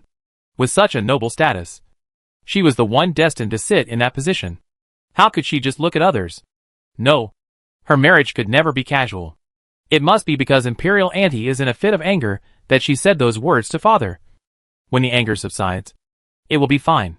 Gu Shiren muttered to herself with a flustered expression. Ji family. Lady Ji held Ji Tran's little fleshy hand as she headed to Ji Lin Feng's courtyard to see the little baby. Once she thought that she was already a little aunt, Ji Tranquility's face was filled with a satisfied smile. Mother, when second sister-in-law's little baby can speak, make sure to have her call little aunt first. I've saved him lots and lots of gold. Ji Tranquility let go of Lady Ji's hand and unfolded her hands to gesture. It made Lady Ji smile all over her face. This is to ask your second sister-in-law if she agrees. A large and a small group approached the courtyard at the same time and saw Duanmu Yi holding Xiao Qi, who was comfortably basking in the sun at the entrance of the courtyard. Xiao Qi, Auntie has come to see you. Ji Tranquility let go of Lady Ji's hand and trotted forward. Xiao Qi. Full name Jihan Qi is the child of Duanmu Yi and Ji Lin Feng. Ji Tranquility reached out with her small fleshy hand and gently held Jihan Qi. The little guy loved Ji Tranquility's touch. He giggles as soon as he is held. Second sister-in-law. Xiao Qi likes me a lot, ugh. Seeing Jihan Qi's fleshy little chubby face, Ji Tranquil's heart was filled with comfort. It's so good that everything has changed. Second sister-in-law also has her own little baby. For the sake of the Ji family's safety, father got the power of 100,000 soldiers. Through his own hard work, second elder brother was promoted to a city gate leader from the 4th rank. Eldest brother has even covered the entire Shunyu with the Ji family's merchant company. The current Ji family is not something that anyone can easily shake, no matter if it's financial strength, power, or military strength. Of course, I know that father and brothers won't have second thoughts because of this. The Ji family has all of this just to try and protect themselves. No one can guarantee if a second Beiheng Yuan will appear in the Beiheng family. Lady Ji, who had heard these words from her own daughter, felt 1,000 feelings in her heart. Our tranquil child was born well-behaved and lovely. Not to mention Shaoqi. The entire capital loves it. Duan Muyi smiled and said, seeing that the Ji family today is not threatened by any external forces, Duan Muyi only feels like a dream that is not quite real. She had learnt long ago from Ji Lin Feng that the one who changed all of this was Ji Tranquility. Because of Ji Tranquility's appearance, it allowed them to hear her heart and make the appropriate countermeasures based on it. Only then did they turn defeat into victory. Without her, with the third prince's urbanity, the Ji family would have no chance of winning. Thinking of the scene in her dream, Duan Muyi actually reddened her eyes. She was afraid that Ji Tranquility would see it, and forced herself to suppress the acidity. Ji Tranquility was busy teasing Ji Hanqi, and did not see Duan Muyi's sentimental scene. Lady Ji instead smiles towards Duan Muyi to show her comfort. At this moment, Ji Lifeng strides and dressed in black and blue military officer attire. Mother! Sister! You are also here. Ji Tranquility turned around, seeing that it was Ji Lin Feng. Her face was delighted. Second brother? You're back? Looking at the increasingly mature Ji Lin Feng, Ji Tran's heart was filled with joy. The once youthful and ignorant teenager had grown into the mature and stable type of today. Hee. Second brother has changed a lot this year. Guess it's because of being a father. Hearing his own sister's compliments, Ji Lin Feng was a little embarrassed. He was a human father. How could he still act like a brat? How could he not also set an example for his son? It's just as well. Doesn't little sister like to join in the fun? Tomorrow, there will be a poetry fair over at the Spring Leaving Pavilion. There are a lot of literati and elegant guests gathered there. I'll be off tomorrow, so I can take my sister to join in the fun. As soon as Ji Lin Feng finished speaking, Ji Tran was thrilled. Really duh. Great. I can go out and play again. Ji Tranquility happily spun in place. This word again made the remaining three think of a calligraphy and painting competition that Ji Yushu had taken Ji Tran to participate in at the Spring Leaving Pavilion half a year ago. At that time, Ji Yushu, who should have come out on top, was accidentally spilled black ink at a critical moment by a maid who served tea and poured water. The whole sheet of Xian Lo was covered with ink. As a result, Ji Yushu didn't get a place. But Ji Tranquility had changed it into a beautiful landscape painting with 3 or 2 brush strokes. It immediately shocked the 4 seats. All of them praised the youngest of the Ji family for her exceptional talent at such a young age, and that she was bound to become a generation of talented women in the future. Ji Tranquility heatedly smiled, and only said it was the big brother who taught him well. The crowd was again a good deal of sighing. Once talented Ji Yushu, not to go the career path of pity. In addition to this matter, in the latter half of the year, Ji Linfeng and Ji Yushu took Ji Tranquility to participate in large and small painting and calligraphy competitions in Shengjing City, all of which revealed the sharpness of her extraordinary talent. Since then, the name of the youngest Ji family talent in Shengjing City. Tomorrow, this girl also do not know what will make noise. To her meaning is, life is used to make a splash. Otherwise, in vain. Just, she loved to make a splash on it. Around by them, when the brother plus a son of the world in the back cover, that ghost head is afraid of his tranquil sister too much wine by the side of the people coveted. Every day to spread the rumor that Ji Tranquility has been betrothed to him. Who dares to think of her? Wherever there is Ji Tranquility, there is Beiheng Jin. He was more protective than the 2 older brothers. What's even more surprising is that the little kid's talent isn't bad either. And he has the hidden potential to be a jade tree at his age. Brother 2 already has nothing to teach him. Chapter 227. Jun Fu and Shen Rishue. What did you say? There's a poetry fair at Spring Leaving Pavilion tomorrow? Gu Shuren had also received the news that there would be a poetry fair at Spring Leaving Pavilion tomorrow. Yes, miss. It's said that the Ji family has also been given a spot. Upon hearing this, Gu Shuren's eyes lit up.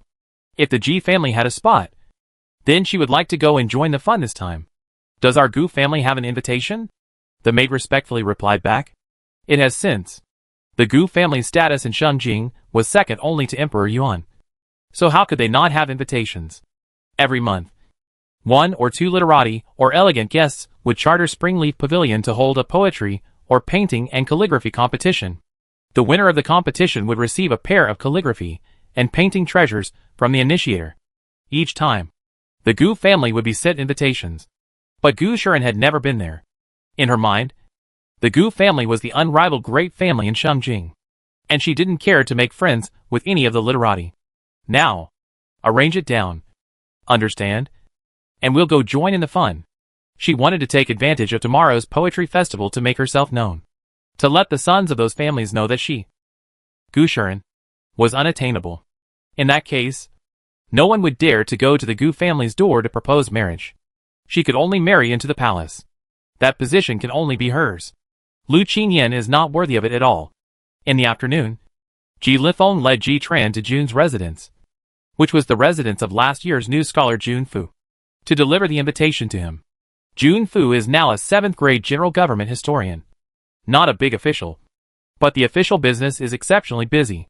Unluckily, Jun Fu is not in the residence, said to have gone to Shuntianfu. Seeing that it was getting late, Ji Linfeng thought of going to Shun Tianfu to look for someone. Second brother? Isn't that cousin Jun Fu? Ji Tranquility pointed to Jun Fu, who was not far in front of him, wearing the official residence of the Tongzheng historian, and said. At this moment, Jun Fu was assisting a woman who had fallen. The woman raised her head, and only then did Ji Tranquility see that it was the granddaughter of the imperial historian. Shenruxue? My god, isn't that Shenruxue? Ji Linfeng also recognized Shenruxue. He remembered hearing his little sister say earlier that Shenruxue was the one who was going to marry the crown prince as a side consort. The crown prince is now the noble 9 kings. Then this Shenruxue is the concubine in the future. What kind of thing is it to be pulling and tugging with Jun Fu here? Ji Linfeng was about to go forward to interrupt the two. But just as he raised his foot, he was pulled back sharply by Ji Tranquility, only to see her saying with a gossipy face. Second brother, what are you doing up there when they are both talented and beautiful? Shenruxue was supposed to marry the crown prince, but that was under the premise that Lu Qingyan married the second prince. The current Shenruxue does not socialize with Bei Hengmo. It would be a beautiful match if she could look at Jun Fu. Shenruxue is a girl with a sense of justice, and Jun Fu is a weak scholar. I see a perfect match. Ji Tranquility's heart was crooked. Ji Linfeng scratched the back of his head and felt that Ji Tranquility had a point. North Hengmo only has Lu Qingyan in his heart, and has never even looked at Shenruxue. Even if Shenruxue married into the palace, she would not be happy. It would be better to marry Jun Fu, the naive boy. It was possible that today's encounter was destined by heaven. Is the girl alright? I'm really sorry. I didn't see the road clearly, and knocked over the girl. I am here to apologize to the girl. Jun Fu bowed and apologized to Shenruxue in a disciplined manner. Shenruxue raised her eyes to Jun Fu's clear and handsome face, and she could not take her eyes off him. His words and actions were measured, elegant without losing his Englishness, giving a person the feeling of being warm and moist like jade. What an outstanding and extraordinary young man. It's not a problem. Don't worry about it. Just now. It was also because the young lady was in too much of a hurry to catch up, and did not see the road ahead. Shenruxue slightly flicked her body towards Jun Fu. Jun Fu looked flattered, and was busy bending down to make a bow towards Shenruxue again. Seeing Shenruxue's cheeks flushed red, Jun Fu did not take the next step. Ji Tranquility, who was anxious for the two of them, regardless of the situation, jogged forward. Hee. Second brother quickly follow. We have to go and rub and rub and rub and rub the two of them. What? Rubbing and healing? No. Jun Fu, the kid already has someone in his heart. He did know that Jun Fu was hiding a handkerchief on his body, saying that it was a girl who accidentally landed on his head. He said it was destined by heaven, and had been looking around for the girl who lost the handkerchief afterwards. Isn't my little sister doing a bad thing? Before he could say anything, the little one had already run up to the duo. Cousin Jun Fu. Ji Tranquility flung her short little legs forward. Ever since Duanmu had married into the Ji mansion, Ji Tranquility and Ji Lifeng had followed along calling Jun Fu his cousin. Every time Duanmu went back to her mother's house, she could see Jun Fu's family there. Plus Ji Lifeng would drag Jun Fu to Drunken Fragrance house for a drink whenever he had something to do. And over time, the two families became familiar with each other. Seeing Ji Tranquility, Jun Fu was full of surprise. Next to Shenruxue was also surprised. It was a surprise to run into the Ji family's young lady here. And she just called him cousin Jun Fu. Jun Fu. Suddenly, Shinrushua remembered that last year, the first prize winner, who beat the horse across the street, seemed to be called Jun Fu. It turned out that he was last year's autumn exam scholar general. And now the Tonzin Sure. She was leaning against the window. And before she could get a good look at the scholar general's face, the square handkerchief in her hand accidentally fell. It fluttered and flew to his head. At that time, she was really startled and hurriedly closed the window. Thinking about this matter, she couldn't help but feel her small face burning. She guessed that he should not have known that the handkerchief was hers. She also didn't know if he had gone to look for the owner of the handkerchief afterwards. If he didn't, what did he do with the handkerchief? For no reason at all. She wanted to know what he did with the handkerchief. Wanting to ask, but feeling abrupt. Miss Shin? Miss Shin? I don't know what Shinrushua was thinking. Ji Lifeng called twice in a row with no response. Ji Tranquility cocked her head and looked at Shinrushua with a curious expression. Hee. Shinrushua's face is so red. It wouldn't really be looking at Jun Fu. Would it? If she does, why would she need me to rub her hands together? Hearing Ji Tranquility's words, the corner of Ji Linfeng's mouth twitched. Feelings were a matter of two lovers. Jun Fu has someone in his heart. It is impossible for him to be attracted to Shinrushua. Ji Linfeng was afraid that Ji Tranquility would spoil Jun Fu's good deed. So he busily pulled her towards his side. Ji Tranquility looked as if she did not understand him. Her eyes rolled fast, playing with a certain idea. Beside him, Jun Fu stared intently at the bell orchid pattern on Shinrushua's skirt. Pondering, Shinrushua finally came back to her senses and coughed lightly twice to hide the embarrassment on her face. Sorry, second prince. I was a bit lost in thought just now. Ji Linfeng smiled. It's fine. I just want Miss Shin to greet the imperial magistrate on my father's behalf. My father has often chanted about paying a visit to his home. Hasn't been able to get away to come. The Ji family and the Shin family hadn't had much intercourse before. But because of what happened at the Lin family last year, the Ji family had a few concerns about Shinrushua. Marquis Ji then became acquainted with the imperial magistrate. Thank you, Marquis Ji, for remembering grandfather. If there is nothing else, I will excuse myself. Shinrushua saluted and then turned around to leave, but was suddenly called by Jun Fu. He asked a very surprising sentence. Wait, does Miss Shin like bell orchids? Chapter 228. Token of Love.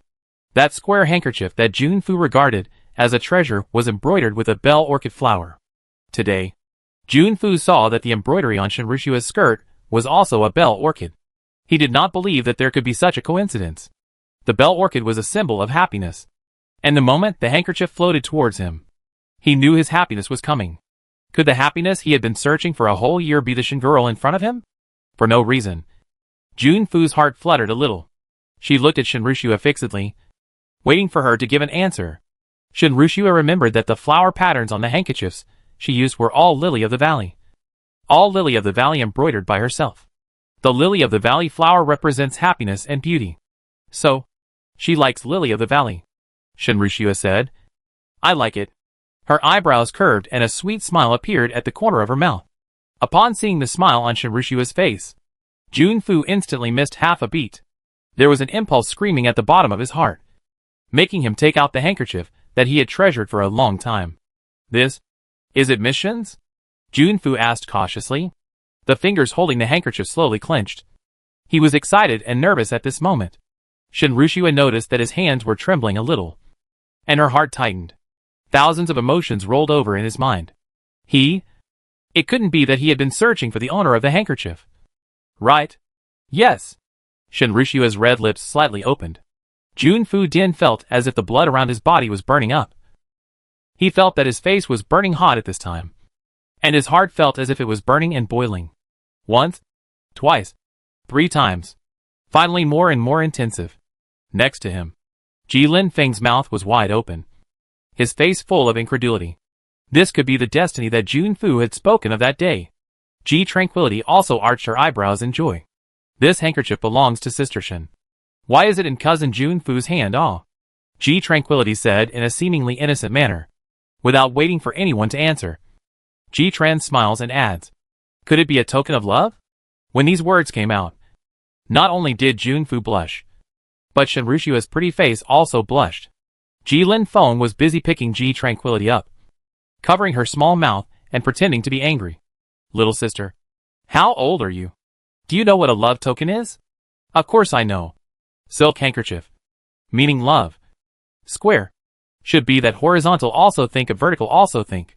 How beautiful. Ji Lin Feng. Jun Fu repeatedly chewed on these words.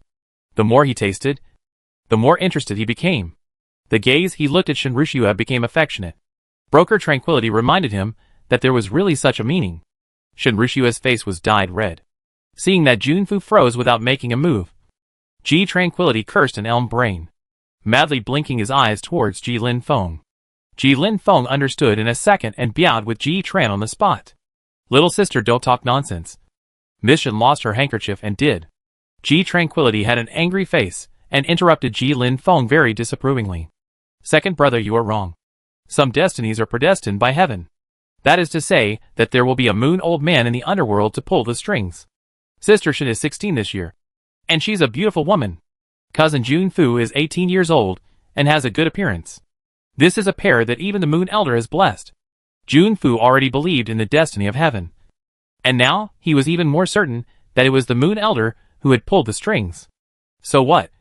Brother Jun Fu, quickly present your token of love to Sister Shen. The Moon Elder is watching from the sky?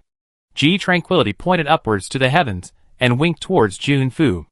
Eventually Jun Fu gave away a jade pendant that was always hanging on his waist. Ji Tranquility happily clapped her little hands and said, "What is the way to tie up a favor? Beautiful jade adorned with luo tassel. Goody!" And Shen Rushua did not accept. Dropped a sentence. This matter also need to ask parents. After, full of shyness, ran away. If she took it, it would be a bit of a personal favor. Ji Tranquility's small eyes rolled, and she captured the meaning. Cousin Jun Fu. What Shen's sister means is that this is a big event. So we need to ask the matchmaker to come and ask Shen's parents about it. Jun Fu looked self-condemned. It is me who did not consider this, and was too abrupt. However, he was very happy to have found the owner of the handkerchief. He immediately went back to ask his parents for their opinion, and then looked for a matchmaker to come to his door. Looking at his own little sister's face that was so worried about Jun Fu's marriage, he was quite a bit in tears and laughter. Jun brother. This is the invitation to tomorrow's poetry festival at the Spring Leaving Pavilion. Take it and join us tomorrow to join in the fun. How? Jun Fu was about to refuse, saying that he had something to do tomorrow, when he heard Ji Tranquility muttering, "Understood. The Shen family's sister should be there as well. Good. Tomorrow I will come to the mansion to travel with you as a companion."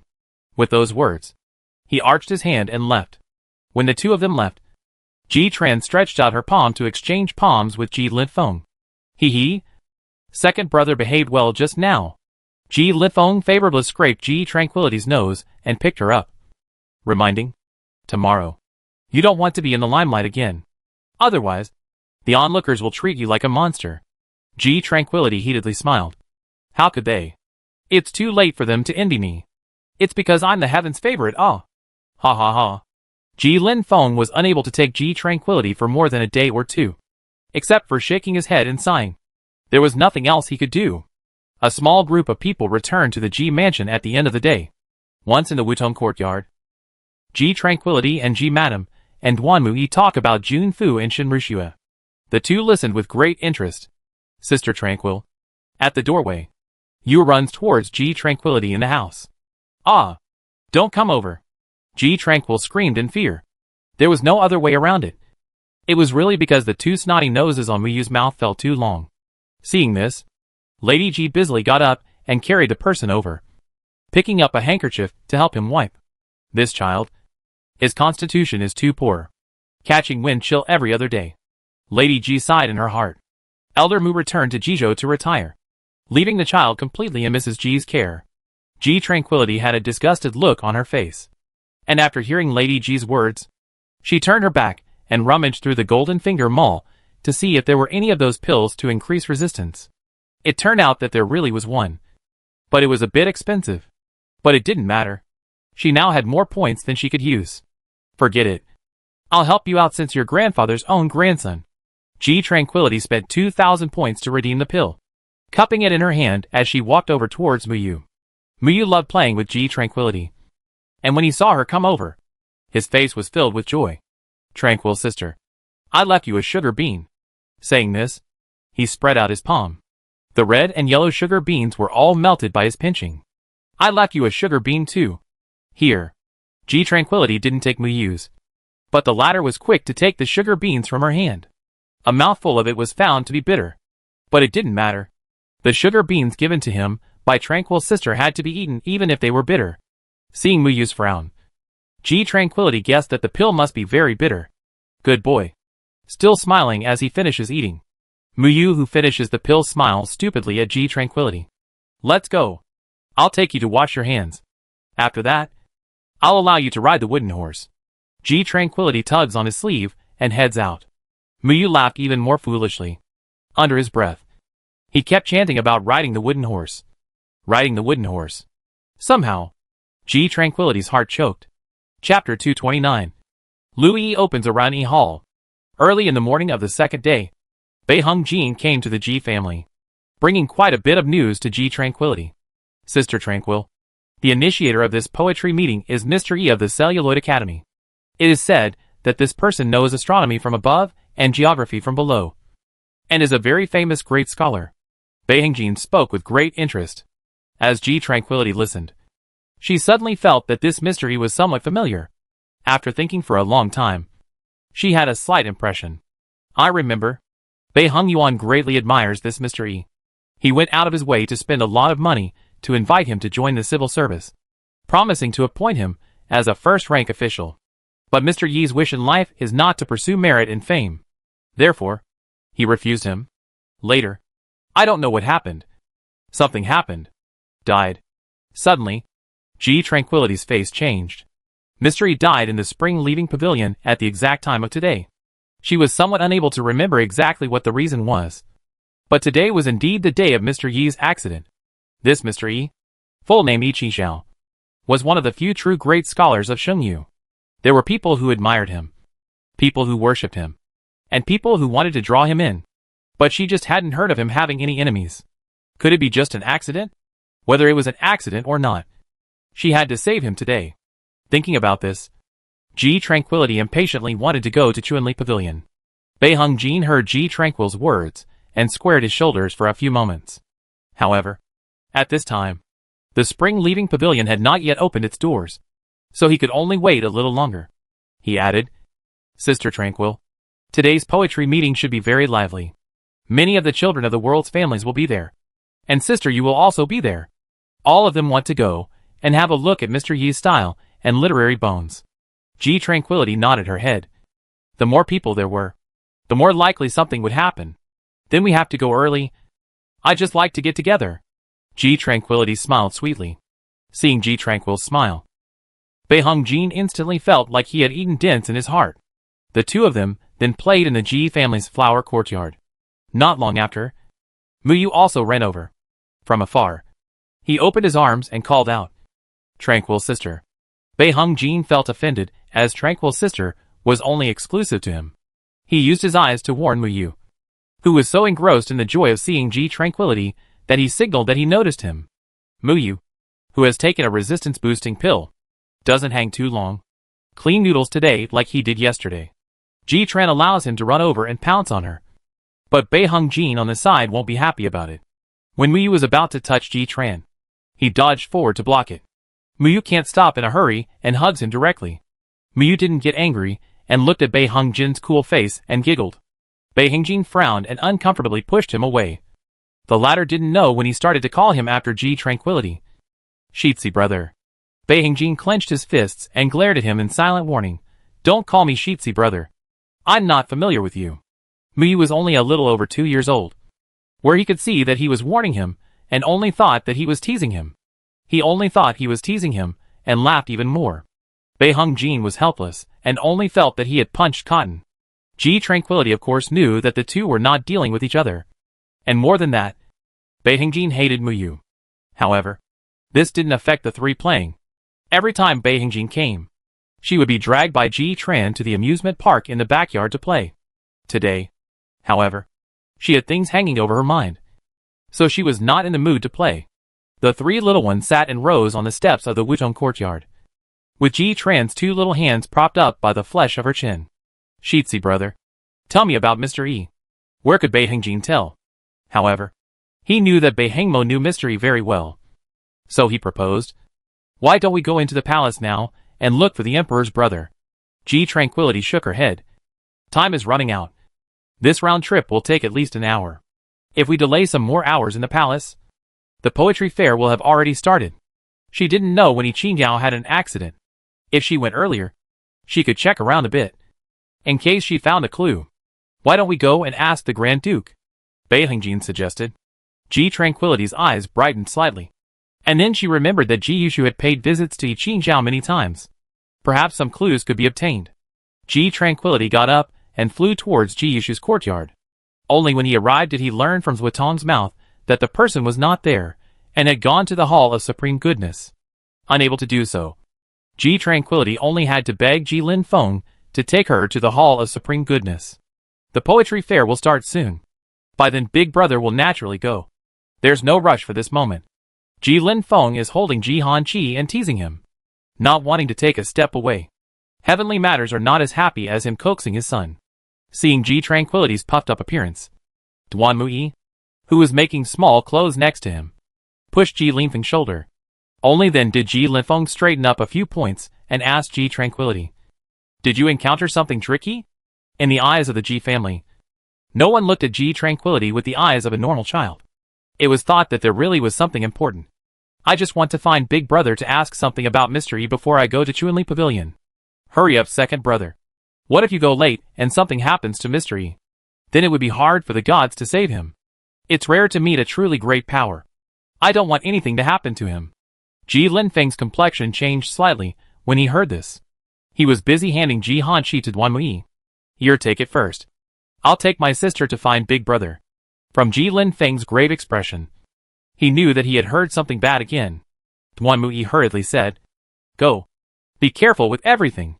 Ji Linfeng nodded his head, and disliking Ji Tranquility's small short legs for walking slowly, he picked her up. "Shitzi, also go along. You should not come. Shili, you carry the person back to mother. And additionally inform her that I've taken my sister to the Hall of Supreme Goodness." "Yes." Shili wanted to go carry Muyu away. The latter saw Ji Tranquility going out and wanted to follow, dead set on it. "Tranquil sister. I want to follow Tranquil sister." Crying so hard, Ji Linfeng's steps were windy because he had something to do. So he didn't care about Muyu, who was crying. A large too small. Quickly out of the mansion. When they arrived at Jishan Tang, they saw Ji Yushu behind the counter clearing the accounts. There was not a single patient in the shop. It was cold and quiet. "Eldest son, there is a long queue at Rennie Hall every day. Not to mention our Jishan Tang. Even the Royal Tang and the Ancient Life Tang are all deserted. People are all running to Rennie Hall." As soon as the three of them entered, they heard the words of Wu Bai, the medicine boy, with a hint of helplessness. Those who practice medicine wanted the people to be free from illness and pain. But the shop's coldness is not because of this. But the benevolence hall side out of a wonderful hands doctor. And also a woman. The name Rennie Hall sounds so familiar. Ah, I remember. The name Rennie Hall comes from the heroine, Lu Yi. With modern medicine, she has cured many patients of difficult illnesses. Called by the people of Shengyu as the divine doctor sage. Ji Linfeng's eyebrows moved slightly. So it was the female Li Lu Yi. She had these skills because she was a foreign soul. Luckily, they prevented her from meeting Bei Hongyuan. Otherwise, the winner in the end would definitely be Bei Hongyuan. Ji Yushu had known that Rennie Hall's sitting doctor was Lu Yi. And when she heard it at this time, she didn't feel much surprise. After Lu Yi and Zhong Liamo got married, they had a child. Now he is a week old and his name is Zhong Bufan. Chapter 230. Meeting Gu Shuren again. Wu Bai. The reason we have a pharmacy is to save the people who are infected by diseases, so that the people will suffer less. If the doctor over at Rennie Hall is more skilled, and the medicine is more effective, we should be happy. We are not merchants. Ji Yushu said this with a calm expression. But those who knew him knew that he was angry. Angered by Wu Bai's mercenary comments. Your Excellency's lesson is correct.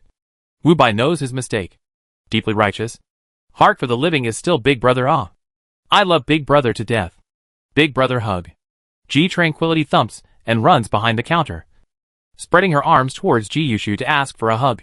Ji Yushu's face warms up quite a bit after seeing Ji Tranquility arrive. Why is sister here? After checking the accounts, Big Brother was planning to go back and take you to Spring Leaving Pavilion. It is said that this poetry meeting was initiated by Mr. E, who is a man of non-expertise. He was thinking of bringing G Tranquility ahead of time to visit this old gentleman. Without wanting to, G Tranquility came to seek him out in advance. G Tranquility's two hands hung around Ji Yushu's neck. Her little head stuck to Ji Yushu's shoulder. Only her milky voice said, I know. Ah. So I want to go visit this erudite and knowledgeable mystery in advance. I heard Brother Sheetsy say that Big Brother knows much about this mystery. So how about Big Brother tells me something about this mystery in advance? If you want to save him, you have to find out if this old gentleman has any enemies or something. In case it's a vendetta, not an accident, it can still be circumvented a couple of times in advance. Hearing this, Ji Yushu's face changed slightly. Listening to her own little sister's meaning, something would happen to old mystery in a while. But she couldn't remember if it was a vendetta or an accident. After knowing what happened, Ji Yushu spoke earnestly with Ji Tran about her understanding of old mystery. While talking, he carried Ji Tranquility to the Spring Leaving Pavilion. Chuanli Pavilion is not far away, just 2 streets away from Jishan Tang. Therefore, there was no need to take a carriage. By the time Ji Yushu finished speaking, the group was already standing at the entrance of Spring Leaving Pavilion. Ji Tranquility analyzed it in detail. It turns out that the old gentleman was a scholar, and did not like being an official, so he became a lecturer. This lecture was for decades. Most of his life was devoted to lecturing. Big Brother said that the last time he saw old Mastery was 3 years ago. At that time, the old gentleman's health was not very good. He seemed to have chest paralysis. Could it be that he died of an illness? Ji Yushu hugged Ji Tranquility after presenting the invitation card and entered the Chuanli Pavilion. But in his heart, he was thinking, if it was really due to an illness, is there any way for his little sister to be saved on the spot? When several people arrived, presumably because the hour was still early, old mystery had not yet arrived. But there were already literary guests arriving one after another. Seeing that Beiheng Jin and the 2 Ji family dukes as well as the Ji family's youngest family were also there, they all came forward to greet them. Many of the Beijing Chinese guests knew Ji Tran through her landscape paintings. All sorts of compliments came out, and Ji Tranquility enjoyed hearing them. I'm flattered. I'm flattered. I can paint in many styles. There will be plenty of time to amaze you all in the future. Ji Tran smiled heartlessly, picking at Ji Yushu's body. He was enjoying himself. After about half an hour, more and more people came. Ji Tranquility saw a familiar figure. Su Yu, elder sister-in-law. Elder sister-in-law. He elder sister-in-law will be passing through the doors soon, so we can prepare for the marriage when the Empress candidate is set. The Empress Dowager had said that after Beihengmo had adopted the Empress, she would prepare matters related to the marriage for Su Yue. At that time, Ji Yushu's 10 miles of red make up to marry the eldest princess Su Yue. I don't know how many young boys and girls will be envied. Big Brother put me down. Ji Tranquility struggled to get down from Ji Yushu's body, thumping and running towards Su Yue, who was accompanied by 2 palace maids. Sister Yu. Before Su Yu had even passed through the door, Ji Tran called her like this.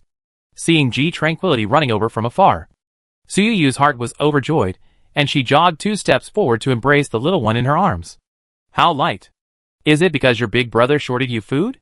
Su Yu did not have any frame even if she was the eldest princess. Today, she changed her high ponytail and black brocade dress to a valiant outfit, with a red ancient smoke patterned Bixiao Luo palace dress. Still valiant, but valiant through a few points of tenderness. Ji Tranquility very like her this body dress. Have Jianghu children's boldness. Yes, sister you doesn't know. Big Brother will always secretly hide my little snacks, saying something like he's afraid I'll eat bad teeth. It's actually him who wants to eat it himself. Ji Tranquility spoke in a mysterious manner, making Su Yu laugh. Is that so? Then next time, sister you will bring you into the palace to eat without him seeing. Good. Good. I want to eat sugar-steamed crispy cheese. That's my favorite. The thought of sugar-steamed cheese makes my mouth water. I can't eat it enough times. The flavor of the sugar-steamed cheese outside is never as good as the one in the palace. This is the difference between an imperial chef and a private chef. Beiheng Jin knew that Ji Tran wanted to eat the sugar-steamed cheese in the palace, and would bring her a box every time she went to the palace. Fine. Little glutton. All according to you. Behind her, Several more ladies of the family came in one after another, one of them being Gu Shiren. Together with her, there were several other ladies of the family. Seeing that Su Yu was also there, they all came forward to salute. Only Gu Shiren showed reluctance. My daughter Gu Shiren greets the eldest princess. Su Yu did not care about Gu Shiren, but she heard Ji Tran's whisper. Sister Yu, Gu Shiren is bullying me. She wants to snatch the little white you gave me. When Su Yu heard this, she instantly looked bad. So it's Miss Gu. Looking at this expression of yours saluting this princess doesn't seem to be very willing? Nope. My daughter is suffering from a physical ailment. That's why she is like this. There is no other intention. Seeing Ji Tranquility whispering in Su Yu's ear just now, Gu Shiren guessed that she was complaining. Only then did Su Yu seek an opportunity to lash out at her. Gu Shiren secretly hated the fact that today was a poetry party organized by old Mr. Yi. The people who came were all talented people. I really don't know what the Ji family is doing bringing a child here. Oh, so it's because you're ill. In that case, there's no need to come to the poetry meeting, lest you infect others with your condition. Elder Yi's health is not good. Did you not do this intentionally? Ji Tranquility secretly applauded Su Yu. Sister-in-law is getting more and more potential for palace fighting. Could it be that she's been in the harem for a long time and has been assimilated by those palace concubines? But it's good. In the future, when Big Brother inherits his title, he will have to deal with these women of the family. It's not good enough to just be able to handle a sword and a gun. Gu Shiren was going to be infuriated by Su Yu's tone of voice. But what could she do? Her status alone pressed her down a good deal. In that case, all the more reason for her to sit in that position. Eldest princess is overstating things. My daughter just ate something bad. It's not a serious illness. Gu Shiren's brows were lowered, calling for people to not be able to see the expression on her face. How could Ji Tranquility not guess the little plan in her heart? If it wasn't for the fact that Gu Yishan was still loyal to Bei Hengmo, how would she have spared her? Sister Yu, let's go. It's inevitable that she's not happy in her heart because she was punished by the Empress Dowager. Ji Tran's seemingly whispered words were safely heard by Gu Shiren. Anger caused her face to become distorted. Chapter 231. Disturbing flute sound. Gu Shiren saw that Ji Tran, who was being held by Su Yu, still didn't forget to make a face to provoke her. And anger rolled in her heart. If she didn't severely punish Ji Tran, this little brat, it would be hard to get rid of the hatred in her heart. Shaolin, come over here. Miss, what are your orders? The maid Shaolin bowed and came forward, and Gu Shiren whispered into her ear for a while. The latter listened and left after answering repeatedly. At this time, Ji Yushu and Ji Lifeng came over and told Ji Tranquility that Elder Mystery had come. They wanted to carry Ji Tranquility to meet him. Ji Lifeng picked up Ji Tranquility and walked in front, while Ji Yushu walked side by side with Su Yue. Have you been well recently? Ji Yushu was the first to speak. Fine. And you? Not waiting for Ji Yushu to speak, Su Yue added, it is said that a Rennie Hall has opened on the streets of Qingtian, and there is a constant stream of patients coming to the door every day to seek treatment. Well, this is a good thing. If Lu Yi's medical skills are so exquisite that he can cure every single one of the people suffering from illness, that would be a blessing for Shengyu. A blessing for the people, Ji Yushu said with an incomparably serious look. Su Yu inclined her head to look at him, feeling that this moment's Ji Yushu was particularly charming and made her proud. She remembered that when he initially made her heart flutter it seemed to be because he had a virtuous heart that could easily heal others. More than a year had passed, and he still hadn't forgotten his heart. He pulled her up from the deep valley of darkness and told her that the world was as beautiful as a painting, as full of vibrancy as a painting. Told her that there were many very meaningful things in life besides revenge. She felt especially happy at the thought of being with him in a real sense soon. She had already dreamt more than once in her dreams that he was dressed in a big red wedding suit, riding a high horse, accepting the blessings of the people of the entire Xingjing city, and coming to receive her into the Ji family's door with great vigor. Only after entering the Ji family door, she felt solid. Only to feel that she was not alone in life. She wanted to sit on the roof with him openly and honestly to look at the stars and talk about wine. Ji Tranquility, who had heard the Rennie Hall in front of her, was filled with curiosity about Lu Yi in her heart.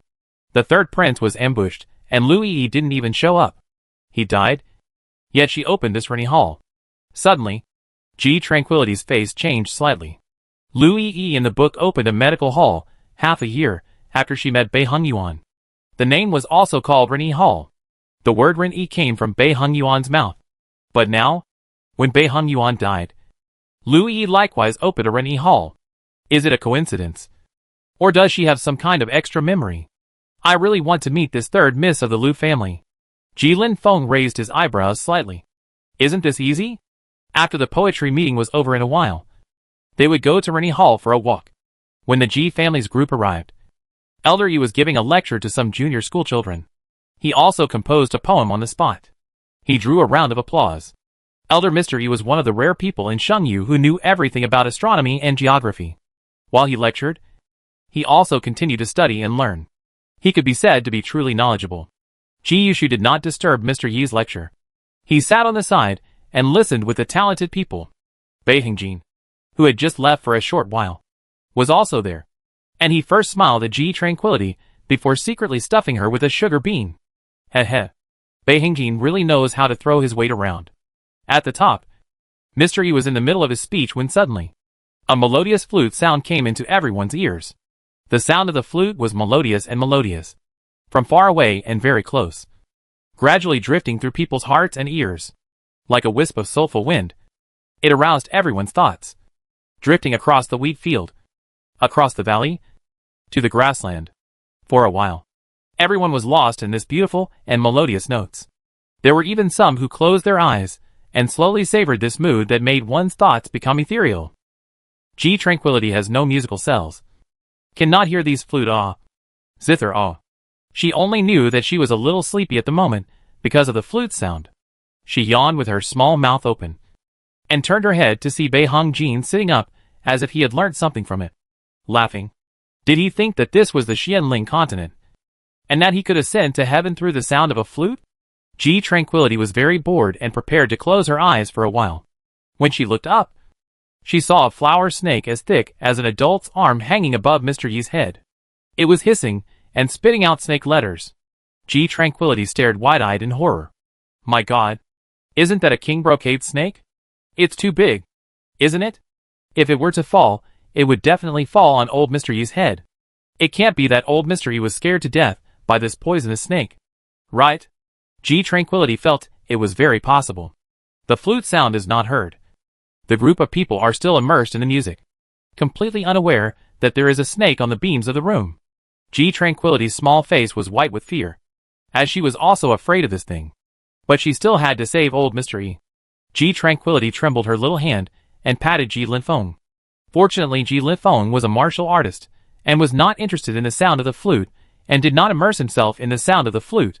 On the contrary, Ji Yushu sitting next to him was different. His eyes were closed, like he was asleep. There were many others in the room who were in this state. Ji Tranquility's small face sank. If this flute sound said that it wouldn't disorientate people, she wouldn't believe it to death. Perhaps the king's brocade snake dangling from the beams of the room was attracted by the owner of the flute. What's wrong? The moment he heard his own little sister's heartbeat, he wanted to move, but he held back. He couldn't let her notice the fact that they could hear her heartbeat. He could only ask Ji Tranquility, as if he didn't know anything. Seeing her little face pale, his heart ached. Second brother. Room. There are snakes on the beams of the room. Ji Tranquility spoke with a trembling voice, evidently terrified. Just as Ji Tranquility finished speaking, the sound of that flute suddenly became high-pitched. Ji Tranquility's small face suddenly changed. Not good. This snake is really controlled by someone. Ji Tranquility only felt her body become heavy and was placed on the ground by Ji Linfeng. He, on the other hand, took off his jacket, lifted his breath and swept it, wrapping it in the coat the moment the large snake fell. As the pitch of the music rose, everyone who was immersed in it woke up, seeing Ji Linfeng flying and sweeping over their heads. One was amazed. What is Second Prince Ji doing? I don't know, but it seems like something is moving in that jacket of his? An unknown talented person asked. Ji Linfeng grinned. Go on. Gentlemen, this Gongzi just caught a mouse. Ji Linfeng landed on the ground and bundled his outer shirt into a ball, carrying it outside. After walking out the door, his face abruptly changed. Who was playing the flute just now? Ji Linfeng caught a person and asked. The latter saw Ji Linfeng's ugly face and gave a fright that made him somewhat incoherent. No. I don't know. He was also disturbed by the sound of the flute and almost fell into the lake. Fortunately, the flute sound suddenly turned its direction. Jilin Feng was extremely angry and asked several people in a row, all saying that they had not seen who was playing the flute, when he was about to go to an unoccupied place to dispose of the snake. His afterglow suddenly caught a glimpse of a sneaky maid. Stop! Jilin Feng bellowed, and the maid felt weak. Turning around, she ran. Chapter 232. The Suspicious Maid. Seeing the maid trying to escape through the archway, Jilin Feng rose up in the air, leaping over the fence to stop the panicked maid. Did you play the flute? Jilin Feng pressed on, his unkind eyes sweeping back and forth over the maid's face and the white rabbit he held in his arms. Speak. Seeing that the maid did not open her mouth, Jilin Feng aggravated his tone. The maid was so scared that her white hair went white, and she couldn't stop backing away. No. It wasn't the slave girl who played the flute. This maid was none other than Shaolin, the maid Gushuren had arranged. Jilin Feng was filled with displeasure. Not you? Do you think this Gongzi is easy to fool? The killing intent that erupted from Jilin Feng's eyes nearly engulfed Shaolin. The latter was so scared that his body shook like a sieve, kneeling on the ground with a thud under Jilin Feng's murderous eyes. Second eunuch Ji is clear. It really wasn't the slave girl who played the flute. Shaolin was so scared that she was on the verge of crying. Jilin Feng wrinkled his brows fiercely. It's not you. What are you doing sneaking around in the plum forest? If it really wasn't this person, then this person's behavior was quite suspicious. What was the meaning of holding a rabbit in his hand? Where would Shaolin dare to say? If she did, she'd be finished without saying anything, and the young lady wouldn't be able to get away with it. New slave servant just came to look for a rabbit. Shaolin shivered and said. Jilin Feng still doesn't believe it, and looks like he wants to pursue the matter to the end. Looking for a rabbit? Looking for rabbits, what are you running for? If you don't give a clear account today, do you think you can still walk out of Spring Leaving Pavilion alive? Jilin Feng's words were full of threats. Shaolin shrunk her neck. New slave girl really just came to look for rabbits. Jilin Feng then noticed the waist tag around Shaolin's waist, and his brows wrinkled a few points tighter. You're from the Gu family. Shaolin was startled, and it was too late for her to hide the waist plate. This action aggravated the doubts in Jilin Feng's heart. Paw. With a shake of his outer robes, the king's brocade snake that hadn't been dealt with earlier was shaken out by him. It fell at Shaolin's feet. Ah! Shaolin screamed in fear. However, he saw Jilin Feng's face was cold and indifferent. If you are not honest, this prince will put this snake on you. Say it or not. Shaolin was so scared that she was almost on the verge of fainting. But she was afraid that after she fainted, Jilin Feng would mercilessly place the snake on her. She was so scared that she didn't dare to faint, so she could only clench her teeth and force herself to be awake. New slave girl is the Gu family maid. Came to the plum forest is because of digging traps. In the end, Shaolin still spoke. Digging traps for whom? Jilin Feng forced his eyes on Shaolin. Shaolin thought that Jilin Feng was the second son of the Ji family, and the Ji family regarded the Ji family's young lady as their palm. If he said in front of his present that it was dug for the Ji family's young lady, she was probably not far from death. Therefore, she could only pick someone else. At this time, Shaolin happened to see Shinrushua and her two sisters coming this way. Shaolin was in a hurry and immediately said, Yes, it's for Miss Shin family. Shinrushua? Yes. Yes. Yes. It's for Shinrushua. Jilin Feng frowned. Shinrushua has a grudge against Gushuren? What kind of trap? Take this Gongzi to take a look. Jilin Feng swiftly sent out his sword to chop the king brocade snake in two before it swam away. It was kicked into the lake and fed to the fish. When Shaolin saw that the snake was dead, his hanging heart dropped a little. Shaolin led the way and soon arrived at the place where she had dug the trap. Shaolin raked away a pile of leaves to reveal a pit of earth in which only 1 foot had fallen. There were densely packed iron nails inside the earth pit. Seeing this, Jilin Feng's face changed violently. If he really stepped on it, his entire foot shall not be ruined. Ah? You? How could you be so vicious? Who in the Gu family made you behave like this? According to Jilin Feng's understanding, Shinrushua was not only a warm-hearted girl, but also a very righteous person. What was the difference between such behavior and a villain? I really didn't think that such a vicious person existed in the Gu family. Xiaolin knew in her heart that she couldn't give up Gu Shiren and cried. It's the slave girl. It's the slave girl who took it upon herself to try to take revenge for Miss. That day, the Shen family girl didn't give Miss face, accusing her in public and making mistakes in her words and actions. The slave girl couldn't stand it. Which is why. Heh. Is that really the case? Then this prince will go and ask your family's young lady whether it was at her behest or if it was you who did it on your own. No. Don't. Please, sir, believe the slave girl. It was really the slave girl who acted on her own. Xiaolin cried and begged. How could Ji Linfeng believe her words? Raising his steps, he was about to take her away. After taking 2 steps, he remembered that if someone stepped on it, he would be in trouble. So he turned back to fill the hole. When he was not paying attention, he let Xiaolin run away.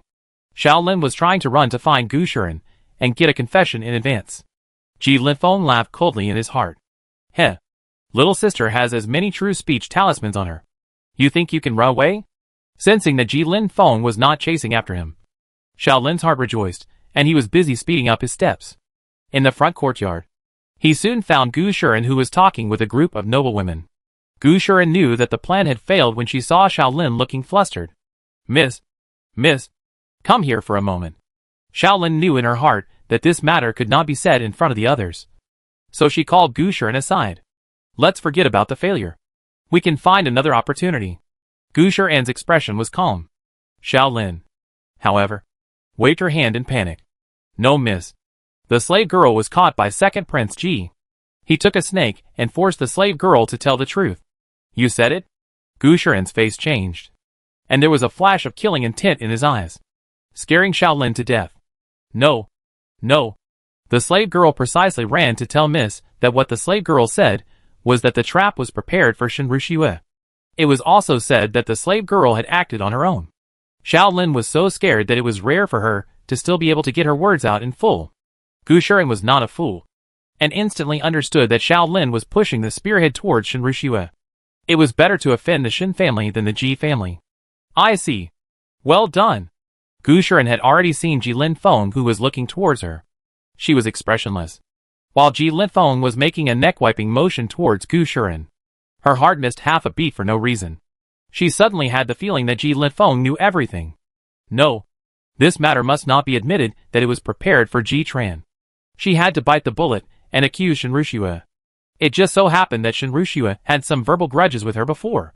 Ji Linfeng returned, and Ji Tran immediately pounced over. Did you deal with its second brother?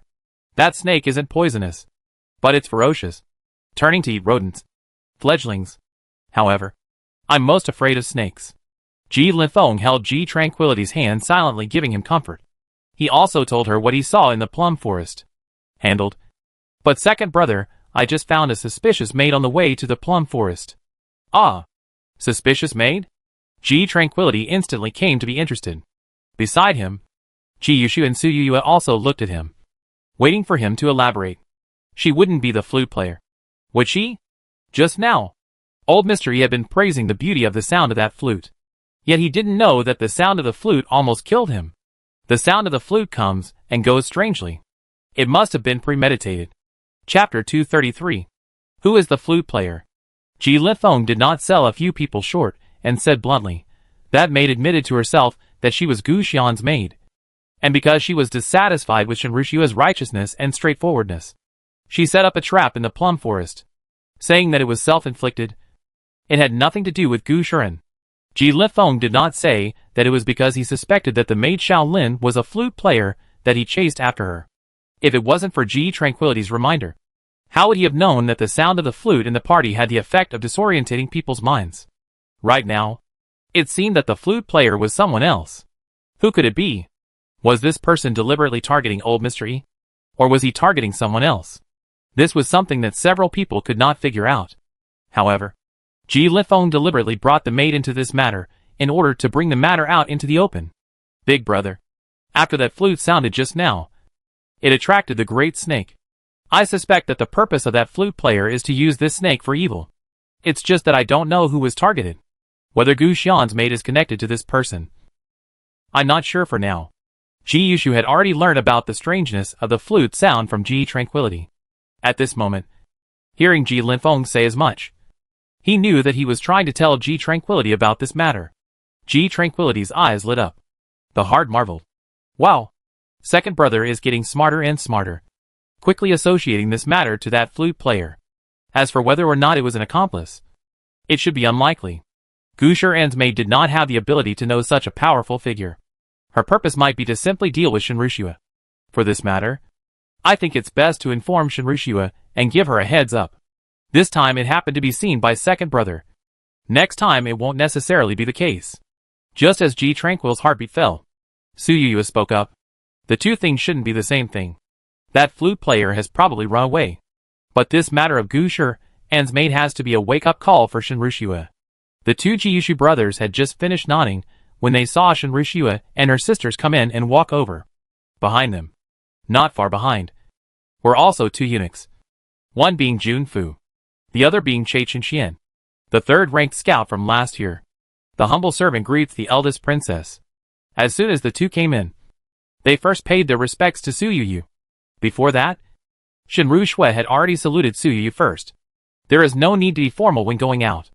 Suyuyu invited the two to get up. Jun brother, let's take a step to talk. Ji Yushu and Ji Linfeng pulled Jun Fu aside. Suyuyu also wanted to inform Shinrushua of this matter and remind her to put up defenses against the Gu family's maids. Ji Tranquility tilted her head and landed her gaze on Che Chen with a curious look on her face.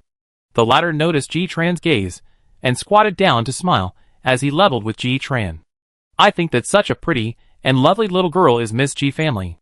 Ji Tranquility nodded. Precisely. And who are you? Ji Tranquility's face was filled with I'm a child. I'm innocent. However, her heart was filled with vigilance. The man in front of her gave her an odd feeling. Specifically odd to that place. Ji Tranquility could not say for a moment. My surname is Che. My name is Chen Qian. Che introduced himself. Che Chen? Ji Tranquility chewed on those three words repeatedly. Suddenly, she had a memory of Che Chen. Che Chen, from a young age, has shown an amazing talent for sound. It can be said without exaggeration. Of the 20 types of musical instruments, he knew 18 of them. It seems that the flute sound just now came from his mouth. If I'm not wrong, this person is a student who only entered the capital last year, and is not from Shengjing City. Could it be that he is going to deal with none other than Old Mystery? Ji Tranquility's words caused Ji Yushu and Ji Linfeng's minds to be stunned at the same time. The first thought was that Che Chen had a grudge against Old Mystery. As for what kind of enmity, only the parties involved knew. However, just because they were able to break Che Chen's plan today, it did not mean that they would always be able to. Therefore, this matter still had to be resolved. The eldest princess doesn't need to care. This matter must be made clear to that dead girl. Shinrushua was furious at Suyuyu's words. Right away, she was about to go out and find Gu Shiren to ask for clarification. Just in time, Gu Shiren brought a maid to the door. Ji Linfeng's eyebrows moved, thinking that this person had already strung together what he said with Shaolin. But he still didn't quite believe the maid's words. So he wanted to imply that Ji Tranquility used the talisman to test it one way or another. Ji Linfeng picked up Ji Tranquility and muttered in an unintentional voice, I see that this maid is not a light. Whether that set of words is believable or not is not known. Hearing Ji Linfeng's muttering voice, Ji Tran frowned. Does second brother mean that Shaolin lied? Whether or not he has lied, testing it would be fine. Ji Linfeng's heart secretly rejoiced. Sure enough, it's still a family member who understands his own family. First, Gu Shiren's maid is resolved, and then come to resolve the matter of Che Chen. Over here, without waiting for Shinrushua to ask anything, Gu Shiren made the first move. Miss Shin, I'm really sorry. It's my failure to discipline, causing Miss Shin trouble. Gu Shiren had a sincere face. Shinrushua laughed coldly in her heart and spoke. Miss Gu, tell me what kind of trouble your maid has caused me. Gu Shiren looked at Ji Linfeng with a surprised face. Fong, did eldest Prince Ji not inform Miss Shin? Ji Linfeng grinned. I'm sorry. This eunuch is not familiar with Miss Shin. The implication was that they weren't familiar and couldn't strike up a conversation. Gu Shiren swept a glance at the several people standing in the doorway without any trace. All of them were in a posture of watching a good show. If she said that Ji Lifeng hadn't told them about what happened just now, she wouldn't believe it. Very well. In other words, at this point in time, those who stood on the side of the Ji family were all her enemies. She wasn't afraid that one day she would sit as the empress and copy their family. Gu Xian swallowed the bad breath in her heart and spoke in a dignified manner. Last time, I had some disagreements with Miss Shen, and my maid was too protective of her master, and she was unhappy. When I met her this time, I wanted to take it out for me as my master. Fortunately, it was only when second Prince Ji saw it that a disaster was avoided. I only just learned of this matter. For this, I am deeply sorry. Gu Shuren was also a capable one. He apologized and bowed to Shen Rushua in front of everyone.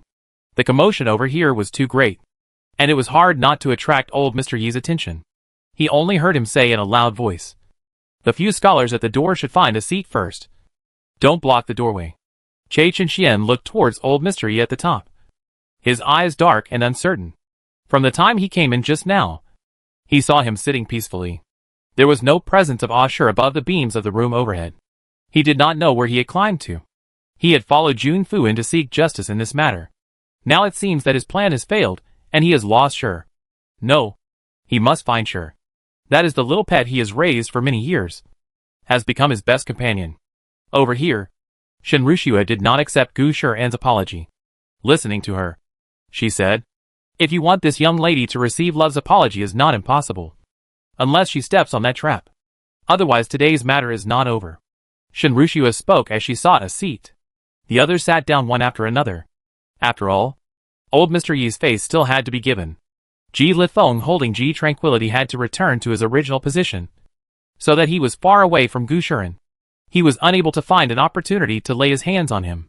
At this time, just in time, he heard old Mr. Yi at the top say, "Since there are students who want to compose a poem on the subject of plum blossoms, then follow me to the plum forest, and enjoy the plum blossoms pride on the spot. Later, each of you will compose a poem on the subject of plum blossoms." Chapter 234. The trap is used against Miss Ji family. Che Chen deliberately lags a few steps behind, trying to find his Ashur. Ji Tram was being held by Ji Lifeng, and saw Che Chen, who was lagging behind the crowd. He looked like he was searching for something, looking at the beams of the room from time to time. He couldn't be looking for that king brocade snake. Could he? At the thought of Ji Lifeng possibly killing that snake, Ji Tranquility's small brows furrowed. Would this Che Chen hold a grudge against Ji Lifeng because of a snake? Ji Lifeng glanced back at Che Chen, his heart sinking slightly. Ji Yushu turned back and saw Ji Lifeng lagging behind by several steps. So he stepped forward and asked, "Why do you look distracted?" Ji Lifeng took his eyes and signaled Ji Yushu to look at Che Chen. And when Ji Yushu looked over, Che Chen happened to cross out of the house. "Grand Duke, Second Duke, I am polite." Che Chen very politely saluted towards the two. There was nothing improper to be seen from the surface. Duke Che seems to be looking for something? Ji Yushu had a warm smile on his face. Che Chen also wanted to befriend the Ji family because of Jun Fu.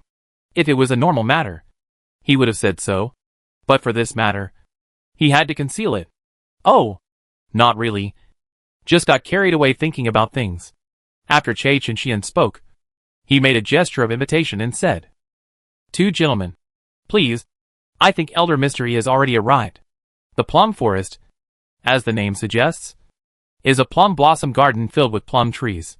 This season was the time when they were in full bloom. When Ji Yushu and the others arrived, someone was already composing a poem on the subject of plum blossoms. In order to make a good and popular poem, many people were thinking hard, while Suyuya and Shen Rushua and the others were not among them. Shen Rushua herself was a vengeful one. At this moment, she was forcing Shaolin to find the trap out. Ji Yushu and Ji Lifeng held Ji Tranquility and came over to Suyuya's side. Shaolin knew that things had come to this and had to tell the location of the trap. When Jun Fu peeled away the soil above the pit, he then took out the leaves laid on top of it, revealing the trap's true colors. When those present saw the rows and rows of pointed nails, they all drew a breath of cold air. Snap! Shen Rushua heavily slapped Shaolin's face. "Truly wicked. I was just saying a fair word. But you have developed such a wicked mind." Shen Rushua was so angry that her face turned red. Gu Shuren's hand hanging in his sleeve tightened into a fist. And at the same time, his heart prayed that this matter would end right here in Shinrushua. If she wanted one of Xiaolin's legs, she could only sacrifice her. Gu Shiren made a pained look and also slapped Xiaolin. Xiaolin. This time, you've really gone overboard. Have I ever said that I have long since disregarded the matter of that day in my eyes? Why didn't you listen? Xiaolin flopped to the ground and kowtowed towards Shinrushua. Slave girl is wrong. Slave girl knows she is wrong, seeing as it hasn't yet resulted in a big mistake. I still ask Miss Shin to let the slave girl go. Shinrushua was getting angrier and angrier the more she thought about it. How could she let go of such an evil slave? Pointing at the pit, she spoke in a cold voice. It's fine to let you off. Step on it. Step on it. And the matter will end. Gu Shiren heard this, and knew that if he didn't follow Shinrushua's wishes today, he wouldn't be able to end it. In order not to implicate himself, Gu Shiren took the head for Xiaolin and agreed to the matter. He also righteously said, only after being punished can we serve as a wake-up call. Xiaolin then knew that Gu Shiren had abandoned her. But she had no choice. She could not fight the powerful Gu family. Xiaolin slowly stood up with tears streaming down her face, lifting the hem of her skirt and approaching towards the pit step by step, regardless of whether the person this maid is dealing with is Shinrushua or not. At this time, she should be taught some lessons. Ji Yushu and Ji Lifeng very much agreed with Ji Tranquility's words, and therefore, did not make any moves. Che Chenxian didn't care about the hustle and bustle of the place, as he walked through the archway to continue searching for his beloved pet. The plum forest was huge, and Xiaolin had set the trap at the back door. Elder Yi and the others were at the entrance, and did not notice the situation over here. It wasn't until a scream rang out that the people over there noticed that there was a group of people surrounding this side. Old Mystery didn't want anything to happen at his poetry meeting, so he walked over to check the situation. The other talents followed behind. When Old Mystery came over, he was just in time to see that Xiaolin was unsteady on his feet due to the pain and fell to the ground, his right palm bleeding profusely. What's going on? Old Mystery was shocked, thinking that it was some family's lady of the world. He busily asked someone to go and ask for a doctor, but he was stopped by Shinrushua. Shinrushua first towards Mystery salute before saying, Old sir, this person's heart is malicious, because of a sentence set up this trap. Today, if it wasn't for the reminder from Ji Gongzi, the consequences would have been unimaginable. I am only applying a slight punishment. Old Mystery took a step forward and saw the iron nails in the pit with an indignant face.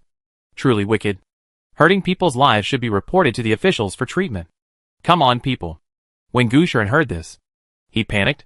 He was busy pleading. Old sir. Xiaolin. She is also eager to save her master. I hope that old sir will look at my face. This matter will be put to rest. She has also been punished. Hasn't she? Old Mystery looked at Gu Shiren and found a very strange face. Frowning. And who are you? Why should I look at your face? At these words, Gu Shiren's face darkened. She was a lady of the Gu family. And this old man didn't even know her identity. Wasn't this a public slap in her face? But the other party's name wasn't small, so she could only hold her tongue and said, My daughter is the daughter of General Gu, the current Empress Dowager's own niece. She deliberately brought out the Empress Dowager. Her purpose was self-evident. How could Old Mystery fail to hear the meaning of her words? Holding his beard, he said with a lofty expression, Oh, so it's the Gu family's young lady. That is to say, the person who made the mistake is your maid? Not waiting for Gu Shiren to open her mouth, Old Mystery added, Would a tiny maid have the guts to set up the royal historian's own granddaughter? Old Mr. Yi's words are very classy, knowing the Miss Shin family, but not the more powerful Miss Gu family. This face slapping should not be too loud. Furthermore, his questioning has caused many to suspect that the maid's actions were under Gu Shiren's direction. Ji Lifeng secretly snickered. This old Mr. Yi is really interesting. In this case, it was even more important to figure out his grudge against the Che family. As soon as old Mr. Yi's words fell, there were quite a few people who doubted whether this matter was under Gu Shiren's orders. However, considering the power of the Gu family, none of them stood up, all questioning in secret. Gu Shiren was able to maintain his composure by grasping this point. Shinrushua also knew that even if she knew that Gu Shiren was the instigator of this matter, what was the harm? Could she still beat her? Not only was she the empress chosen by the Empress Dowager, she was also Gu Yishan's favorite daughter. She couldn't bring a dangerous element to the family because of some trivial matter. This matter, decided by her first. As long as Shaolin was punished, she would not pursue this matter. But just as she was about to open her mouth to say that she would no longer pursue this matter, Shaolin suddenly changed her words. The trap was not used to deal with Miss Shin family, but rather to deal with Miss Ji family. The venue was shocked at these words. Chapter 235. The Green Lantern accompanies the ancient Buddha for the rest of his life. Everyone turned their gazes toward Shaolin, who had suddenly opened his mouth, including Gu Shiren. Their gazes were focused on Shaolin, so much so that they didn't notice Ji Tran behind her in a daze. Honestly, Ji Tran did not initially feel that Shaolin was here to deal with her. It wasn't until then that she remembered that something unhappy had happened with Gu Shiren because of Xiao Bai. Shaolin was still talking about it, saying that it was all Gu Shiren's idea. Because of a white cat empress auntie was going to chastise her, and she hated Ji Tran. After hearing Shaolin's words, everyone stared at Gu Shiren strangely. $1,000 lady even wanted to bully the young with the big and rob a little white cat that was only a 2-year-old doll. Was this still a human being? How could someone with such failing virtue still presume to be the empress? The murmurs grew louder and louder, and Gu Shiren felt as if she was being stripped naked and exposed nakedly in front of people for them to judge. Ah! It's not me. It's not me. She clutched her head and tried her best to weasel her way out of it like she was crazy. Beiheng Jin coolly glanced at her, stepped forward to hold Ji Tranquility's hand, and said to Ji Tranquility, "Tranquility sister, don't worry. In this matter, Shitzi brother will truthfully report to Imperial Aunt and Emperor brother. With this crazy appearance of hers, she already has no chance with that position." Ji Tranquility tilted her head and said to Beiheng Jin, "Shitzi brother, since she's this bad, she can't marry the Emperor's brother, and she can't marry anyone else either. Otherwise, it would be harming others." Ji Tran's words then meant to set Gu Shiren's life in stone. Even if she didn't die, the rest of her life could only be spent with the Green Lantern and ancient Buddha. Ji Yushu and Ji Lifeng both heard what Ji Tranquility was saying. Ji Tranquility's meaning was their meaning. More and more people were accusing her of being talentless and unethical, and trying to turn black and white upside down and use her power to oppress others. Gu Shiren covered her ears and ran away like a madman, leaving Shaolin sitting on the ground in shock. Su Yuyu was furious and directly rang for someone to come. "Come on, people. Escort this person to the palace and hand him over to the Queen Mother for disposal." Immediately, 2 palace maids came forward and clamped down on the frozen Shaolin. Shaolin did not resist, and her face was filled with the color of green and gray. She knew for herself that if she went to the palace this time, she would have no possibility of coming out again. Jie Chinchuan's face was a bit sullen as he didn't find his usher behind the archway. As soon as he came out, he heard Eldery calling Ji Yushu's name. Yushu? Ji Yushu had listened to old Mr. Yi's lectures. Old Mr. Yi had an impression of Ji Yushu. He had lost his legs in an accident shortly after his high school scholarship, and his lifelong talent had been buried. His impression of him faded because he hadn't seen him again for a long time. So much so that he wasn't quite sure when he saw Ji Yushu, who had suddenly stood up. The late generation has met old Mr. Yi. Ji Yushu humbly saluted towards old Mr. Yi. "It's really you, Yushu. Your leg is healed?" Old Mr. Yi smiled very kindly after his surprise. "My junior's leg was healed last year. Thanks to my mother. I finally found a cure." Ji Yushu's eyes were filled with admiration for old Mr. Yi. "I see." Suddenly, old Mr. Yi's eyes lit up. "I had heard that Madame Ho was an excellent healer, so perhaps she could cure Xiuwen's illness." Thinking about this, old Mr. Yi thought of finding a time to bring his inner circle to the Ji family's door. Seeing old Mr. Yi chatting happily with Ji Yushu, Jie Chinchuan's face was filled with hatred. If he hadn't taken away her mother, how could his father have died early? No one would have known that the revered old Mr. Yi was actually a despicable villain who had taken someone's wife. He studied hard for 10 years in order to come here, to expose his crimes. However, now is not the time. He had to save his mother first. Because of Gu Shiren's matter, several members of the Ji family had no intention of continuing to attend the poetry meeting. It was worth mentioning that before leaving, Eldery said that he would bring his wife to visit Lady Ho in a few days. It was at this time that Ji Yushu remembered that old Mr. Yi's wife was sick with an infection. Ji Yushu had been wondering what Jie Chinchuan's beef with old Mr. Yi was. That snake had already been disposed of by Ji Linfeng, so there was no evidence to prove anything at all? Even if the snake was still there, It couldn't prove anything? The key was still to figure out what the two of them had had previous problems with each other. Jie Chen still wanted to stay. Ji Linfeng was afraid that he would do something detrimental to old Mystery again, and hinted to Jun Fu to take the person away. According to what Ji Linfeng knew, Jie Chen served as the Hanlin Academy's cultivator, and was a simple and kind person. Could there be a misunderstanding in this? As for what kind of misunderstanding? The answer would be available on the day Elder Yi visited the Ji family. Ji Linfeng personally drove the carriage to send Bei Hongjin to the entrance of the Xian Wang mansion. Tranquil sister, don't worry. I'll go see Imperial Aunt in a moment. Bei Hongjin's face was sullen. It seemed that the words of that day had not been relayed to Gu Yishan by the Empress Dowager. This was Gu Shuren's own fault. So don't blame him for being ruthless and unsympathetic. There's no need to be in such a hurry. Ji Tranquility wore a smile on her face. But in her heart, she couldn't wait for Bei Hongjin to hurry up and enter the palace. She couldn't let her enemy get away with it for too long. Bei Hongjin was genuinely protective of Ji Tranquility and entered the palace after lunch. At Shenhour, the Ji family received the news that Gu Shuren had left the house. Lady Ji smiles and asks Ji Tran, "Will good daughter feel that this punishment is too light?" "No, mother. She is after all Uncle Gu's most beloved daughter. If you don't look at the face of the monk, look at the face of the Buddha. However, mother, on the day Gu Shuren leaves the house, my daughter would like to go and see her off." Looking at such an understanding Ji Tranquility, Mrs. Ji's heart was filled with relief.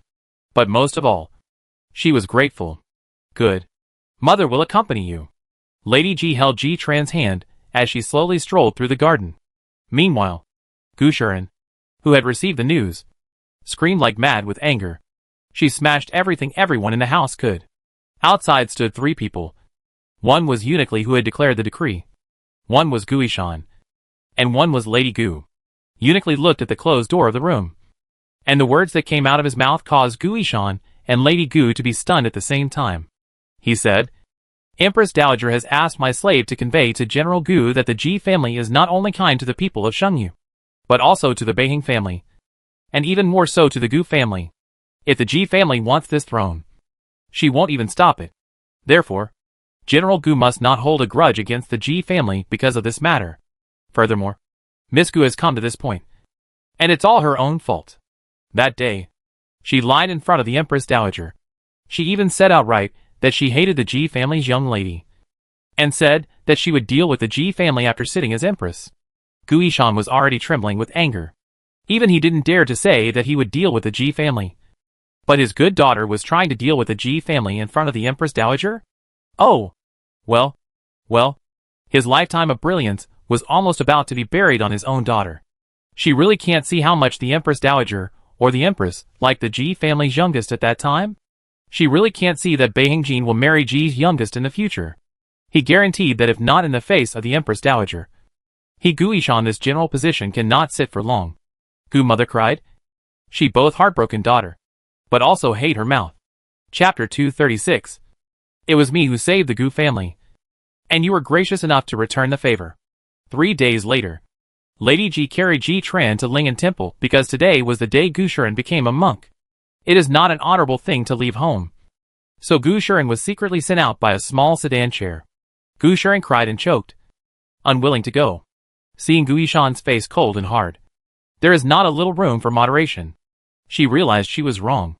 In the end, Gu Shuren cried and asked Gu Yishan to send her to the countryside. But Gu Yishan still didn't agree. He said, "You go to Ling'an Temple to recite the sutras and become enlightened. The countryside doesn't suit you." She had offended the youngest of the Ji family, and Bei Hongjin had a good relationship with the youngest of the Ji family. So where would he let her go? Gu Shuren would not understand Gu Yishan's good intentions, and was bent on escaping. Gu Shuren was tied up, and went up the mountain. Gu Yishan was afraid that she might have other ideas, and wanted to watch her shave her head. However, Gu Shuren forced her to die, and only then did Gu Yishan allow her to practice with her hair. Only after everyone had left did Ji Tranquility slowly walk out from the back hall. Under Lady Ji's arrangement, none of the other junior monks were in the hall. "Sister Shuren." When Ji Tranquil's voice fell into Gu Shuren's ears, she turned around violently, and saw that there was no one following behind Ji Tranquility. So she immediately got up and pounced towards Ji Tranquility. "Little bitch. It's all because of you. Because of you I've ended up in such a state. I'm going to kill you. At this moment, Gu Shifeng had certainly lost her usual dignified and skillful manner. She pounced on Ji Tranquility like a shrew. The result was that her pounce was empty.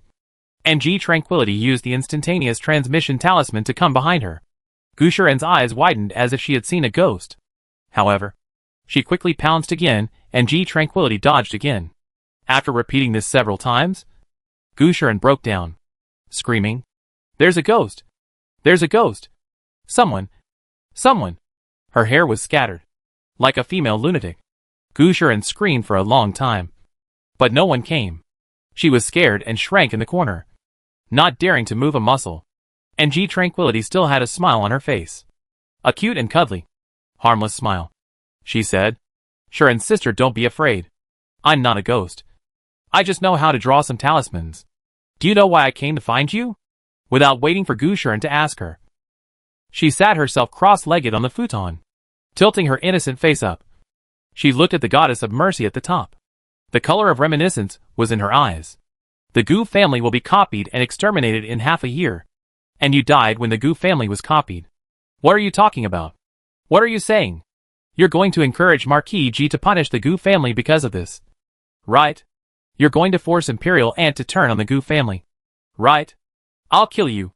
I'll definitely kill you." At this moment, the 2-year-old Ji Tranquility was a devil in Gu Shifeng's eyes. A terrifying devil. If the Gu family was copied and destroyed, it must have been her doing. Seeing Ji Tranquility only smile without saying anything, Gu Shifeng was about to collapse. "No. This isn't true. This isn't true. Ji Tranquility. You told me you wouldn't do this." Gu Shifeng screamed hysterically, and later hugged her head and cried, "I beg you. I'll kneel down for you. I've already been punished. Please spare the Gu family up and down. It's my fault. It's all my fault." Gu Shifeng cried to the point of heartbreak, as if she had only just realized her fault. Ji Tran ignored her misunderstanding and continued, "And you died a month after the Gu family was raided. And in the bed of Commander Lin Yang." "Lin Yang? Wasn't Lin Yang dead?" Gu Shifeng raised her head and stared blankly at the small figure on the futon. The strong light projected on her tiny figure, as if it was a holy light. It lifted her entire person up. Ji Tranquility closed her 2 small palms and looked at the Bodhisattva with a smile on her face as she continued to speak. "On the day that the Gu family was raided, Commander Lin took a liking to your beauty and threatened to keep you alive as long as you committed yourself to him. In order to survive to avenge the Gu family, you endured the humiliation and agreed to him. But in the end, you were humiliated to death by him. I actually admire this spirit of enduring humiliation of yours. As the saying goes, if you stay green, you're not afraid of having no firewood to burn. But the current you makes it hard for me to appreciate it. What the hell are you talking about? What Lin Yang? He died over a year ago." Gu Shifeng reacted that Ji Tranquility was lying to her and roared at her. Ji Tranquility was still smiling on her face, ignoring Gu Shifeng's anger. Listening to her, she said again, "Yes, Commander Lin is dead. And General Wei is dead. The 3rd prince, who has been on copying the Gu family, is also dead. Noble Consort Qin, who secretly framed the Gu family, as well as Consort Xian, are dead. Even the 2nd prince has taken up residence in the sovereign's palace. With all the people who deserve to die dead, no one will be able to copy the Gu family's home anymore. Does Sister Shifeng understand what I'm saying? The Gu family's original fate was to be copied and exterminated. And the culprit was the 3rd prince. With the death of the 3rd prince, the Gu family changed its original fate."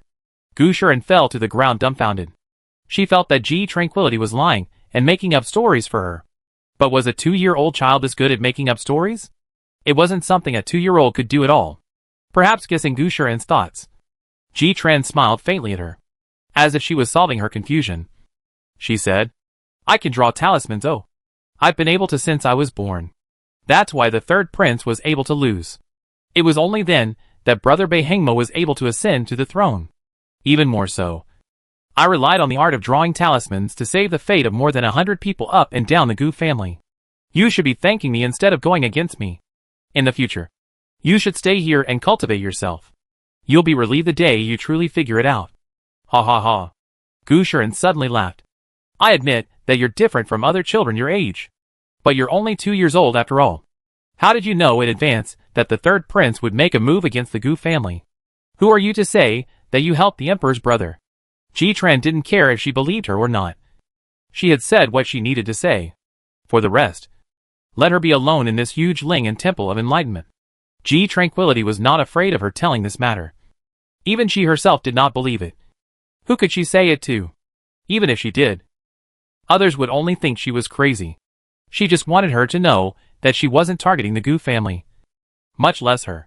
She still wanted her to return to the way she first appreciated her. Mother! Tranquility heard footsteps behind her and stood up, running cheerfully towards Lady Ji.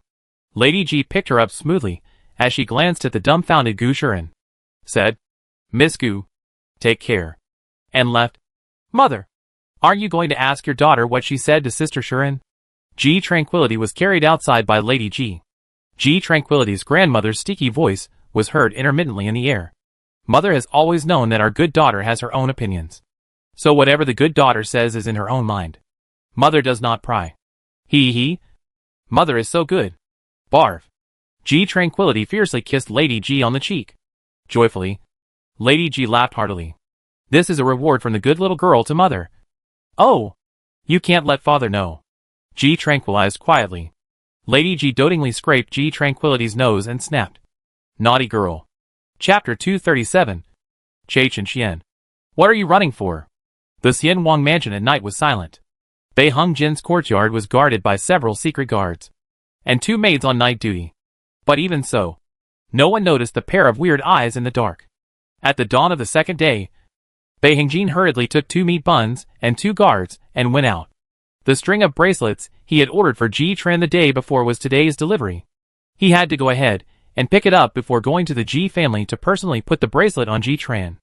On the other hand, on the Ji family's side, Tranquility was thinking of making a trip to Rennie Hall to meet the female lead, Lu Yi. She got up early. After eating breakfast, she begged Ji Lin Feng, "Second brother, take me to Rennie Hall to take a stroll. I admire that doctor who has excellent medical skills." Where did Ji Lin Feng not know that she wanted to go see Lu Yi? Smiling, he squatted in front of her and said, "Good. But I'm going to take Han Chi for a while now. Increase the bond between father and son." These words were still said by Tranquility, saying something about how he as a father must do his duty as a father. It was best to be a super daddy. That way, the child would be close to him. Tranquility hemmed and hawed. It's getting more and more like a milk daddy. Ji Lin Feng had a smug look on his face. That's right. He doesn't look at how much he loves his son. About an hour later, Ji Lin Feng carried Ji-Tran out the door. Over here, Bei Heng Jin also got what he wanted. When he was going out, he brushed past a man whose entire body was shrouded in a black cloak. The man made a mistake with his footsteps, as if he was secretly exerting himself. But his efforts were unsuccessful several times. A closer look also revealed that 2 of his sleeves were hanging empty. Bei Heng Jin had already left. But the man didn't give up and followed him. Isn't that Bei Heng Jin? Tranquility was being held by Ji Lin Feng. And from a distance, she saw Bei Heng Jin coming out of a jeweler's shop. The man in black following behind him was very suspicious. Ji Lin Feng also saw Bei Heng Jin. But in an instant, his face changed drastically. Not good. That man is Lone Wolf. To be precise, it was the state master. But that wasn't important. What was important was that he had encountered him again. Chase! Tranquility waved her small meaty fists. I have a lot of points now. I must take this person down this time. Ji Lin Feng also chased after him as Ji-Tran said. Bei Heng Jin had noticed when the man in black followed him. He had thought of introducing him to a deserted place to strike. Instead, he raised his eyes to see Ji Lin Feng flying with Ji-Tran in his arms. Lone Wolf. Let's see where else you're going to run. Knowing that the situation was bad, Lone Wolf turned around and rushed into the crowd. Sister Tranquil. Ji Lin Feng chased after him, and Bei Heng Jin followed. The Lone Wolf that didn't enter the crowd quickly disappeared, and the big 2 looked around for half a day before finally spotting the person in an alley. Stop! Ji Lin Feng shouted. The black-clothed man first stiffened, and then desperately ran. Just like that, you chased after him and chased him out of the city. Lone Wolf. You can't get away. Don't tie your hands yet. The Lone Wolf in front stopped, but did not turn around. Bei Heng Jin stepped forward and said in a deep voice, Let me meet him. G Tranquility redeemed the soul-collecting mansion in this void. And in a twinkling of an eye, Beiheng exchanged blows with someone. Be careful, Brother Shitsi. G Tran shouted in a milky voice. Beiheng heart softened and his fighting strength instantly soared, sending the man in black flying out with just one punch. The man in black fell heavily to the ground, and the cloak covering his head fell off, revealing a young, handsome face. Che Chen? The three were greatly shocked. It's actually Che Chen? Damn it. My house is all converted. And it's actually Che Chen. He's not a lone wolf running what all? No. In broad daylight. What is he doing wearing a black cloak? Ji Linfeng also wanted to know why Che Chen was dressed like this. Lord Che. Give an explanation? Ji Linfeng walked towards Che Chen with Ji Tranquility in his arms, looking at him condescendingly. Che Chen actually didn't know what Ji Linfeng was chasing him for. I don't know why you guys are chasing me, he said. Beiheng was so angry that he clenched his fists. We're chasing Lone Wolf. Why are you running? Che Chen didn't know Lone Wolf, and it was hard to explain the purpose of his yes today. To be precise, it was impossible to explain to Ji Linfeng's few people. You guys chased after it. So I ran. This explanation almost didn't make Ji Tranquility laugh. Big brother, did you not do something wrong? Otherwise, why did you run? It had to be said that Ji Tranquility's words hit the nail on the head. The latter's face stiffened. Ji Linfeng remembered the king brocade snake from 3 days ago, and sank his eyes to ask again. If Lord Che has any difficulties, you can tell us in detail. If we can help, we will definitely help. But if we find out that Lord Che has done something evil, don't blame us for not giving face. Che Chenchuan's face was slightly hesitant, and just as he was about to open his mouth to say something, he spat out a mouthful of blood, rolled his white eyes, and fainted. Ji Tranquility looked towards Beiheng. Beiheng, blame me. Unable to do so, he could only carry the person back to the medical center first. Ji Tran muttered along the way, why is this person wearing the same clothes as Lone Wolf? Is it a coincidence or do they know each other? If it was the latter, this son must not be kept. If it's a coincidence, why is he wearing these clothes in the daytime? Simply pretending to be mysterious? Elder Mystery did not come to visit the Ji family in the past few days, so the grudge between the two and not known. Suddenly thinking of a possibility, Ji Tranquility's face was startled. This person is not trying to sneak into old Mr. Yi's residence today to kill him. Is he? Ji Linfeng only felt fearful after hearing this. If he didn't happen to bump into him today, then wouldn't it be difficult for old Mystery to escape the poison? No. I have to go and see old Mystery. This matter, I still need my elder brother to talk about it. Thinking like this, Ji Linfeng accelerated his steps. Beiheng kind of held Ji Tran's small meaty hand. Walking around, he was a far cry from Ji Linfeng. Beiheng was enjoying this feeling of no one disturbing him, and holding Ji Tranquility's small hand as he walked slowly in the sunlight.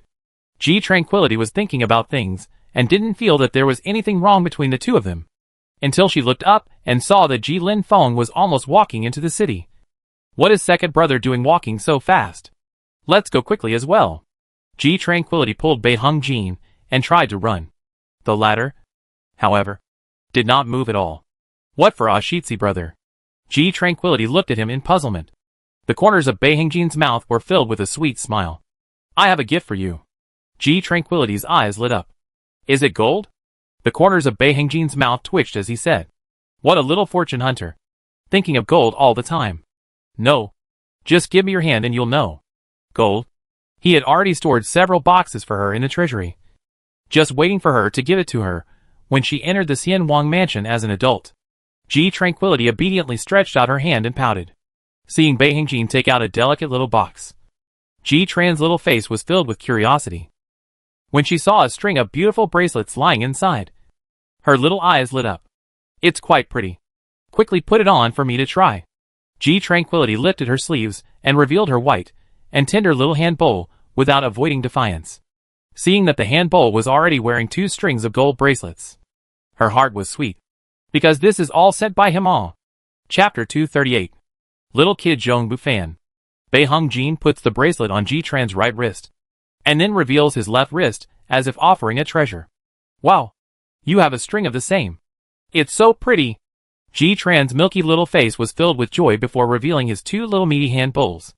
3 strings on the right wrist was more than enough. And then, there were actually 4 more on the left wrist. It looked bejeweled.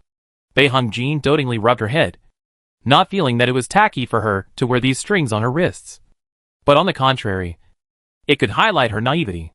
In Ji Tranquil's words, doing so made it convenient for her to play pig and confuse the other party. Beihong-jin said, "In the future, I will wear it every day, even when I sleep." After saying that, he took Ji Tranquility's small hand and walked towards the imperial city. Ji Lingfeng's shadow was already gone from the city. No Sha said that he must have carried someone to the Hall of Supreme Goodness. And Ji Tranquility was going to the Hall of Benevolence. Let's go. Let's go to the Hall of Benevolence. Beihong-jin complied with Ji Tranquility and led her to the Benevolent Intent Hall. As a result, it was only when they arrived at Rennie Hall that they truly saw what it meant to have a golden jade hall, and what it meant to have a crowded doorway. Alas, alas, alas, alas, 2 brats. If you want to go in, you have to queue up, ah? A man pointed at Beihong-jin and Ji Tranquility, who were trying to sneak inside. We don't see patients. Ji Tranquility said back to the man. You have to queue up even if you don't see a doctor. There are plenty of people who want to show off the divine doctor style. The man directly screwed Ji Tranquility out. Ji Tranquility knew in her heart that she wouldn't be able to get in through the front door. So just take the side door. Go. Ji Tran pulled Beihong-jin and headed for the back door. The back door was locked, and Ji Tran pointed to the courtyard wall. Beihong-jin's heart was clear, holding her in his arms. He was about to fly into the courtyard. But then he caught a glimpse of a little kid crawling out from the dog hole. And without a moment's hesitation, he ran away with his short legs. Ji Tranquility also saw the little brat crawling out from the dog hole, and exchanged glances with Beihong-jin. This little brat head wouldn't be trying to sneak out to play. Right? It's so small. What if it gets lost? Ji Tranquility only hesitated for a split second between entering the courtyard and following the little brat before choosing to follow the little guy. The little guy was very small and looked to be just a year old. Don't look at him as small. He runs so fast. Little brother, where are you going? Ji Tranquility added full power before catching up with the person. To YouTube. The little guy was very high and mighty, slapping away Ji Tranquility's hand. Beihong-jin's face instantly sank when he saw Ji Tran being hit. Let's go. Don't mind him. He deserves to lose it. Beihong-jin pulled Ji Tranquility and turned to leave. Who knew that little guy followed instead? It was also sniffing around Ji Tranquility's body. What are you doing? Beihong-jin slapped the little guy away. The little guy also got angry and glared at Beihong-jin with milky ferocity, warning him, if you dare to slap me again, I'm going to do it. Beihong-jin sneered in his heart. A little kid? Am I still afraid of you? Forget it. Forget it. Don't bother with a little kid. He ran away from Rennie Hall. It's just as well. We'll bring him back, and we can still break the rules to see Louis Yi. Ji Tranquility flashed a big gray wolf smile at the little guy. You want to see my mother? Hearing this, Ji Tranquility froze. Louis Yi is your mother? Who is your father? Zhong Liamo. My name is Zhong Bufan. Zhong Bufan seemed to smell a flavor he liked in Ji Tranquility. His attitude towards her got better. Without waiting for Ji Tranquility to say anything, Zhong Bufan just took her hand and walked back. Let's go. I'll take you to see my father. My mother shouldn't be available at this moment. Zhong Bufan was only a year old, and handling things was no less than a fake child like her. Beihong-jin's gaze fell on Zhong Bufan's hand holding Ji Tranquility. Intuition told him that this little guy would also become his future love rival. Like Muyu.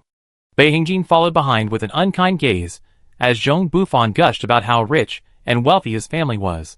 On the contrary, Ji Tran's favorite thing was money, and no amount of it was too much. Is your family really rich? Is there gold? Beihong-jin's heart was oddly inexplicable, and he didn't know if Ji Tran was trying to lie to Zhong Bufan, or if Zhong Bufan was trying to lie to Ji Tran. There's a lot. If you don't believe me, you can go to my house to see. My mother has stored a lot of gold for me. The content of the two little ones chatting made it really hard for Beihong-jin to accept. In the void of talking, the three little ones came to the backyard of Rennie Hall next to the dog hole. Pointing at the dog hole, he said to Ji Tranquility, drill the dog hole. I don't have spiritual power right now. Aw shucks. Still small. Can only drill the dog hole. Zhong Bufan blinked his eyes, and smiled cutely at G Tranquility. G Tranquility twitched the corners of her mouth. Don't. You drill. I have Brother Shitsi to take me flying. With those words, Bei Hung Jin had already carried Ji Tran in his arms and flew in. Just as he landed, he saw Zhong Bufan drilling in through the dog hole. With that skillful look, he didn't know how many times he had drilled it. Go, pretty sister. I'll take you to meet my father. Zhong Bufan pulled Ji Tranquility, and was about to walk towards the house. At this time, a magnificently dressed man in the house happened to come out of the house. Fan. Father was about to go look for you? These two are? At the same time Zhong Limor was sizing up Ji Tran. Ji Tran was also sizing him up. This man is Lu Yi's husband. Huh? Zhong Limor?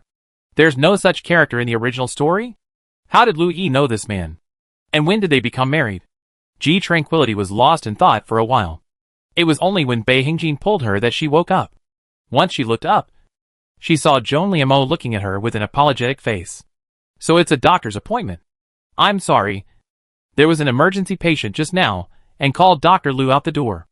Zhong Bufan told his father that Ji Tranquility wanted to see Lu Yi. So Zhong Limor guessed that Ji Tranquility wanted to see the doctor. That's fine. We'll come back another day.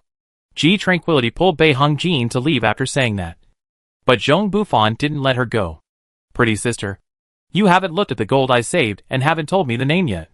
Before Zhong Bufan could finish speaking, he was picked up by his father and walked towards the inner room. Ji Tranquility vaguely heard Zhong Liamo lecturing his son. Fan. How many times have I told you to act like a normal person? You'll scare the kids. Which is not scaring. Look at that little girl. It seems like she's even bolder than me. It doesn't look like a normal one. Also, you should stop calling me Fan. It's very childish. Okay. Ji Tranquility. Bei Hingjin pulled Ji Tran outside, muttering, not a single normal one. Shitsi brother. What are you talking about? Ji Tranquility didn't hear. Ah. Me? I said that in a few days it will be your birthday. At that time, I'll accompany you to look at the stars. Look at the stars for the whole night. Bei Hingjin led Ji Tran outside. Ji Tran's gaze fell on the bracelet. A man wearing a bracelet was quite nice. As Bei Hingjin led Ji Tranquility into the backyard of Jishan Tang, Che Chenxian happened to wake up. Next to him stood Ji Yushu. Ji Lifeng immediately went up to him and forced him to ask, Lord Che, you better be honest about today's matter. Otherwise, I'll let my old man write a report on you tonight, making your official path difficult. Chapter 239. Che Chenxuan's past. Grand Duke. Second Duke. Old Mr. E visited with Madam 1. Madam asked to return to the house quickly. The butler hurriedly ran into the backyard of Jishan Tang and reported. Che Chenxian did not want to make an enemy of the Ji family, and was about to tell the whole story when he heard the butler utter these words. Ji Yushu and Ji Lifeng glanced at each other. It seemed that they would be able to clear up the matter today. Does Lord Che want to come along? Ji Lifeng asked Che Chenxian. The look on Che Chenxuan's face was hard to understand. Seemingly excited. Seemingly sad. In short, somewhat complicated. In the end, Che Chenxian agreed to travel to the Ji family together. Bei Hung Jin has been holding Ji Tran's hand, followed along to the Ji family. He is also very curious about what Che Chenxian and Mr. Yi's grudge. Soon, a group of several people returned to the Ji family. From afar, several people could hear violent coughing coming from the main hall. Ji Tranquility's small brows tightly furrowed. Coughing this hard? Could it be tuberculosis? What kind of disease is tuberculosis? Ji Lin Feng did not understand. Nor did Ji Yushu. But soon, the two knew. Tuberculosis is vein consumption. And this disease is contagious. When the two heard this, they immediately tried to block the two little ones from entering. As a result, they heard Ji Tranquil's heartfelt voice ring out once again. During this period, medical conditions were backward, and there was no way to specifically detect whether or not one had consumptive disease. From time to time, it would be misdiagnosed as wind chill. Over time, it was even more misdiagnosed. However, today this person has come to the right place. I have an elixir. It can completely cure it. Suddenly, Ji Tranquility's eyes lit up. Why didn't she open a separate elixir shop, and then sell it to those who are destined to have it? It could be for no money or 1,000 taels a pill. Exactly how much to sell all depended on her mood. Ha ha ha. Thinking of the endless amount of silver in the future, Ji-Tran laughed out a pig squeal. As soon as she returned to her senses, she saw a pair of odd eyes falling on her. Laughing was a bit out of place. Old Mr. Yi's eyes were red. And the woman next to him, who was much younger than him and didn't know if she was his wife, kept coughing. And Che Chen-Xian, who was a few steps behind, looked at Lady Wen with an excited face.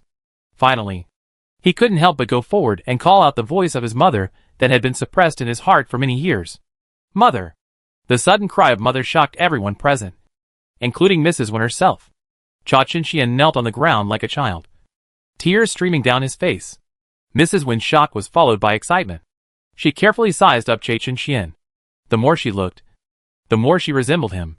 You are late sister's child? Madame Wen looked at Che Chen-Xian incredulously. Her heart was thrilled. Che Chen-Xian didn't know any late sister. He only knew that the woman in front of him was very similar to the portrait of his mother that his father had left him. Everyone said that his mother was dead. But the moment he saw her, he knew that his mother wasn't dead at all. It was taken away by a man. This man was none other than Yi Qingxiao. He was so famous and prestigious that they didn't dare to offend him. But he wasn't afraid. He must study hard, then enter the civil service. He knew that only by standing in a higher position could he trample his enemies under his feet. He did it through his own efforts. But his reputation was higher than before. He could not take his mother back on his own. He thought about secretly recognizing her. But he simply couldn't enter the mansion. Now, he wanted to beg Marquis Ji. To beg Marquis Ji to make Yi Qingxiao's crime of wickedly taking another man's wife public. Mother! Now in the Ji family, you don't need to be afraid. You don't need to take into account that he will threaten you anymore. Che Chen-Xuan's hate-filled gaze landed on old Mr. Yi's face at the side. The meaning was clear. This was the person he was talking about who threatened Lady Wen. The latter was uncertain. What kind of look is this? Che Chen-Xuan's heart was filled with rage as he roared out. It's you. It's all you. You took away my mother and killed my father. Elder Yi was filled with dismay. You? What did you say? The Ji family members were a bit confused. What's going on here? The highly respected and revered old Mr. Yi taking another man's wife? Is Che Chen-Xian mistaken? The old gentleman doesn't look like that kind of person? At this time, Mrs. Wen, who had recovered from the shock, busily said, Child. No. It's not what you think. I'm not your mother either. I should be your aunt. Ji Tranquility opened her mouth wide. Could the two be twins? Being mistaken by Che Chen-Xian because they were born too similar? Good lord. This is too much drama. Isn't it? Ji family members and Bei Hung Jin could not help but sigh a little. Where would Cha Chen-Xian believe that? He only felt that Lady Wen was threatened by Yi Qingxiao and deliberately did not recognize him. So he took out an old portrait from his bosom. Seeing the portrait, Mrs. Wen immediately covered her mouth and cried. It's late sister. It's late sister. This is what I drew for her. As she cried, she coughed violently again. And old Mr. Yi gently helped her pat her back to smooth her breath. Old Mr. Yi's actions were already telling Che Chen-Xian that he hadn't threatened Madame Wen. This is all really his mistake. Facing the dumbfounded and shocked Che Chen-Xian, Mrs. Wen spoke about the events of that year. Child, your mother's full name is Wen Hui Evening. My name is Wen Huizhen. We all are twins. Speaking here, Mrs. Wen's tears, that could not be stopped easily, could not stop flowing again. Ji Tranquility then knew that it was another heartbreaking story. As expected, what Madame Wen told later made the crowd couldn't help but redden their eyes. She said, because the Wen family is poor. In order to pay for my younger brother to attend private school, my parents early sold the two of us to two noble families in town. Later, late sister's family of that nobleman had a change of fortune in their house, and they fled overnight, dragging their family with them, and also sold off all the underlings in their house. I was still young at the time, and had no idea where I was sold to. After that, the two of my sisters never saw each other again. After finishing her speech, Mrs. Wen was already sobbing uncontrollably. In other words, Che Chen-Xian had really mistaken his aunt for his mother. Cha Chen-Xian fell on his arse and sat on the ground. His mother was dead. His mother was really dead. They hadn't lied to him. His mother was dead. He had identified him as his mother from the moment he met Madame Wen, and treated old Mr. Yi as his enemy. 10 years. 10 whole years. He hated old Mr. E for 10 whole years. He even almost got him killed that day. In the end, he was told that his mother was dead, and that he hated the wrong person. Ha ha ha. It's really ridiculous and pathetic. After speaking clearly, Che Chen stayed frozen on the ground. In the end, Ji Lifeng pulled him up. You kid. Say things earlier. I thought you were going to go to the point of no return. If you don't make it clear today, he might really take him to court. Then things will be a big mess. Mrs. Wen slowed down under the comfort of old Mr. E, hurriedly asking about his mother's situation. Tears fell down the corners of Che Chenchuan's eyes. Dead? She died a long time ago. I haven't seen her. Only her portrait. He had always carried the portrait with him, as if it were a treasure. He didn't believe his mother was dead. That's why he kept looking for it. Mrs. Man cried again with sadness. Chapter 240. Not but a birthday. Only a congratulatory gift.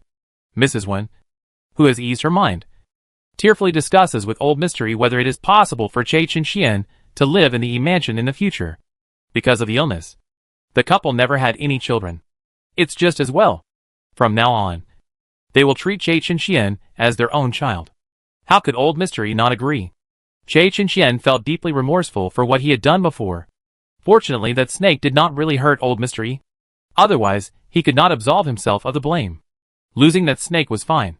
But it was good that it gave him a family member. And he would no longer be alone in the future. Che Chen called out with one mouthful of aunt and one mouthful of uncle, calling out to the husband and wife with red eyes. After getting things out of the way, the Ji family was also happy that Mrs. Wen had found her own nephew. Cough. Old lady Wen coughed badly again.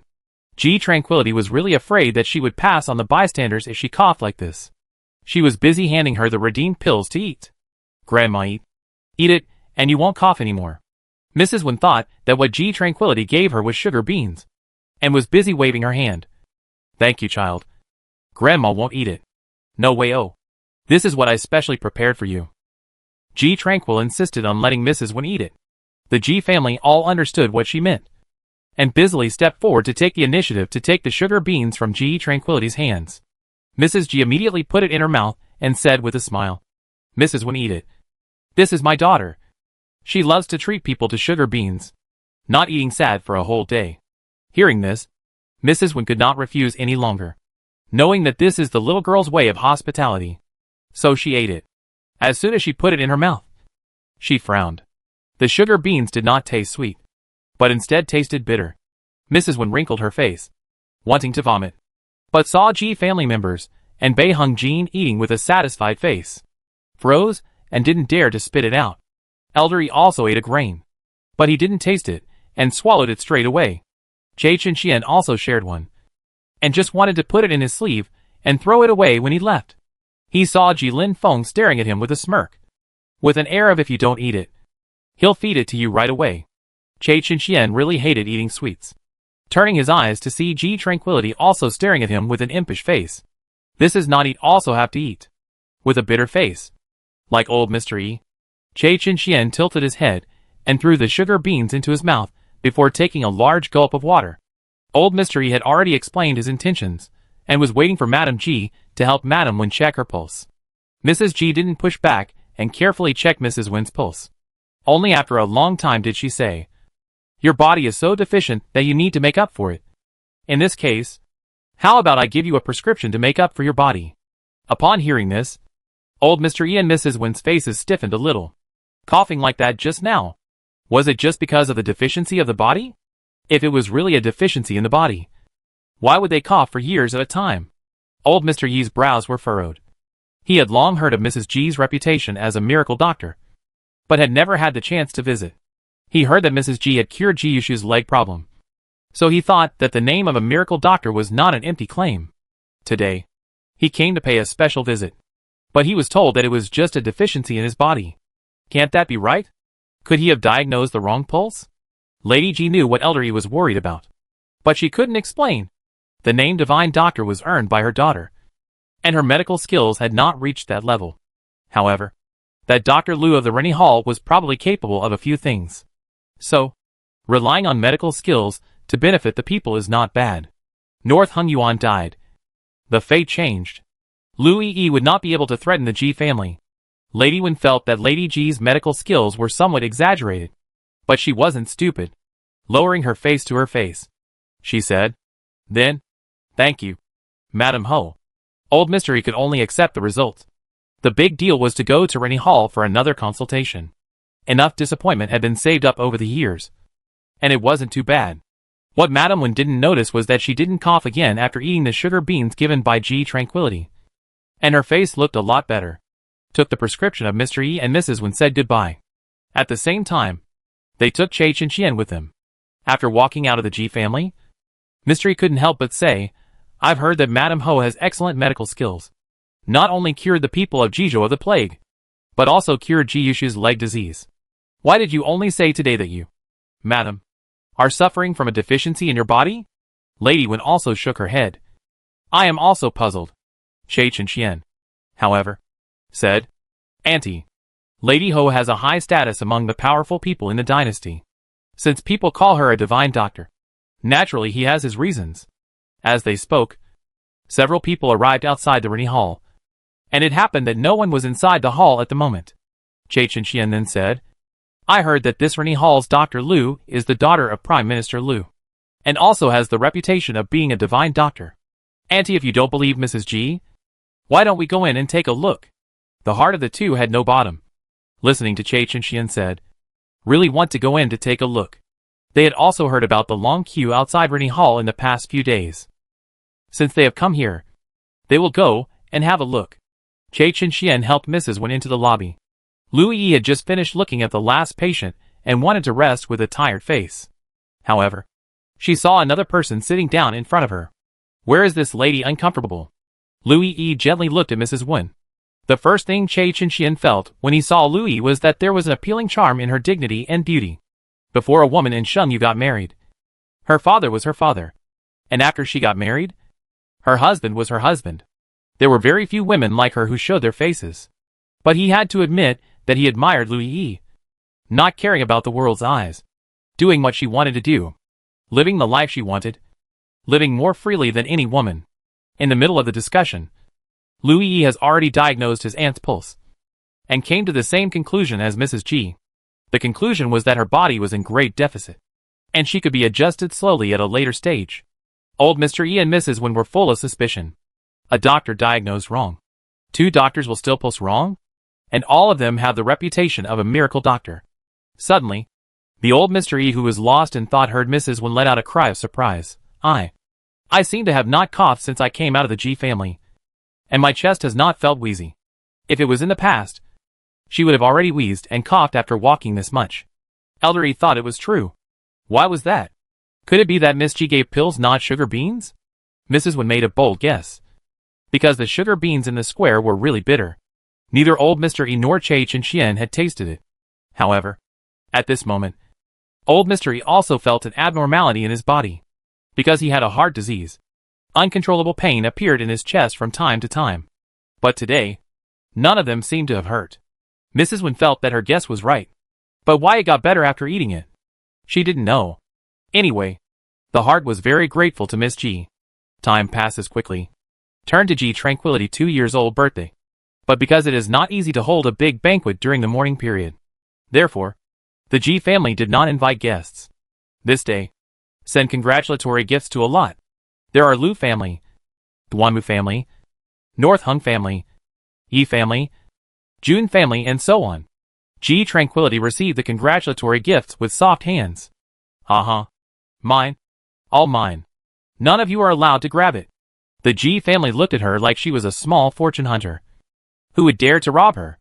Among them, the congratulatory gifts sent by Bei Hung Jin and Bei Hung Yamo were the most loved by Ji Tranquility. Brother Emperor and Brother Shitzi understand me the most. From now on, every year for my birthday, we will follow the standard. Chapter 241. Muyu blocked the disaster for Ji Tranquility. Time flew by quickly, and in the blink of an eye, it was the day that Emperor Yuan married the Empress. Just 2 days before the new year. Because they are still in mourning. Their marriage is simple. It is worth mentioning that on the day of the enthronement, the sky was amazed by the spectacular sight of 100 birds coming to the court. The people exclaimed that Lu Qingyan was the chosen son of heaven. The Empress Dowager and the dragon's face were both delighted, calling out that heaven had blessed Shengyu. The Empress Dowager was secretly glad she had married Lu Qingyan. Otherwise, there would have been no such shocking scene. Only the Ji family knew that this was the movement made by Ji Tranquility. She wants the world to know. She wants the Gu family to know. And she wants the Empress Dowager to know that the Lu family is loyal and should be valued. Lu Qingyan looked towards the tiny figure at the temple. Before this, Ji Tren had told her that she was the chosen son of heaven, and that no one could take away her position as empress. She understood that this sight of 100 birds coming to the court must have something to do with the little one. The Ji family pampered the little one in the palm of their hands. And Princess Xian even indulged Bei Hengjin in running to the Ji family every day. It is said that at the age of 7, Bei Hengjin has already opened businesses all over half of Shengyu, all under the banner of the youngest member of the Ji family. This behavior was already self-evident. The Empress Dowager was also particularly fond of her. The Gu family didn't hold a grudge against the Ji family because of what happened to Gu Shiren. The future path of the Ji family would only go further and wider. The 7th day after the Empress coronation, the 5th day of the new year, was the day that the eldest princess married into the Ji family. She was married into the Ji family with a floor-length wedding dress and a phoenix crown by Ji Yushu, who rode a high horse and was also dressed in a wedding dress. On this day, the threshold of the Ji family was about to be stepped on, and there were many uninvited guests. Ji Tranquility was joyfully led by Bei Hengjin. Look at the bride. Look at the bride. She kept yelling to see the bride. Muyu also followed her around. Tranquil sister. A group of children followed behind, shouting after Muyu. Tranquil sister. No one notices that there is a strange child mixed in among them, namely Zhong Bufan. Calling Tranquil sister is so childish. Zhong Bufan snorted disdainfully, seeing that Ji Tranquility had already walked away in front of him. His eyes glared. Tranquility's sister, wait for me. The little guy flung his short little legs and ran as fast as he could. She smelled that Ji Tranquility had something on her that was very fascinating to him. He must strike a good relationship with her. Only that Bei Hengjin was a very annoying kid, always in close proximity, causing him to have no chance to get close. Ji Tranquility followed a group of worldly ladies and gentlemen in the house to raise a ruckus, followed by shouting, "Drink! Drink! Lift the lid! Lift the lid!" In the end, the head was not lifted, and everyone was coaxed out. Everyone held a red seal in their hands. Su Yuyu was the eldest princess, and her dowry was so rich that it scared people to death. Of course, the Ji family's dowry was also quite a lot. The children who came today were especially numerous, and Ji Tranquility finally had a chance to make a big profit. Let's go. I'll take you all to the playground in the backyard. However, let's start by saying that each person needs to pay 5 taels of silver. Good. Good all. A group of people scrambled to go play and responded that they would give silver. Ji Tranquility then led the group to the backyard. Just as he turned the corner, Bei Hengjin suddenly saw a black figure flash by. He frowned. I'll go and come. Ji Tranquility didn't notice Bei Hengjin's expression and only nodded and mumbled before going to play. Muyu and Zhong Bufan had been following her and saw Bei Hengjin leaving. The duo simultaneously sensed that an opportunity had come. Immediately, they went forward to pull Ji Tran's small hand. Zhong Bufan thought to himself that it was just an ordinary child who could have anything to worry about. But he ended up being bumped off by Muyu, who had jumped ahead of him. You? Zhong Bufan wanted to teach Muyu a lesson, but his remaining light saw Bei Hengjin, who had just left, suddenly return. Bei Hengjin slowly walked towards Ji Tran. His thin lips pursed, his complexion composed. As he passed Zhong Bufan, he did not see his pupils that suddenly became alarmed. Ji Tranquility. Bei Hengjin called Ji Tranquility. Ji Tran was riding the wooden horse when she heard someone calling her and turned her head back. The fleshy little face was filled with joy. Sheetzy brother. Come sit together. She was so overjoyed that she forgot that Bei Hengjin never called her Ji Tran. Good. He walked in towards Ji Tranquility, extending his left hand to pull her. Ji Tranquility inclined her head, her gaze falling on his empty wrist. And the words he said that day suddenly rang in her mind. He said, I'll wear it every day from now on, even when I sleep. But today there was nothing on his wrist. Thinking of a possibility, Ji Tranquility jerked her head up to look at Bei Hengjin's face. He was smiling. But that smile was chilling. He's not Beihongjin. As soon as the thought fell, Ji Tran quickly tapped on her golden finger to exchange for that kind of soul exorcism talisman. Yes, she guessed that the person in front of her was not Beihongjin, but the lone wolf that they had been searching for many days without success. Then where is Beihongjin? He won't be in trouble. Right? He is 7 years old this year. Ji Tranquility panicked. So panicked that his hands and feet shivered violently. And Beihongjin did not give her much of a chance. He had already stretched out his right hand, which was so white that it seeped. Little one, go to hell. Beihongjin's face abruptly became hideous. Just in the nick of time, Zhong Bufan threw something out of nowhere. It flicked Ji Tranquility to the ground. Sister Tranquil. Muyu saw Ji Tranquility fall and immediately ran up to help her. Don't come over, Ji Tranquil shouted. And Muyu was so intent on helping her up. Where would he listen to her? When Muyu arrived, Beihongjin, Mori White's right hand, also arrived. And Ji Tranquility finally redeemed the kind of talisman used to deal with lone wolves. Only a muffled thud came. And Beihongjin exploded into blood mist on the spot. And Beihongjin, the palm that was slapped on Muyu's tiny body. Muyu, Ji Tran shouted. The change was only in the blink of an eye. And Ji Tran didn't have time to save Muyu. She knew that if Muyu hadn't blocked in front of her, that palm would have hit her body. As Muyu fell to the ground, Zhong Bufan froze in a daze, not knowing what to do. When Beihongjin reappears, Muyu has already fallen to the ground. The Ji family rushes in. King Xian and Princess Xian rush in. All of them came. But Muyu didn't know who was alive. Ah? Tranquil sister? Beihongjin called out Ji Tranquility's name in a shocked voice. He just went after a figure because he saw it flash by. As a result, he didn't chase the person at all. When he realized that there was a possibility that it was the timing of a tiger being transferred from the mountain, he immediately told Lady Ji and Marquis Ji. He also hurriedly rushed this way. Unexpectedly, it turned out to be an accident. Ji Tranquility flung herself into Madame Ji's arms and cried out. It was Muyu who saved me. It was Muyu who blocked that blow for me. I tried to save him, but it was no use. The healing talisman doesn't work on him. Right? What happened to him? What happened to him? Ji Tranquility cried to the point of heartbreak. The lone wolf knew that he was at the end of his tether, and thought that he would pull Ji Tranquility, the bogeyman, with him until he died. But he didn't want to be directly exploded into blood mist himself. He wasn't even given time to regret. Beihongjin knew that Muyu's death would be an eternal pain in Ji Tran's heart, and he could only ever be ranked after Muyu in her heart. Chapter 242. The Grand Finale. Muyu died on the day of Ji Yushu and Su Yuyu's wedding. For 2 years after that, Ji Tran never smiled again, living in self-blame. She blames herself for the fact that the cure talisman works on everyone but Muyu. In the 2 years since then, the Ji family has gained 3 new members. One, Muyu gave birth to Ji Hanhua, the second son of the family. Su Yu gave birth to a pair of dragon and phoenix babies, who were named Mu Mu and Cha Cha. Beihongjin lives past the age of 7. And Ji Tran speculates more than once about the reason why the healing talisman is useless against Muyu and Beihongjin. He blocked not only the robbery of Ji Tran's life, but also the robbery of Beihongjin's life. Instead of meeting Lui Yi, Ji Tran becomes good friends with her son Zhong Bufan. It is worth mentioning that Zhong Bufan is the reincarnation of the immortal emperor. And that day, he used an immortal binding rope to knock her down. The Shengyu continent is really a magical country. There are travelers, bookwearers, reincarnated immortal emperors, and ghosts that don't go to reincarnation. But I don't know if there are any born-again people.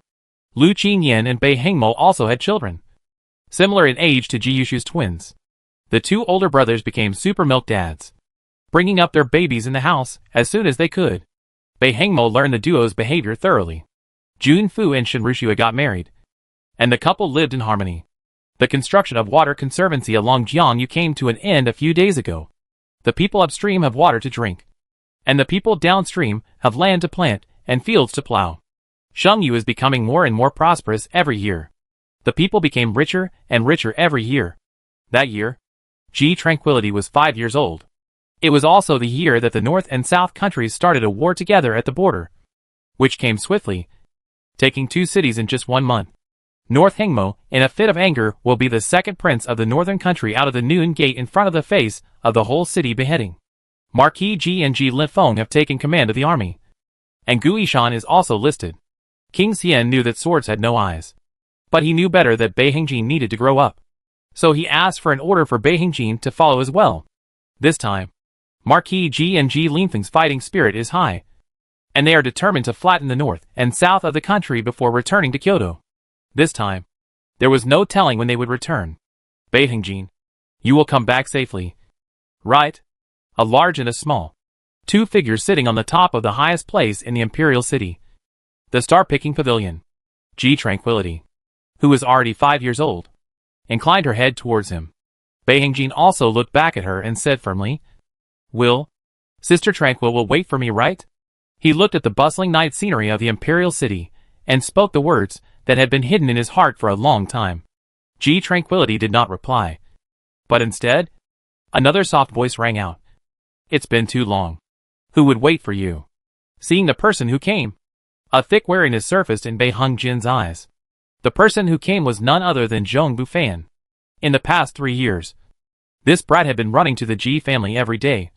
Every day Tranquil Sister was long and Tranquil Sister was short.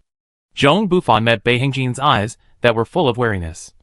But he didn't get angry, and sat on his bum in the middle of the two. Smiling, he looked at the 3 stars in the sky that happened to be in rows. Quickly look. Do those 3 brightest stars look like us at this time? Once these 3 stars appeared, all the other stars became dim. Which means that all 3 of us are the existence of a dragon and phoenix amongst people. The one in the middle must be me.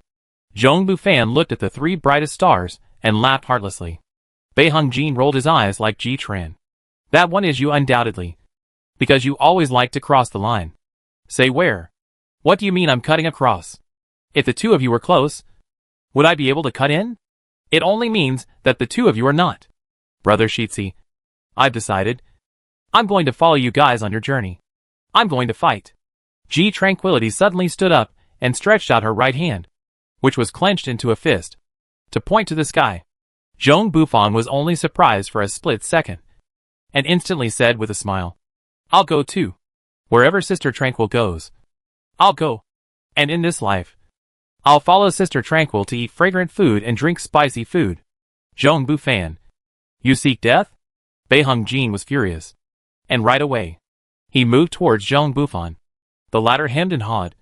Don't come this way. You can't beat me. Bei Hengjin was furious. 1 or 2 of them didn't look like a normal kid. His position as the king of kids was going to be lost soon. You have to fight even if you can't beat me. Get the hell down. The 2 just fought in midair. Downstairs stood a row of little ones, who were watching the action. Shitzi little uncle is fighting with Brother Bufan again. Chow chow. Don't call him Brother Bufan. He's here to rob Aunt Tranquil. Yes, Sister Chow Chow. We are on the same side as Shitzi little uncle. Don't get on the wrong side. Brother Chi. Don't say that. Brother Bufan is actually quite nice. Hanhua. Is your skin itching? Which is not true. I'm going to tell mother that brother can't afford to play, and is mean to me? Oh! Ji Hanhua ran away. And at the same time led away Chow Chow and Moo Moo. Zhong Bufan looked at the sword. Bei Hengjin shouted and rushed up to the sky. Zhong Bufan pulled out his space's Panlong sword without slowing down and met him head-on. Panlong chop. Bang. The 2 swords clashed together, rubbing up blinding sparks. Seeing that the 2 were getting more and more energetic as they fought, Ji Tranquility patted the dust on the hem of her skirt and left behind a sentence. I hope that I can show my real skills on the battlefield as well.